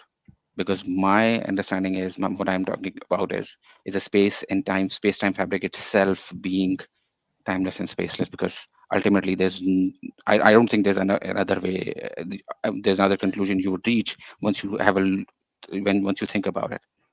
So you're saying that the space-time fabric is itself timeless and spaceless. So It you're has to saying, be. but then aren't you saying the Wait, space-time fabric is this this ultimate existence you're talking about? It could be. It could But be, then or you it might have violated been what you by said something. about being, Yeah, but or it you might have said been caused by something, but you or it violated might what have you been said caused by about something. it being unlimited, right? You said it Yeah, was an or it infinite might. entity. Yeah, or so and that's why, if it is limiting, because time fabric itself is timeless and spaceless. When something is spaceless, I think it becomes technically, it also becomes limitless as well. So it could be that whatever this is, maybe we're not able to understand how it works, but it could itself be the overall existence, but maybe it has been caused by something. But ultimate what do you reality mean is by timeless and spaceless? How are you using beyond those time. terms? Beyond time, not not taking spaceless means not taking up any space or volume. Timeless being meaning not being within the bounds of time. But space-time Going. by definition must take up some volume, right? So No, Yeah. So, I'll tell you so I why doesn't make. okay. Okay. KP, one Mm-hmm. question, right? I Mm-hmm. actually wrote down the argument that you were Yeah, yeah. giving. So your argument from limitation was, tell me if I've got everything correct. Mm-hmm. Because right now I'm super confused by what you're saying. So Mm-hmm. anything that is limited must have something limiting it. Mm-hmm. Did you say that space-time is limited, or are you saying space-time is unlimited? Space-time fabric itself, which gives everything the space, which sort of locks everything up gives something volume. No, what was your And second? What was your second premise when you yeah, tried to put it space-time in a is limited. premise? Yeah. You said space-time is yeah, limited, I correct? mean, the material world is, you could say, yeah. So let me, maybe I might have said it, but what I mean is the material world that we live in, everything which has space and time, which is within space and time, which takes up space and is in time, is limited. Okay, so everything in space-time, Everything bound by everything space and time, you could say that. in If space-time. space-time were infinite, then it couldn't be expanding, right? Yes, the way that we understand is, it wouldn't be. And I think the question is it just our from inside, for us material beings, something is happening, but itself the space when you think, and let me explain why I think that the space-time fabric is timeless and space-time. Maybe then it might be a bit more clear. When you say that I think space it's is, going to make things when you worse, say, to be honest. okay, Because no, ultimately, let me Mhm. point out the issues that I'm seeing, and there's no way to wiggle out of them here, is because Mhm. what you've got is something that is changing and unchanging, something that is bounded and unbounded. So the Yeah, but there's no contradiction, other way the around. Yeah. difficulty is in your But construction. I It's not understand it. natural. I understand that, but there's no other way around it. Tell me something. The space is expanding. Is it expanding into something? For example, it's a balloon. Let's say balloon is expanding, but the balloon has some space outside it to expand into, right? Mm-hmm. So then that means that space itself is taking up space. No, well, you see, the way I would view it Mhm. is to say, well, yeah, space-time expanding, but it doesn't make sense for it to need to expand into something. That's Well, something you how can does that add make on sense? if you like, but it's not required with the concept of space-time as it's normally treated.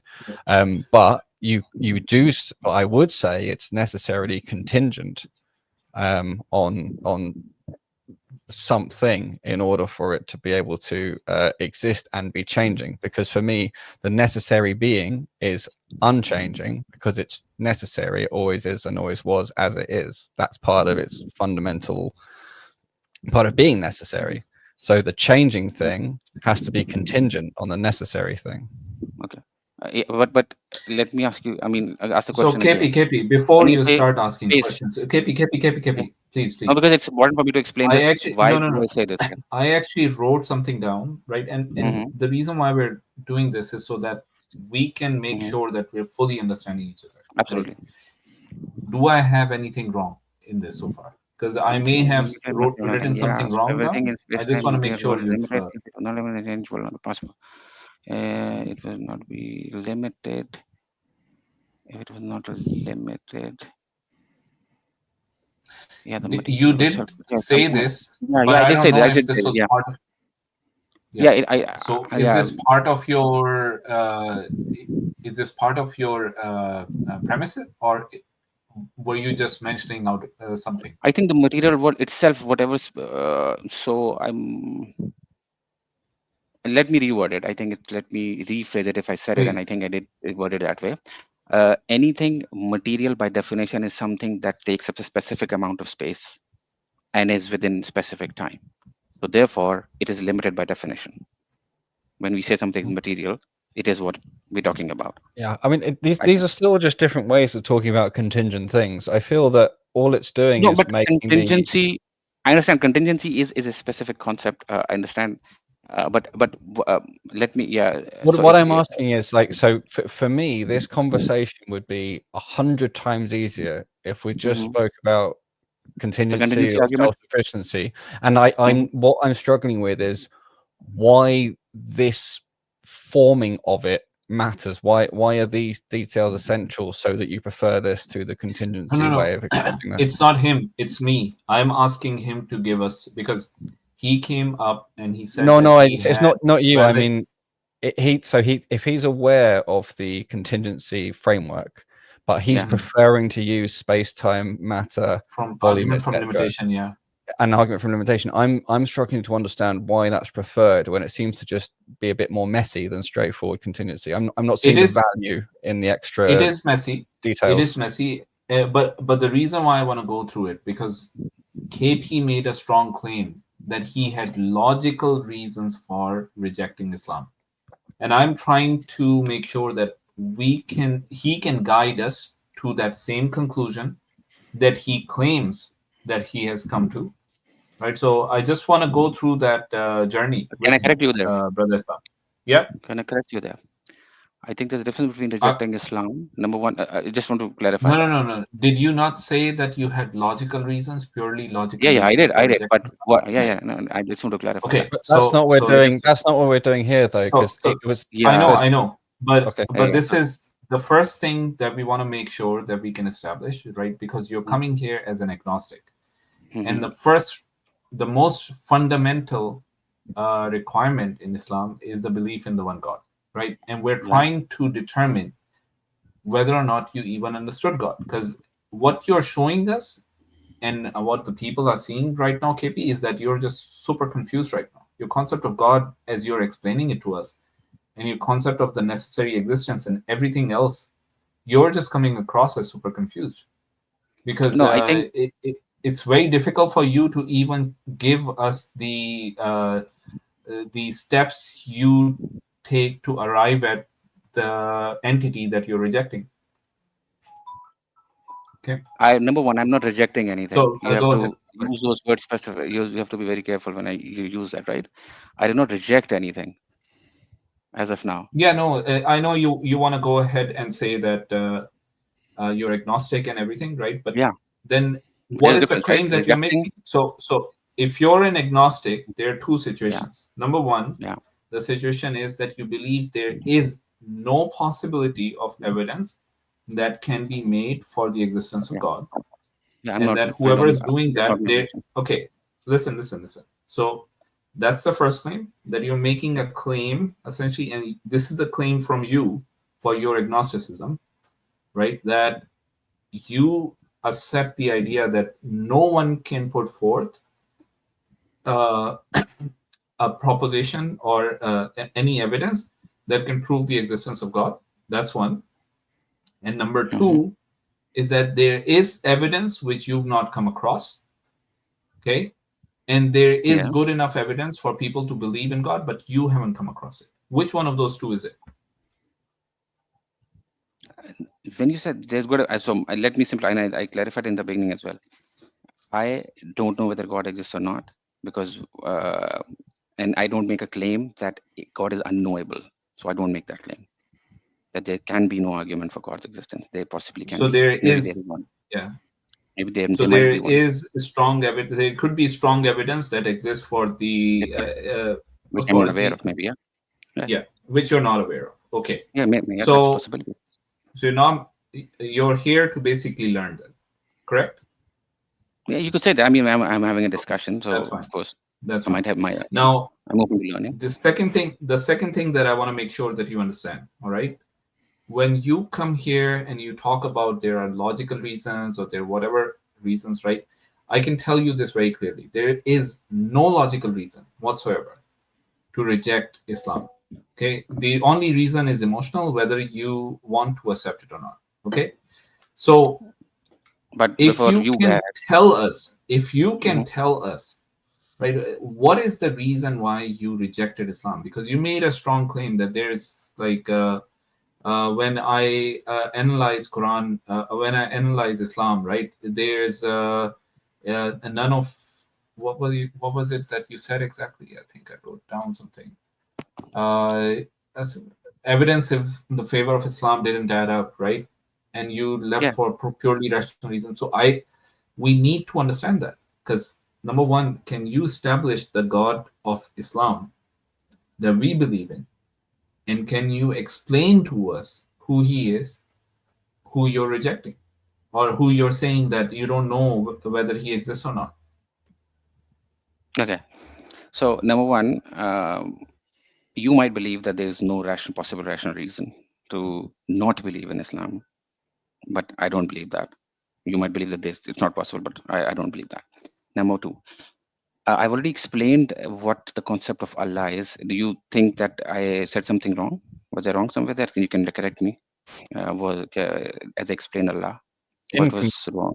For sure, right? We can agree on that, because we didn't go through all 99 names and attributes plus the Of course, we extra. cannot go through all the 99 names. Yeah, yeah. Right. Generally speaking, but broadly, it was plausible that it's aligned with Allah, but there's still many ways in which it could have been mistakenly a straw man. And in fact, you could have always, all this whole time, not actually believed in Allah, but believed in something that was similar.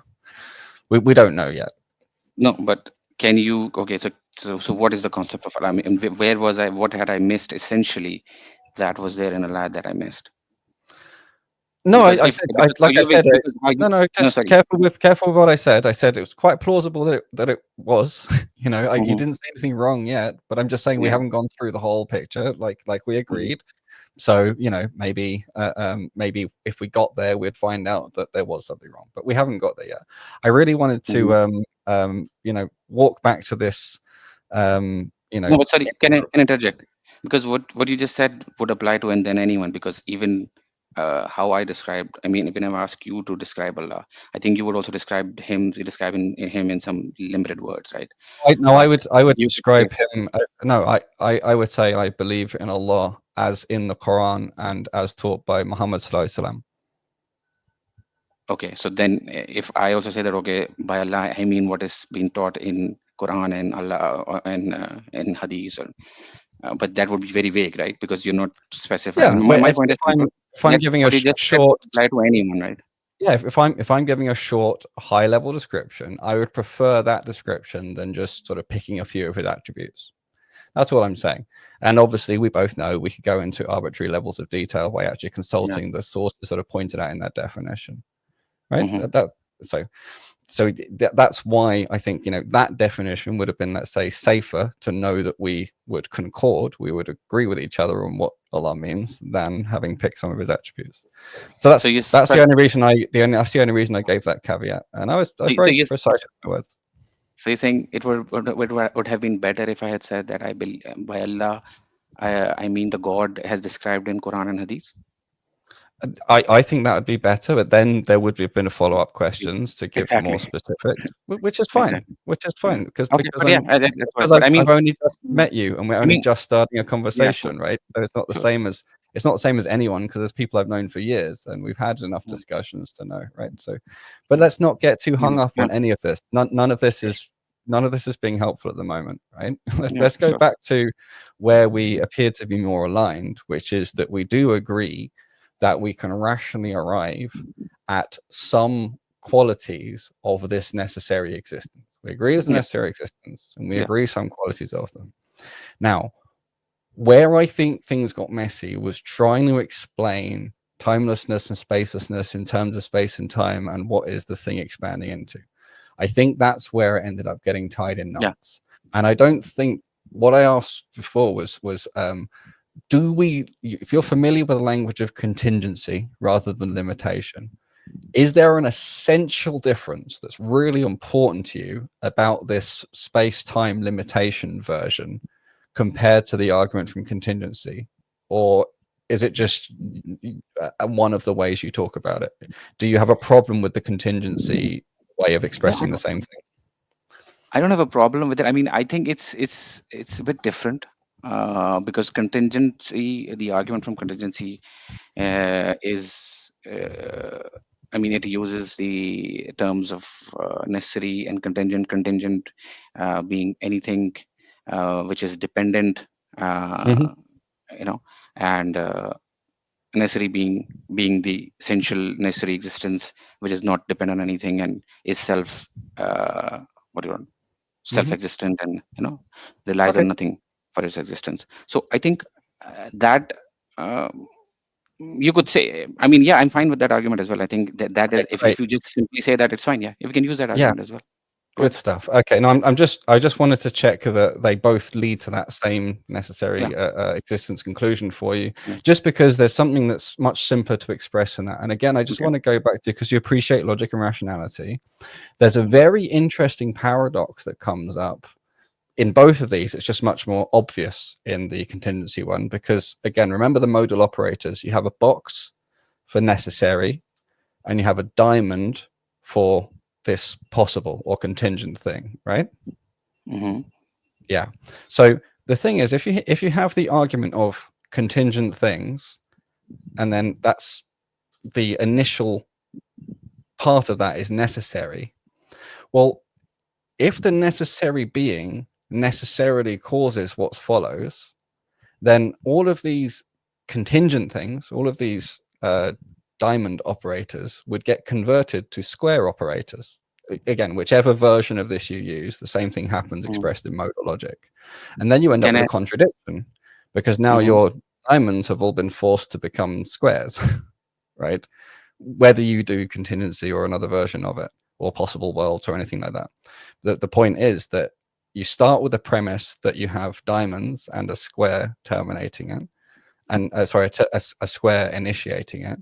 But if the square sorry for interjecting, the diamond box language, I'm sorry, I'm not getting it. Can you Okay, well, Can so you this maybe is, make a syllogistic argument, or maybe a simpler in, version, or not with the diamonds and boxes? Just okay, simple. I mean, I'll if you're I'll describing the change it contingency into, argument, yeah, I'll change it into necessary and possible for you. yeah. The reason, maybe for the sake of the stream or whatever, the reason I was using box and diamond is because it's purer modal logic, right?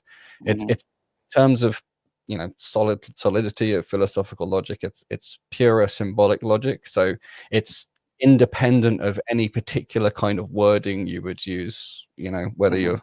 But let's try it. So let's do it in terms of necessary and contingent, or self-sufficient and dependent, whichever you prefer on that. You know, let's say necessary and contingent. We'll see if this works for you. So basically, if you have a chain of contingent things, and you accept that that chain has to be started by a necessary thing, but then necessary thing, it's always as it always was, and creates if part of that necessary being, not part of it, but if a consequence of that necessary being is the creation of the things that follow, then those things that follow are not contingent, but must also be necessary. They would inherit necessity from its predecessor.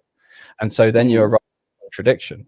So it means they can't have been contingent in the first place. That means everything's necessary. So there is no separate necessary being.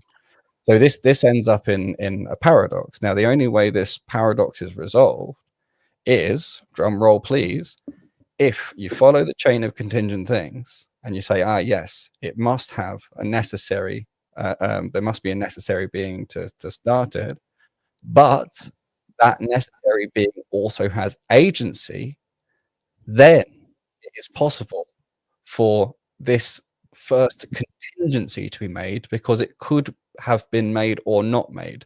It could have been another way. So now you have a chain of contingent things and you have a necessary being. The only way to have both is if the necessary being has agency. Okay. Yeah. So this I think is a level 2 argument, or the second step argument for contingency, right? But just the first thing that you said about necessary existence, if that had always been there, and it doesn't have agent, I think that was what you were KP, trying to this was still argue. level 1 argument. We didn't go to the level 2 argument The at all. agency argument is level 2. Okay. All right, that's what The you were agency saying. argument Well, is level 2. Yeah. I'm not sure this level system you're using, because I think this generally isn't. that is how I see Muslims and No, Gen because using it. don't confuse this with the Yeah, normal agency argument, because it's not this. What this No, it's not. uses, yeah, because there's the sort of contingency argument that's kind of inherited by Kalam and then sort of morphed by William Lane Craig and It's a Kalam bypassed. cosmological argument. But there's a contingency argument. Yeah, I understand the difference between these two. Right, but the thing is, one of the common counters to the contingency argument is the modal contradiction, which I went through, where, well, if it's necessary, then everything that follows becomes necessary. You got a contradiction. And the point is that resolving that apparent paradox requires that the necessary being has agency. Okay, so I think I think the modal what you call it, the argument against it, I think maybe slightly different, but maybe I cannot exactly recall it. But what you just said about agency being the only thing how it can we can resolve this problem of contingent. Do you understand why?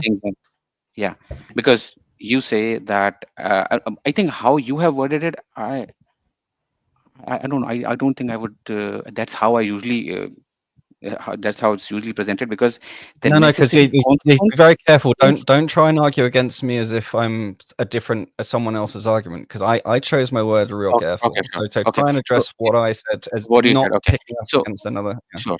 So what you said was, if something comes from the necessary existence, or arises out of the or is caused by the necessary existence, then, and if it's just if there's no agency, then the thing that comes from it must also be necessary. Is that correct? Have I worded that correctly?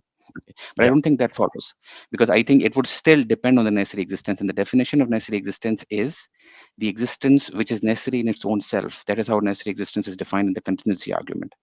So even if it comes out of it, and even if it's a necessary outcome of the necessary existence, even then you would say that it depended on its existence, for its existence on Yeah, the but necessary. it's very important though, because for it to be possible rather than necessary, it could have been another way. That's the crucial difference. Now This is that the is key that thing. is a difference. Yeah, that is No, a it's not. contingency. No, it's not different. It's built in, and this is why it's better to think in terms of pure modal operators than to confuse yourself with approximate language. Okay, So okay. yeah, So now this is the thing. If it could have necessary been. thing implies, so if necessary P implies, if P implies Q and P is necessary, then Q is necessary. There's no way around that. For Right. Q to be contingent, if P implies Q, right, then the only way that's possible is if the necessary thing creates a contingent P. And for it to be contingent, it must be possible that there was another way. Ergo, there must be a choice. Ergo, he must have agency to make the choice. Okay. Yeah. So basically, yeah. So that's how I have also understood this argument as well, the contingency argument, that anything which could have been any other way, that by definition is contingent, and Yeah. and therefore and for it to be in that specific way, or have that specific attribute, have that specific, let's say, size or time within it being a specific shape, whatever it is, it must have an agency behind it to decide it. Now, I think I find two problems with that argument. Number one, why is an agency required? Why can't it just be something like a what you'd call a, let's say, a true random generator, which just eternally has caused the creation or whatever comes out of it, just pure out of from its very nature. In its nature exists randomness. What happens if you have a random generator which is infinitely generating? It infinitely generates. It means everything happens. So Exactly. everything becomes necessary still. You haven't solved the problem at all. No, but now we're coming back to the same. Everything would be possible, yeah, and everything might, yeah. If you say that, careful, in because that it means again, it means everything happens. So you haven't solved the contingent necessary paradox. The random number generator, right? If that's the necessary thing, then necessarily generates everything. And so still everything is necessary. You haven't solved the possible necessary. Because the whole point of choice is it's a selection among the possible options. No, what if someone chooses everything? Why can't everything be selected? So because then it couldn't have been any other way, because it's everything. It's all the ways it could have been, and so it's necessary. No. Not it is. thing. Take a moment. Take a moment to process what I just said, because I guarantee you haven't processed it right. The random generator left for infinite time, right, will generate every possible way, which means there's no other possible way it could have been. Therefore, it's necessary. Okay, so let's say it generated all the possible numbers. Let's just imagine it generates all the possible numbers. Can I ask you something? You're saying the random generator that you're talking about, it is eternal, correct? Yeah. Okay, so what makes something eternal for you? By eternal, I mean it's timeless. It doesn't act in time, not one after the other. So it doesn't act in time. When something is eternal and it's timeless, right? What are the necessary properties for that to be eternal and timeless? For that existence, what is required? That is timeless? Yeah, what is required for it to be eternal and timeless? To be beyond time, to not act in sequence one after the other, to not change. Not change, right? Yeah. Immutable. Okay, now you're talking about a random generator. Okay. How can it be a random generator now? It would only result in one if it's not a guided mechanism, if it's a mechanism without agency. Will it result in different outcomes each time, or would it only result in one outcome and the same outcome each and every time? It will timelessly result in all possible outcomes. Meaning, Right. How did you if come to that Meaning conclusion when it's meaning unchanging?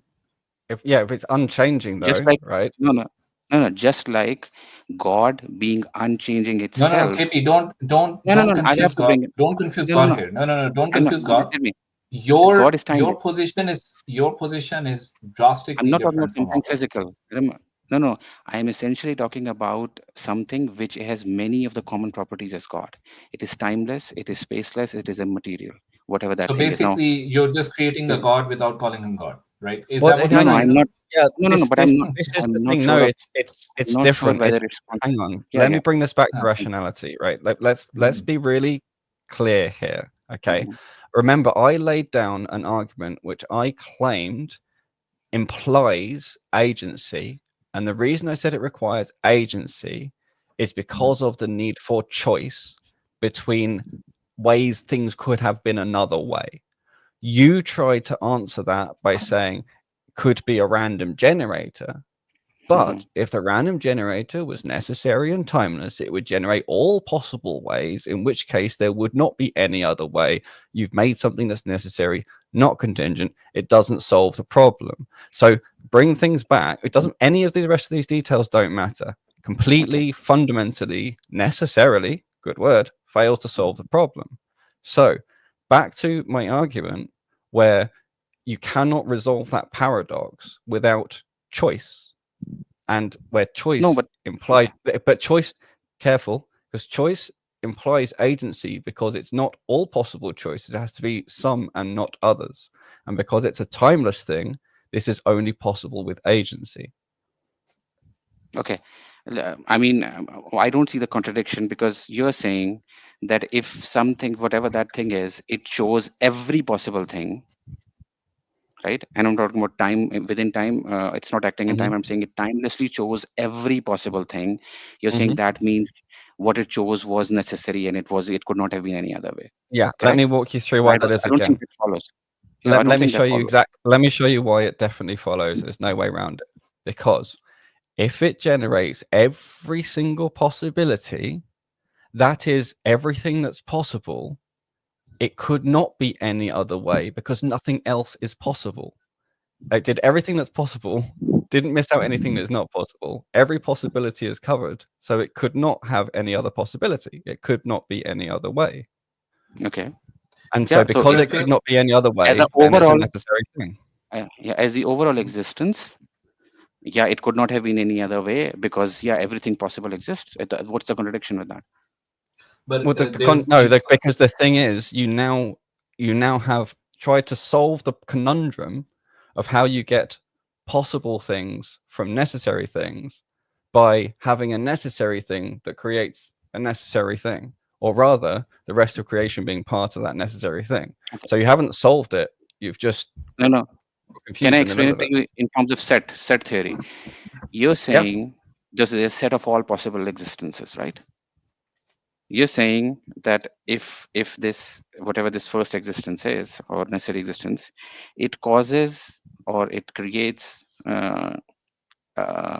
all possible things or every possible thing. In No, other no, no, words, no, if no, I no, no, no. I'm saying that the necessary existence has to have agency because it chooses to cause some contingent things, some of what is possible, right? I get it. And this distinguished from a random generator that lasts for Yes, infinite yes. time, which generates everything that's possible, and And I'm talking about therefore the that conundrum. collection is necessary. I'm talking about the dilemma that you're trying to present.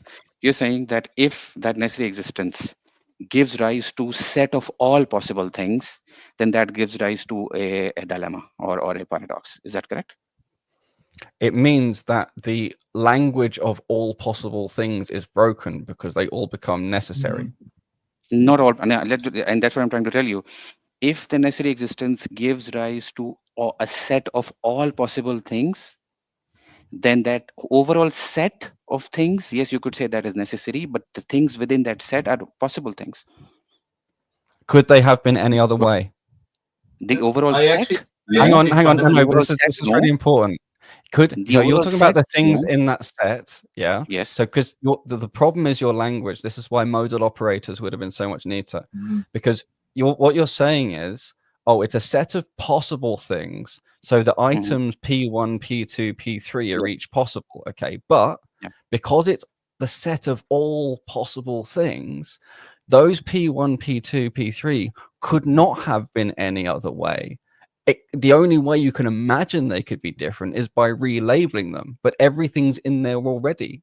So nothing that's in there could actually have been any other way. You can imagine they're possible by doing logic badly, but if you follow through the modal logic, you will see you've actually converted them all into necessary, because there's no other way any of the P's inside that system could have been. Because So, if for the example, cause is eternal and all the possible conditions for the existence of the effect are there, then the effect would be eternal as well. I agree that. You I agree with understand? that. I agree prefer with the you. way I That's put it. I And really want to keep it in know- set theory.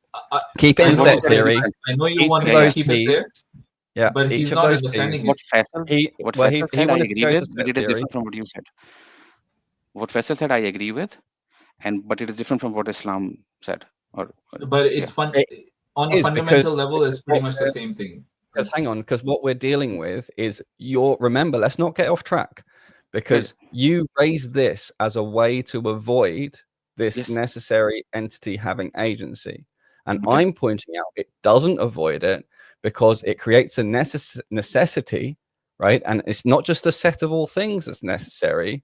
You then have to force everything inside that to become necessary, because each of the possibilities couldn't have been any other way, because all you're doing is relabeling them.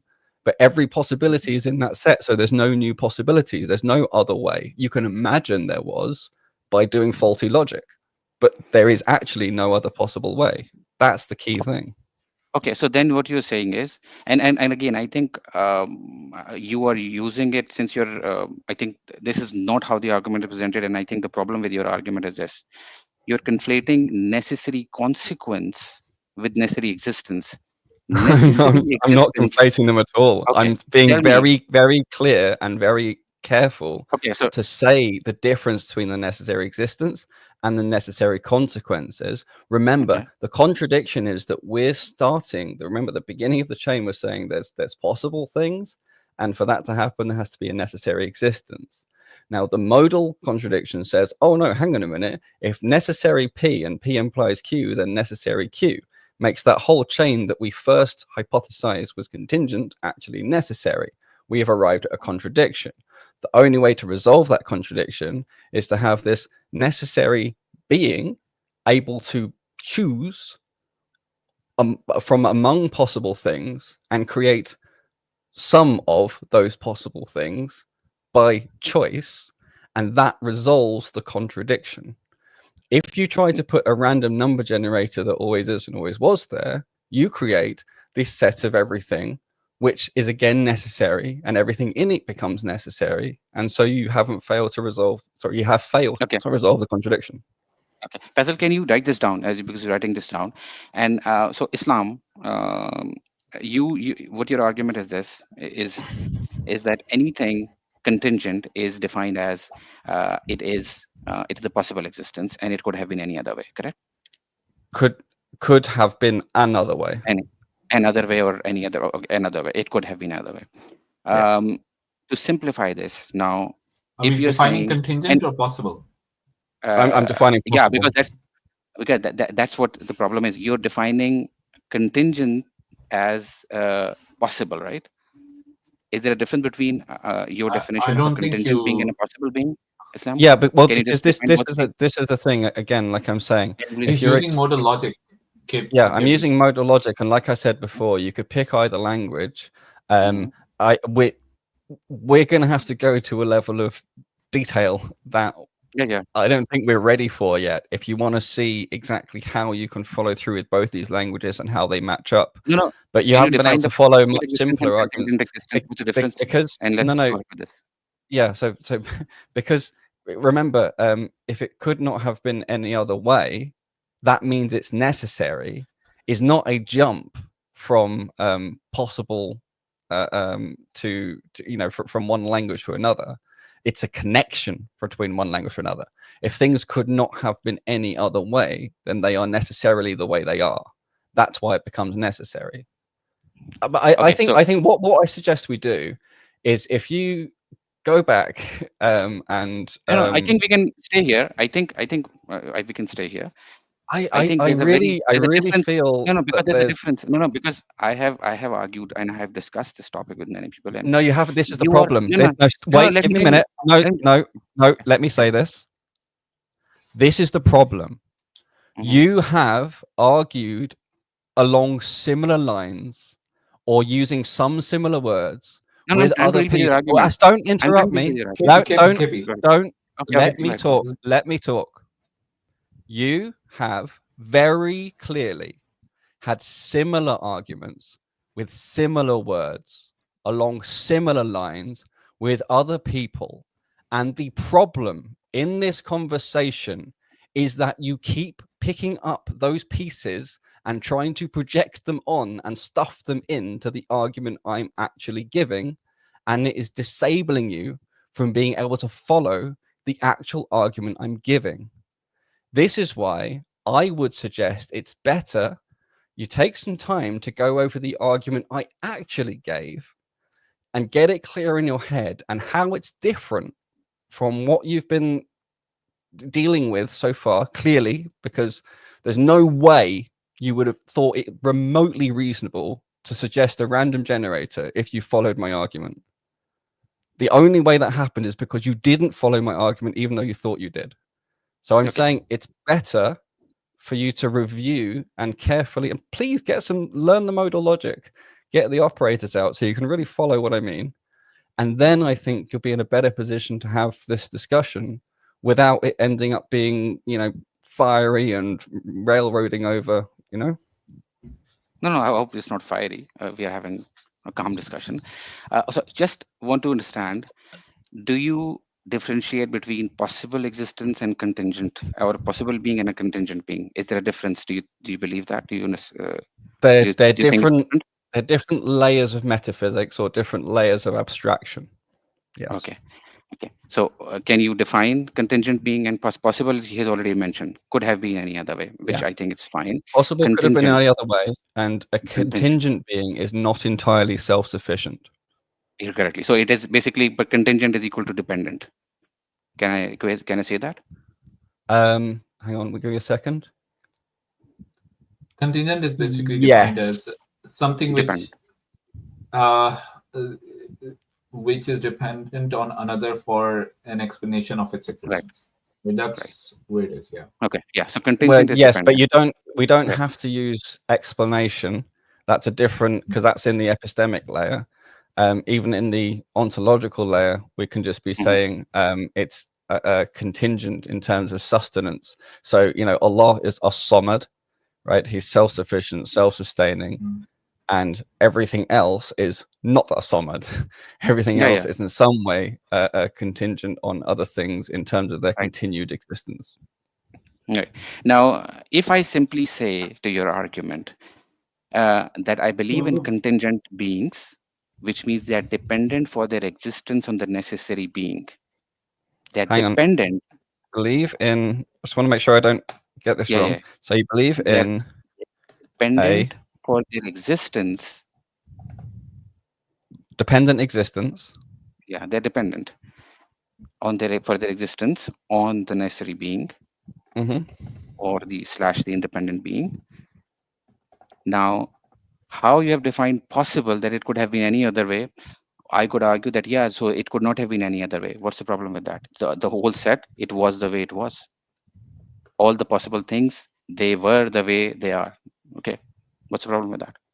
Because you just said all the possible things. Well, possible means it could have been another way. I'm not. So let's say I'm not using the word possible, because possible means it could have been any other way. So I'm not saying no, it could not have been any other way. All the things that are existing, everything that comes out of this existence, this necessary existence, is dependent on this necessary existence, but it isn't. It could not have been any other way. Been any other way? Yeah, you can do that. For that. example, and what that would imply, however, sort of a deterministic worldview. Sort of a deterministic worldview. Yeah. Well, this is the thing. You have to be very careful about the poison in your pill. So look at this very carefully. This does technically escape the paradox, but at the cost of there being absolutely no other way anything could ever have been.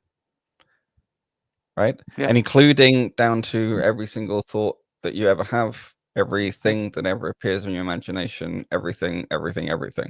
There can be no exception to this rule. So you would have to, so what you're doing is, remember, there's no such thing as a undeniable proof for anything, not even 1 + 1 = 2, right?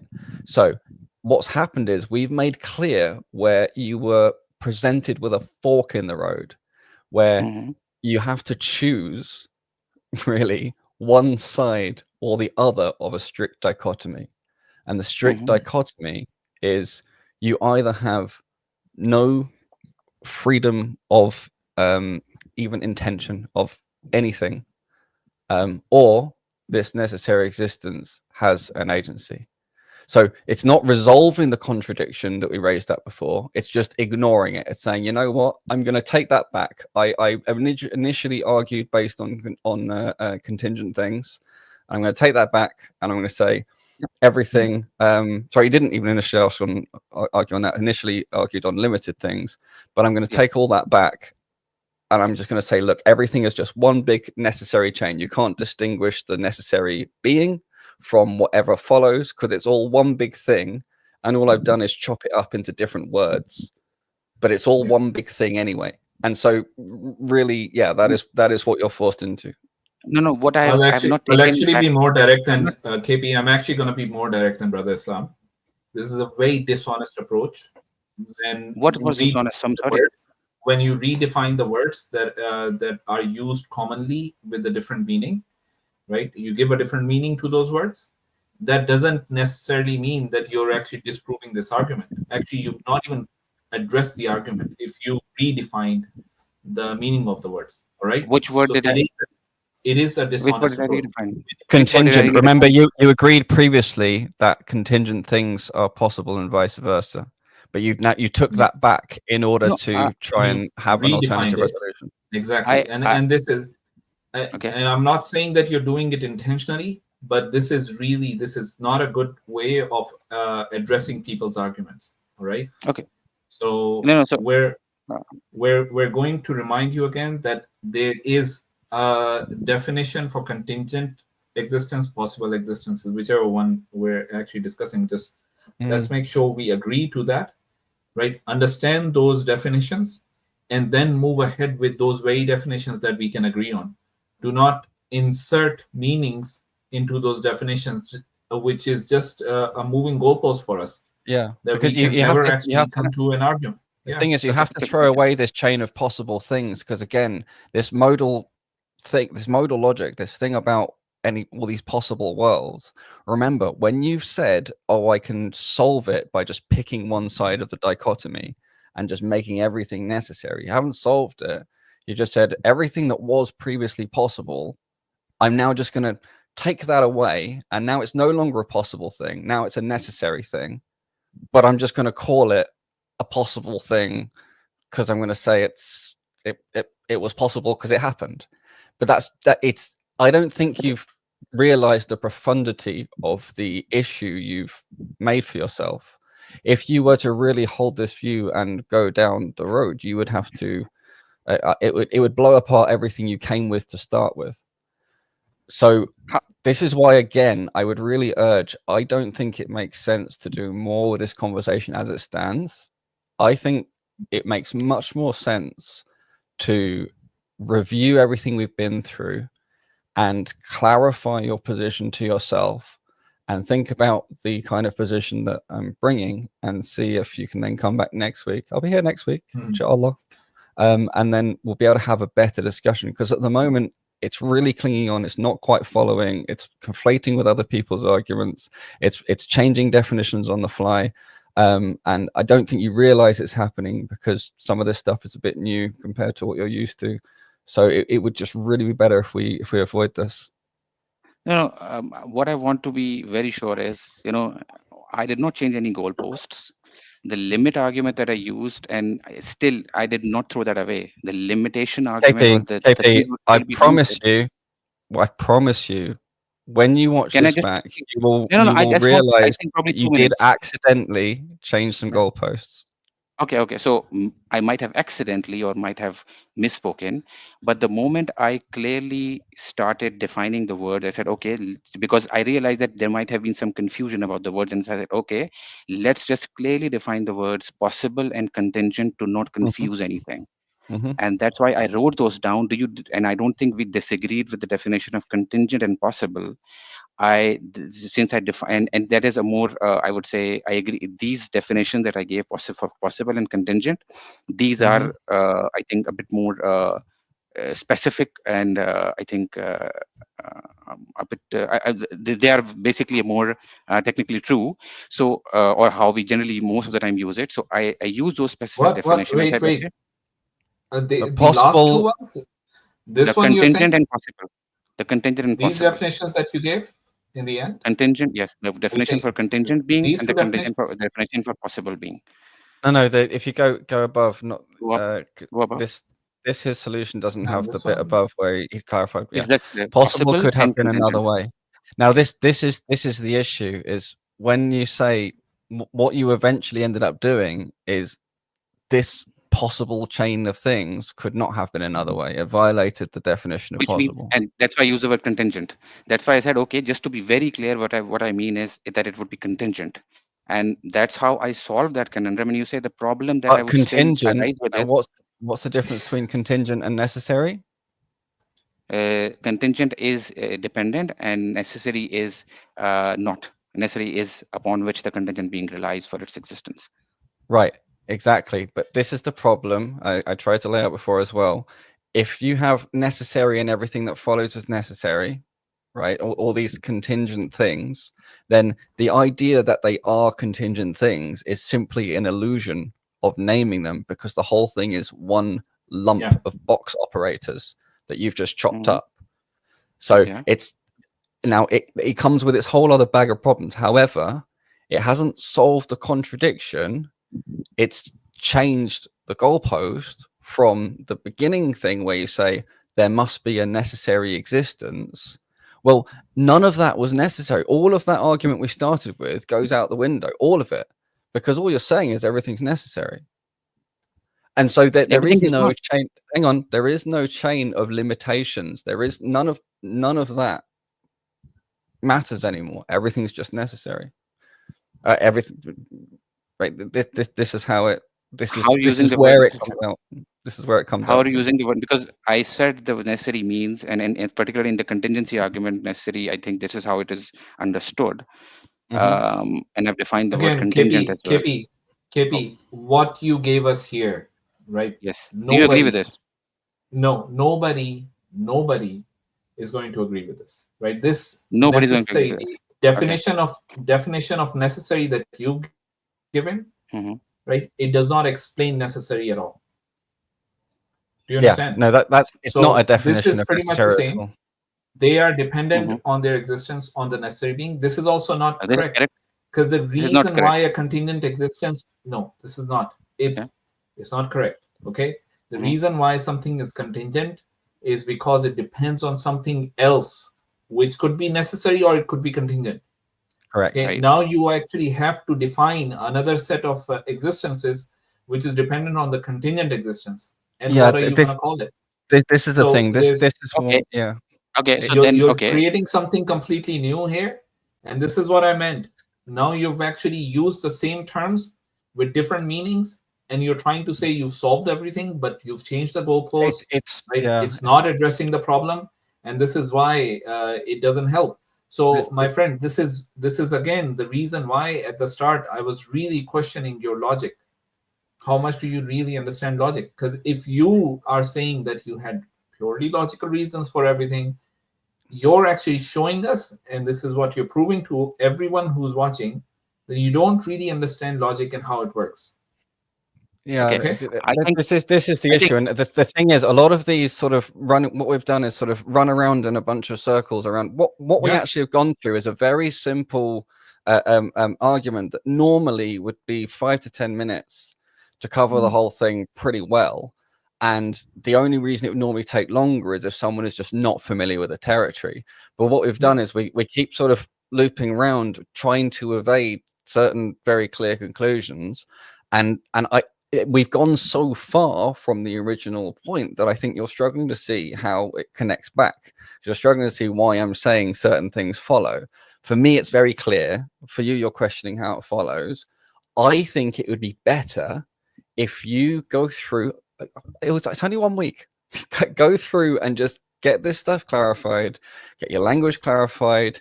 If you need to use definitions that are different from the standard definitions, okay, just make sure they're really clear and we'll do our best to work with them. But if you can use the normal definitions, even better. I would like you to explain why you need your own definitions if you need to do so. But I would also really like to see that you are able to follow the argument that I put down, because so far it doesn't, I don't see that you have followed it. I see you've partially followed it, but with some gaps. But with that, again, it's, I really must insist. I don't feel comfortable carrying on this conversation until you've gone and done that, if that's okay with you. Okay. Yeah, I mean, I'm okay with that. And then I'll just probably take 30 more seconds. But I don't think that I changed the definitions. Yes, I based on what I understood, I explained it, and that's why I also confirmed that contingent is equals to dependent. So I think, and I confirmed that, and even you thought about it. So I think, and that's how I used it then. So that's not the problem.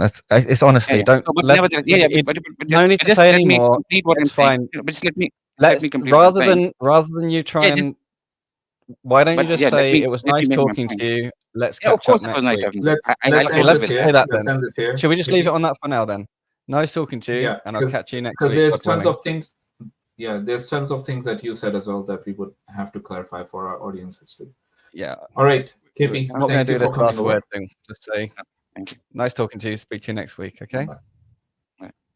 All right. Okay, free naturalist. I'm bringing you up. Oh, can I just have a couple of minutes? Okay. Sure. Yeah. So you get the ball rolling and let me know. Catch me up. All right. Sure. How are you doing, free naturalist? So free naturalist and I have we're familiar with each other. We've had conversations before. Free naturalist, how are you doing, my friend? I'm doing well. How about yourself? Did you just say Alhamdulillah? Are you? No, I said. Is this like a premonition for something grand coming? Is this the day, free naturalist? No, I said I'm doing well. Yeah, Alhamdulillah. You said Alhamdulillah. Yes, good. Okay. So what's up? What do you want to discuss today? So I kind of wanted to bring up that conversation that we were having with this fellow before me, and you guys were talking about unnecessary being, and you guys were talking about I'm sure you understood from what I believe. I also believe in unnecessary being that establishes the set of all contingent things. And I think the brother here, Hakim, was saying something along the lines of there has to be a will or intellect to choose, the set of all possible wills. Mm-hmm. But the very first thing that popped into my head when he was saying that is that what would be the problem of this natural mechanism that is always there to the possible will without an intellect or without a will? What would be the problem with that? Okay, what would be the problem if the mechanism exists? Yeah, what would be a will? Yeah, without a will, what would be the problem with that?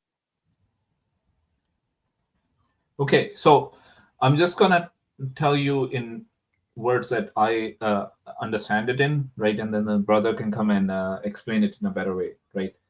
So for me, free naturalist, when I take a look at this situation, right? When we talk about the necessary existence has to be unchanging. Okay. Otherwise, it is no longer a necessary existence. It has to be eternal, timeless, and all of those qualities Yeah. are a part of its existence. Otherwise, it turns into a possible existence or a contingent existence, whichever term you want to use, right? Mhm. So for an existence that is eternal and unchanging, if the mechanism exists, the mechanism must be part of itself, not something from outside of it. Number one. All right? Mhm. Do you understand that part? Yeah, I understand. Okay. So if the mechanism is part of it, that it can create, and it causes something else to come into existence, Mhm. then for an eternal existence, it must result in an eternal, it must be causing an eternal existence only, Mhm. because it has no way to control the output. Do you understand? Yes. So the only way it can make sense, we can make sense of this reality where we see contingent existences, where we see possible existences, things that can be or that cannot be, Mhm. right? Like you and I, we can exist and we cannot exist. Those are, all those solutions are there, right? We can be any other way as well, right? Mhm. So the only way you can have this form of an existence is if the necessary existence has a will and it exercises its will to cause us into existence, and otherwise it would have been another eternal existence that would have been caused, right? But the fact that we are um, temporal existence, the fact that we are not eternal, the fact that we exist in time and we can change and Mhm. we can be other ways, shows that there must have been a choice, right? There must be a will that Mhm. causes us into existence. Otherwise, it does not have any explanatory power. The other situation does not have any explanatory power for our existence. Okay. All right. Because the way that I saw it, right, when the brother Hakim was explaining it, I don't know why, but I had this thought where a robot or a computer is able to do something, a set of possibilities without having to have an intellect or a will. And so, if I'm able to grasp that sort of example, what would be the problem with me using that type of example to a Yeah. natural mechanism to ground the set of all possibilities? So one of the fundamental problems with using a robot as an example is that a robot depends on logic fed into it by someone with more intelligence. So essentially, you've not eliminated the need for an agency. Do you Well, understand? Naturalist. I'm That sorry. So what I'm trying to say is that I understand that a will has to make that robot, but here's the thing: if they're dependent, if that choice is dependent on a robot doesn't have a will. It doesn't have intellect. It doesn't have anything to do with having feelings There's or something anything. crucial that a robot does have in order to be any form of computing machine, which is Mhm. parts. And Well, if it's made of parts, it's not the necessary being. absolutely, yeah, no. but here's the thing, brother Hatim, do you think that a robot has a will or any type of feelings of intellect? You'd have to define exactly what you mean by a robot. I don't ascribe to the school of thought that AI will ever have a genuine Consciousness. will, but it may have the appearance of a will. Mm-hmm. Yeah. I mean, I would say that if we're speaking to a robot, right? And you wouldn't say that there's a genuine sort of But will pretty much, No, happening. here's the thing, though. Here's the thing. Brother A Sam, robot. let me actually take a step back. Let me take a step back because there's this is following up from a previous question which he asked, and Okay. that question essentially was that in his mind, he agrees that there should be a necessary being, a necessary existence, right? But he does not accept that necessary existence to have agency.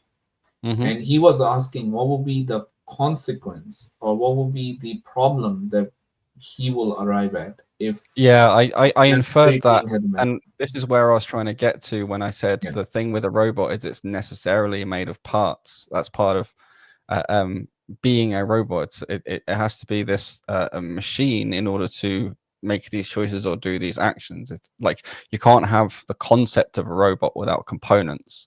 And as soon as you have that, you already don't have the necessary being. So for a different reason, a robot could not be the necessary being. You could say that the necessary being created a robot, but you're back to the same problem as the random number generator in that necessary implies necessary and everything that follows is necessary. At some point, you need to have agency in order for there to be possible. Okay, all right, but my point was like, you have a choice, right? You have a certain possible will, and you can have this choice of the certain possibility being chosen either with a will or something that doesn't have a will. So my question for you is, what would be the problem of a chosen possibility without the requirement of a will? I don't understand why it's a question given my understanding of will. Can you describe what you mean by will in which you see that either is possible? Well, from my perspective, when we're talking about a will, my assumption would be something, an agent which has the ability to hate, love, and have intellect. But when Okay, we so for me, will doesn't necessarily imply hate and love. I believe it's a pretty standard definition to say an agency has the intention to act and the capacity to act. okay, So that's the sense in which I'm using it. okay, all right. So I think the biggest thing that you and I would agree with is that there I mean, is. Go ahead, I'm sorry. For me, unless I'm mistaken, essentially, there's it's this intention that means that it's not that everything follows of necessity, it's that things that are possible can follow.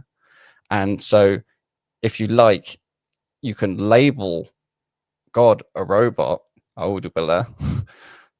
but the problem you've got is the concept of robot necessarily implies the concept of parts, and that's why I don't like it as an alternative label for the necessary being, because the necessary being shouldn't be composed of parts. Oh yeah. But Absolutely. so we could simplify this thing and say, is intention required? You can take away will for a second because we're not disagreeing on capacity to act, and in both cases, capacity to act is there, and we can just say, is intention required in order for what follows to be possible rather than necessary?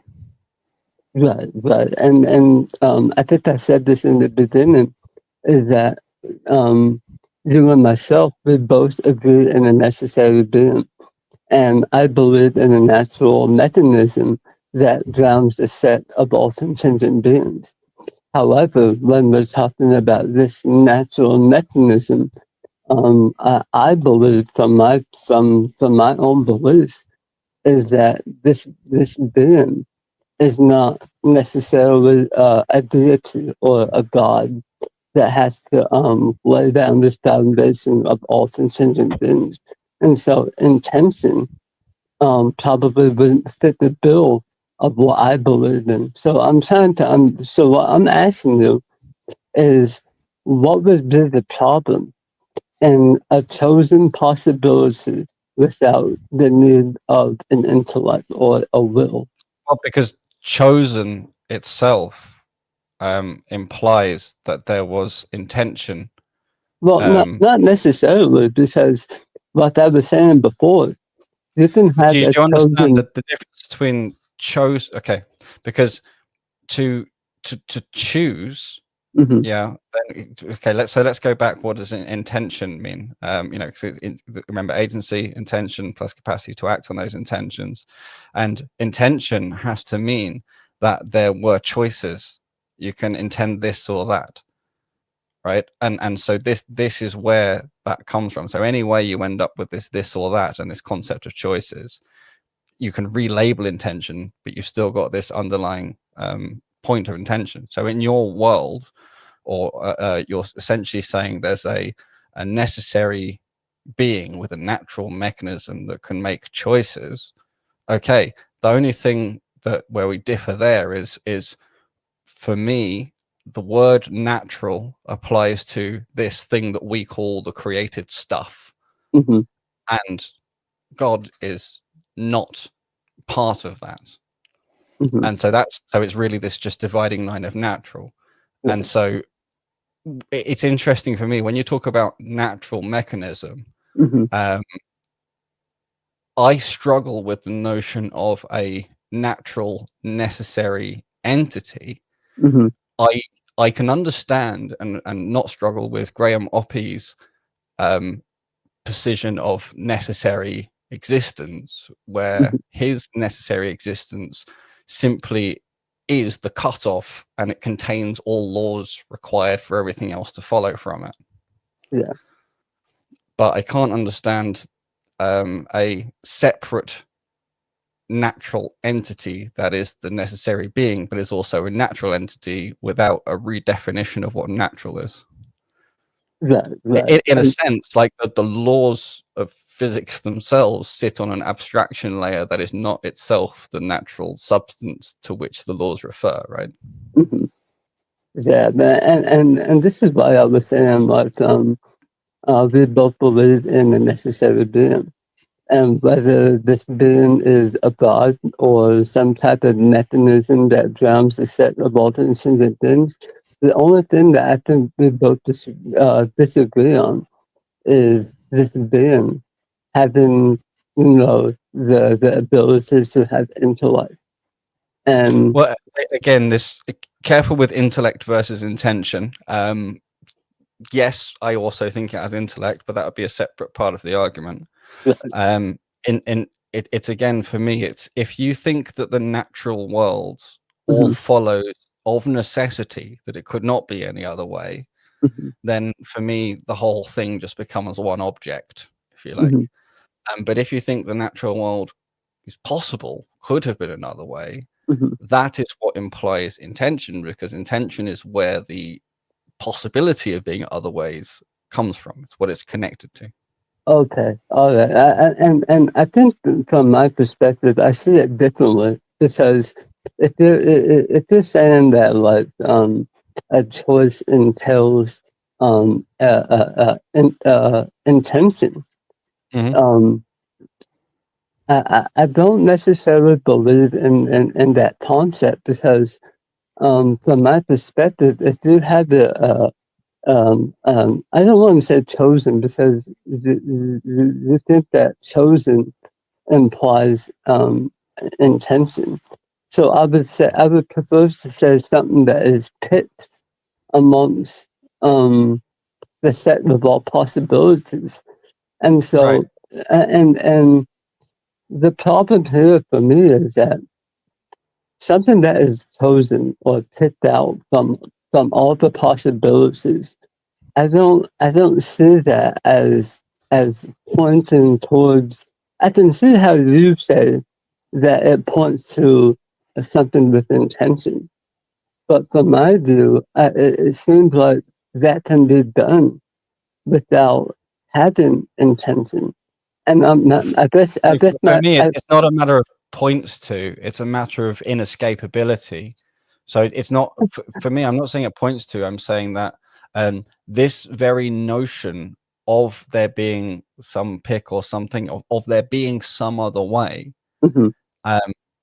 is for me necessarily connected to this concept of intention, as I'm using the concept of intention, because the very concept of intention is this concept of there being other possible ways and selecting from that set of possible ways. Right. And that's why I was asking you from the beginning.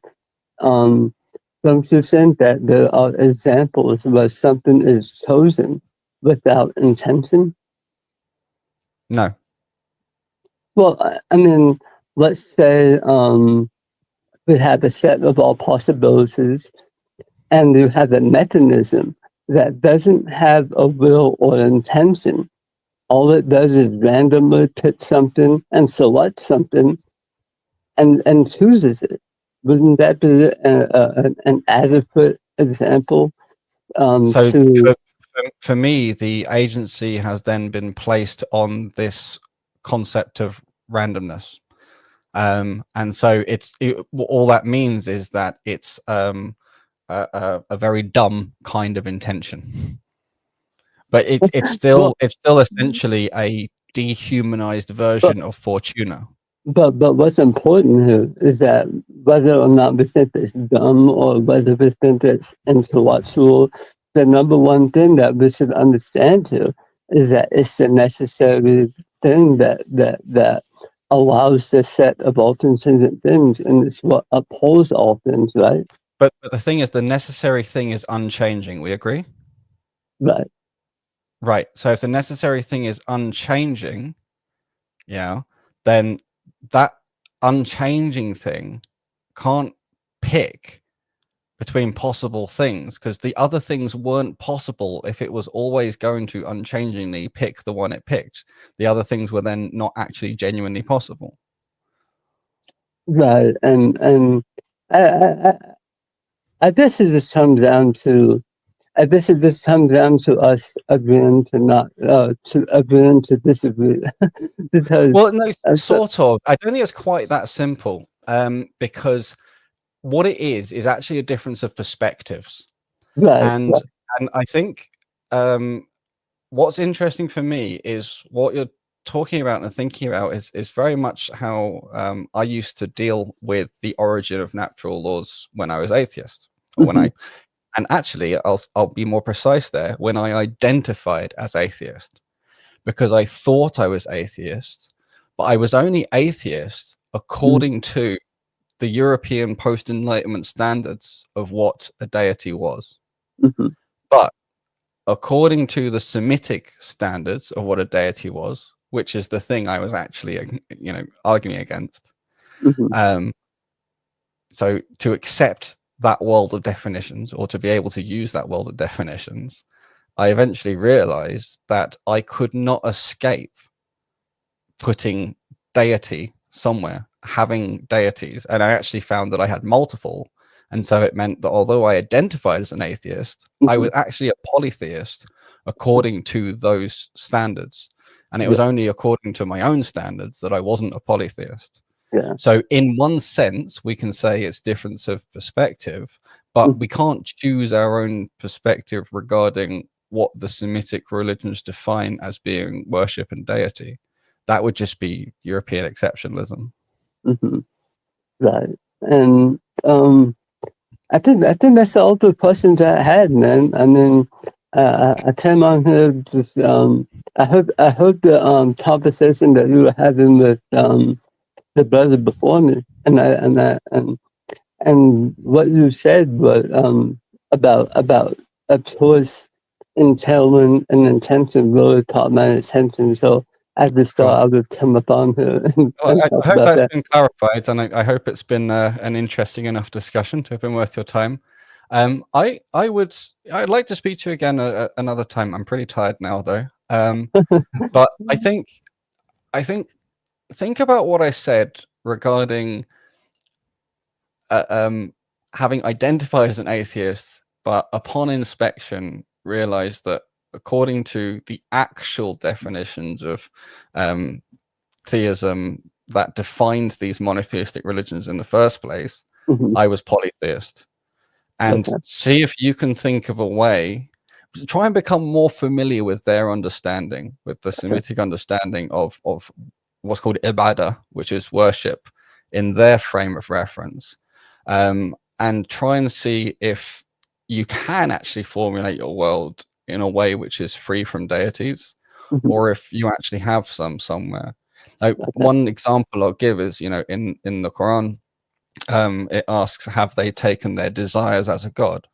Mhm. Right? So it's very possible in this framework for your desires, let alone you as a person, to be a god. And yet in the normal framework that a naturalist has, desires don't count as a god. So have a think about that, and I think it'd be really interesting if you want to have other discussions next week. Absolutely. And thank you for having me on. I'll definitely think about those things that we talked about. And All right. yeah, thanks for having me on, guys. Pleasure. No worries. Right, pleasure. Where are you from, by the way? So I'm from Arizona. Nice. Okay, cool. Yeah, hot down. All right. All right. Take care, All free right. naturalists. See you Thanks for guys. coming Take care. on. Right. Okay.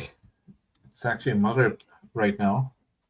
And what do you want to do?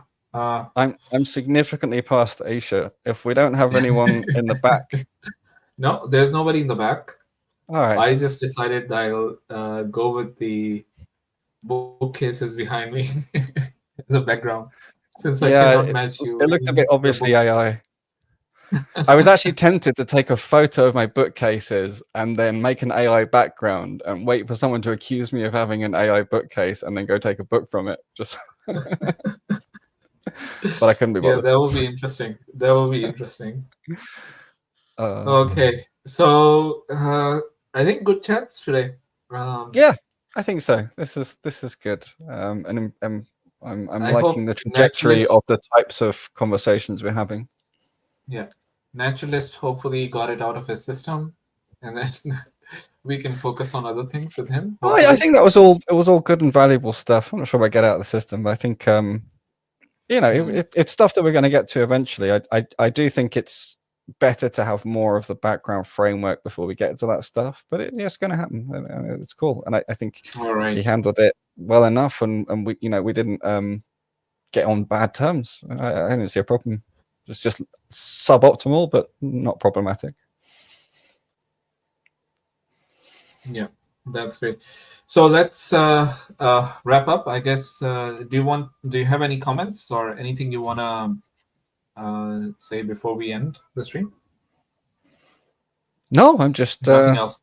Okay. pleased we have people like this and not people like Brenda. And I look forward to seeing if KP can come back with a Better argument.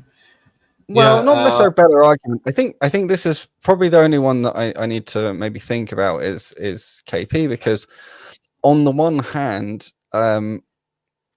it could be that he's not so far away from coming back to Allah. It could be. It could be that he's was just trying to fight. It could be that it's the lack of understanding. But I understand this thing of where, and this was actually an important distinction that I'm not sure if you picked up in what he said, was he felt that he no longer had sufficient reason to believe in Allah, not that he felt he had strong logical reasons to not believe in Allah. Mm-hmm. And so he doesn't feel like he's got a strong disproof. He just doesn't have sufficiently strong logical reasons. So that's why I wanted to focus on presenting these and see, where he goes with them. But the other thing is, he said there was no emotional element, and that can't be true. It simply cannot be true for the reasons I said before. If you genuinely believe something, it is connected somehow to your emotions in your life. So that needs to come out at some point, I think, for us to have a fully clear and an open honest dialogue. conversation, essentially. Yeah, if we need that. Yeah, but the thing is that I'm not saying he's being dishonest in the terms of, I'm sure he doesn't see the emotional element, but I'm just saying there must be one, and somehow we need to engage with that although we're not his therapist, so it has to be by consent. He has to invite us to that, and we'll see what happens. So it's how to navigate that is tricky, because you can't solve a puzzle without all the pieces. All right. Okay, with that, I think let's call it a night. It's almost night for me as well. Yep. And I would just remind everybody that we're back on Friday, and we'll have our usual on Sunday. Next weekend, we won't have any stream, Friday or Sunday, because of Eid celebrations. And obviously, the week after that, we have our first. So Tuesday, the 10th of June, right? We're gonna have the a different stream, so I won't be available on that day because we're gonna be on the Tanakh stream, which I hope you've been following somewhat. And we're gonna be doing Genesis 10 and 11. We're gonna review that. Interesting development in there because for me, because I'm looking at textual variances and source criticism, this is a landmine, right? There's going to be there's enough in there for people to start asking questions of every Christian and Jew, what they have in their book. Okay. So that will be an interesting presentation. And then obviously the Tower of Babel is going to be discussed. So everybody's welcome to join us. And the week after that, we'll resume as usual. All right. It's actually technically more like a claymore than a standard landmine, because a landmine blows up in all directions, but a claymore is specifically away from you and towards the others, because none of it blows back on Islam. That is true. That is true. Because it's just it's the more you study the Bible, the more you realize that it fails every criteria that needs to be met to be considered as a revelation, right? And a lot of Muslims, we don't realize the amazing book that we have with us. Because the only book that can actually be compared with it or even comes close to a comparison is the Bible, primarily. No, right? I strongly disagree. For me, the only valid comparison is between the Bible and the Hadith corpus. They're similar and comparable because it's a collection of histories about the differences. The Hadith has much more, validation as to its contents and who wrote what. I agree. But I don't think it's fair or reasonable to compare the Quran to the Bible. I think it's a and I agree on an Islamic standpoint. All right, from an Islamic perspective, from a Muslim perspective, I agree with you 100%. But for the general people, for the general populace, right, that's what they normally do. The Quran exactly, and the Bible, and that's why for me it's the first thing to clarify is they're not comparable. For me, the false equivalence is already like you're almost half lost the battle because they keep having in their mind they're comparable. But the only thing, if you want to make a comparison, is to the Hadith, and the Quran has no comparison in any other belief system. And I think that's really important. And to the characters in there, really, that's the only thing because in the Quran you would actually find the same characters, but really the stories are different. The details of the stories are different, and everything is just so much more different. And the reason why I'm bringing it up is for Muslims, it's important for us to understand how critical Islam, the Quran is, right? How amazing of literature this is that we have with us, because really, when you see the document that is compared to it the most, and you start diving deeper into it, you actually come to realize what nobody else has anything comparable to this thing. But it is also interesting that the Bible is clearly based upon revelation originally. There's hints of it, there's threads of it, so it's not something entirely new, entirely created from scratch from human minds, because it would have been an utter disaster.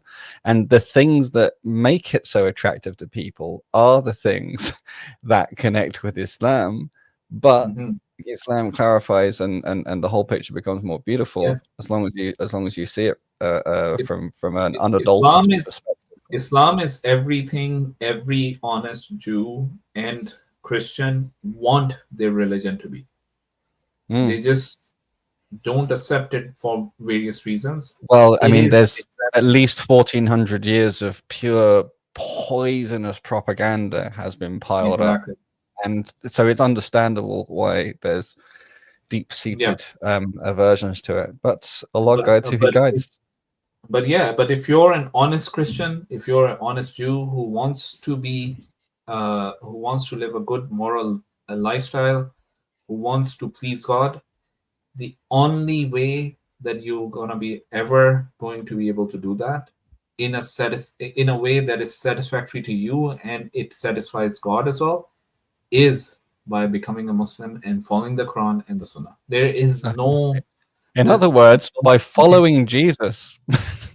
Following Jesus, following Moses Jesus, and pray, Abraham.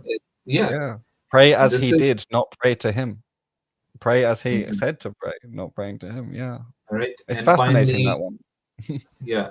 And finally, for just remember, our brothers and sisters across the world, it's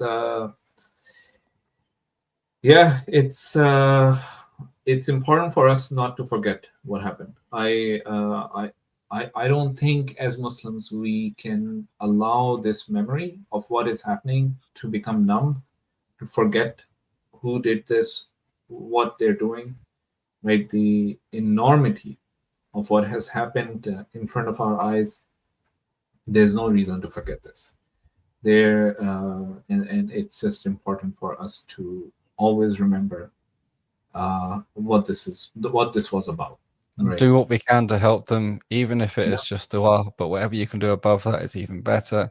Do what you can to beseech or influence whoever you have reasonable influence over.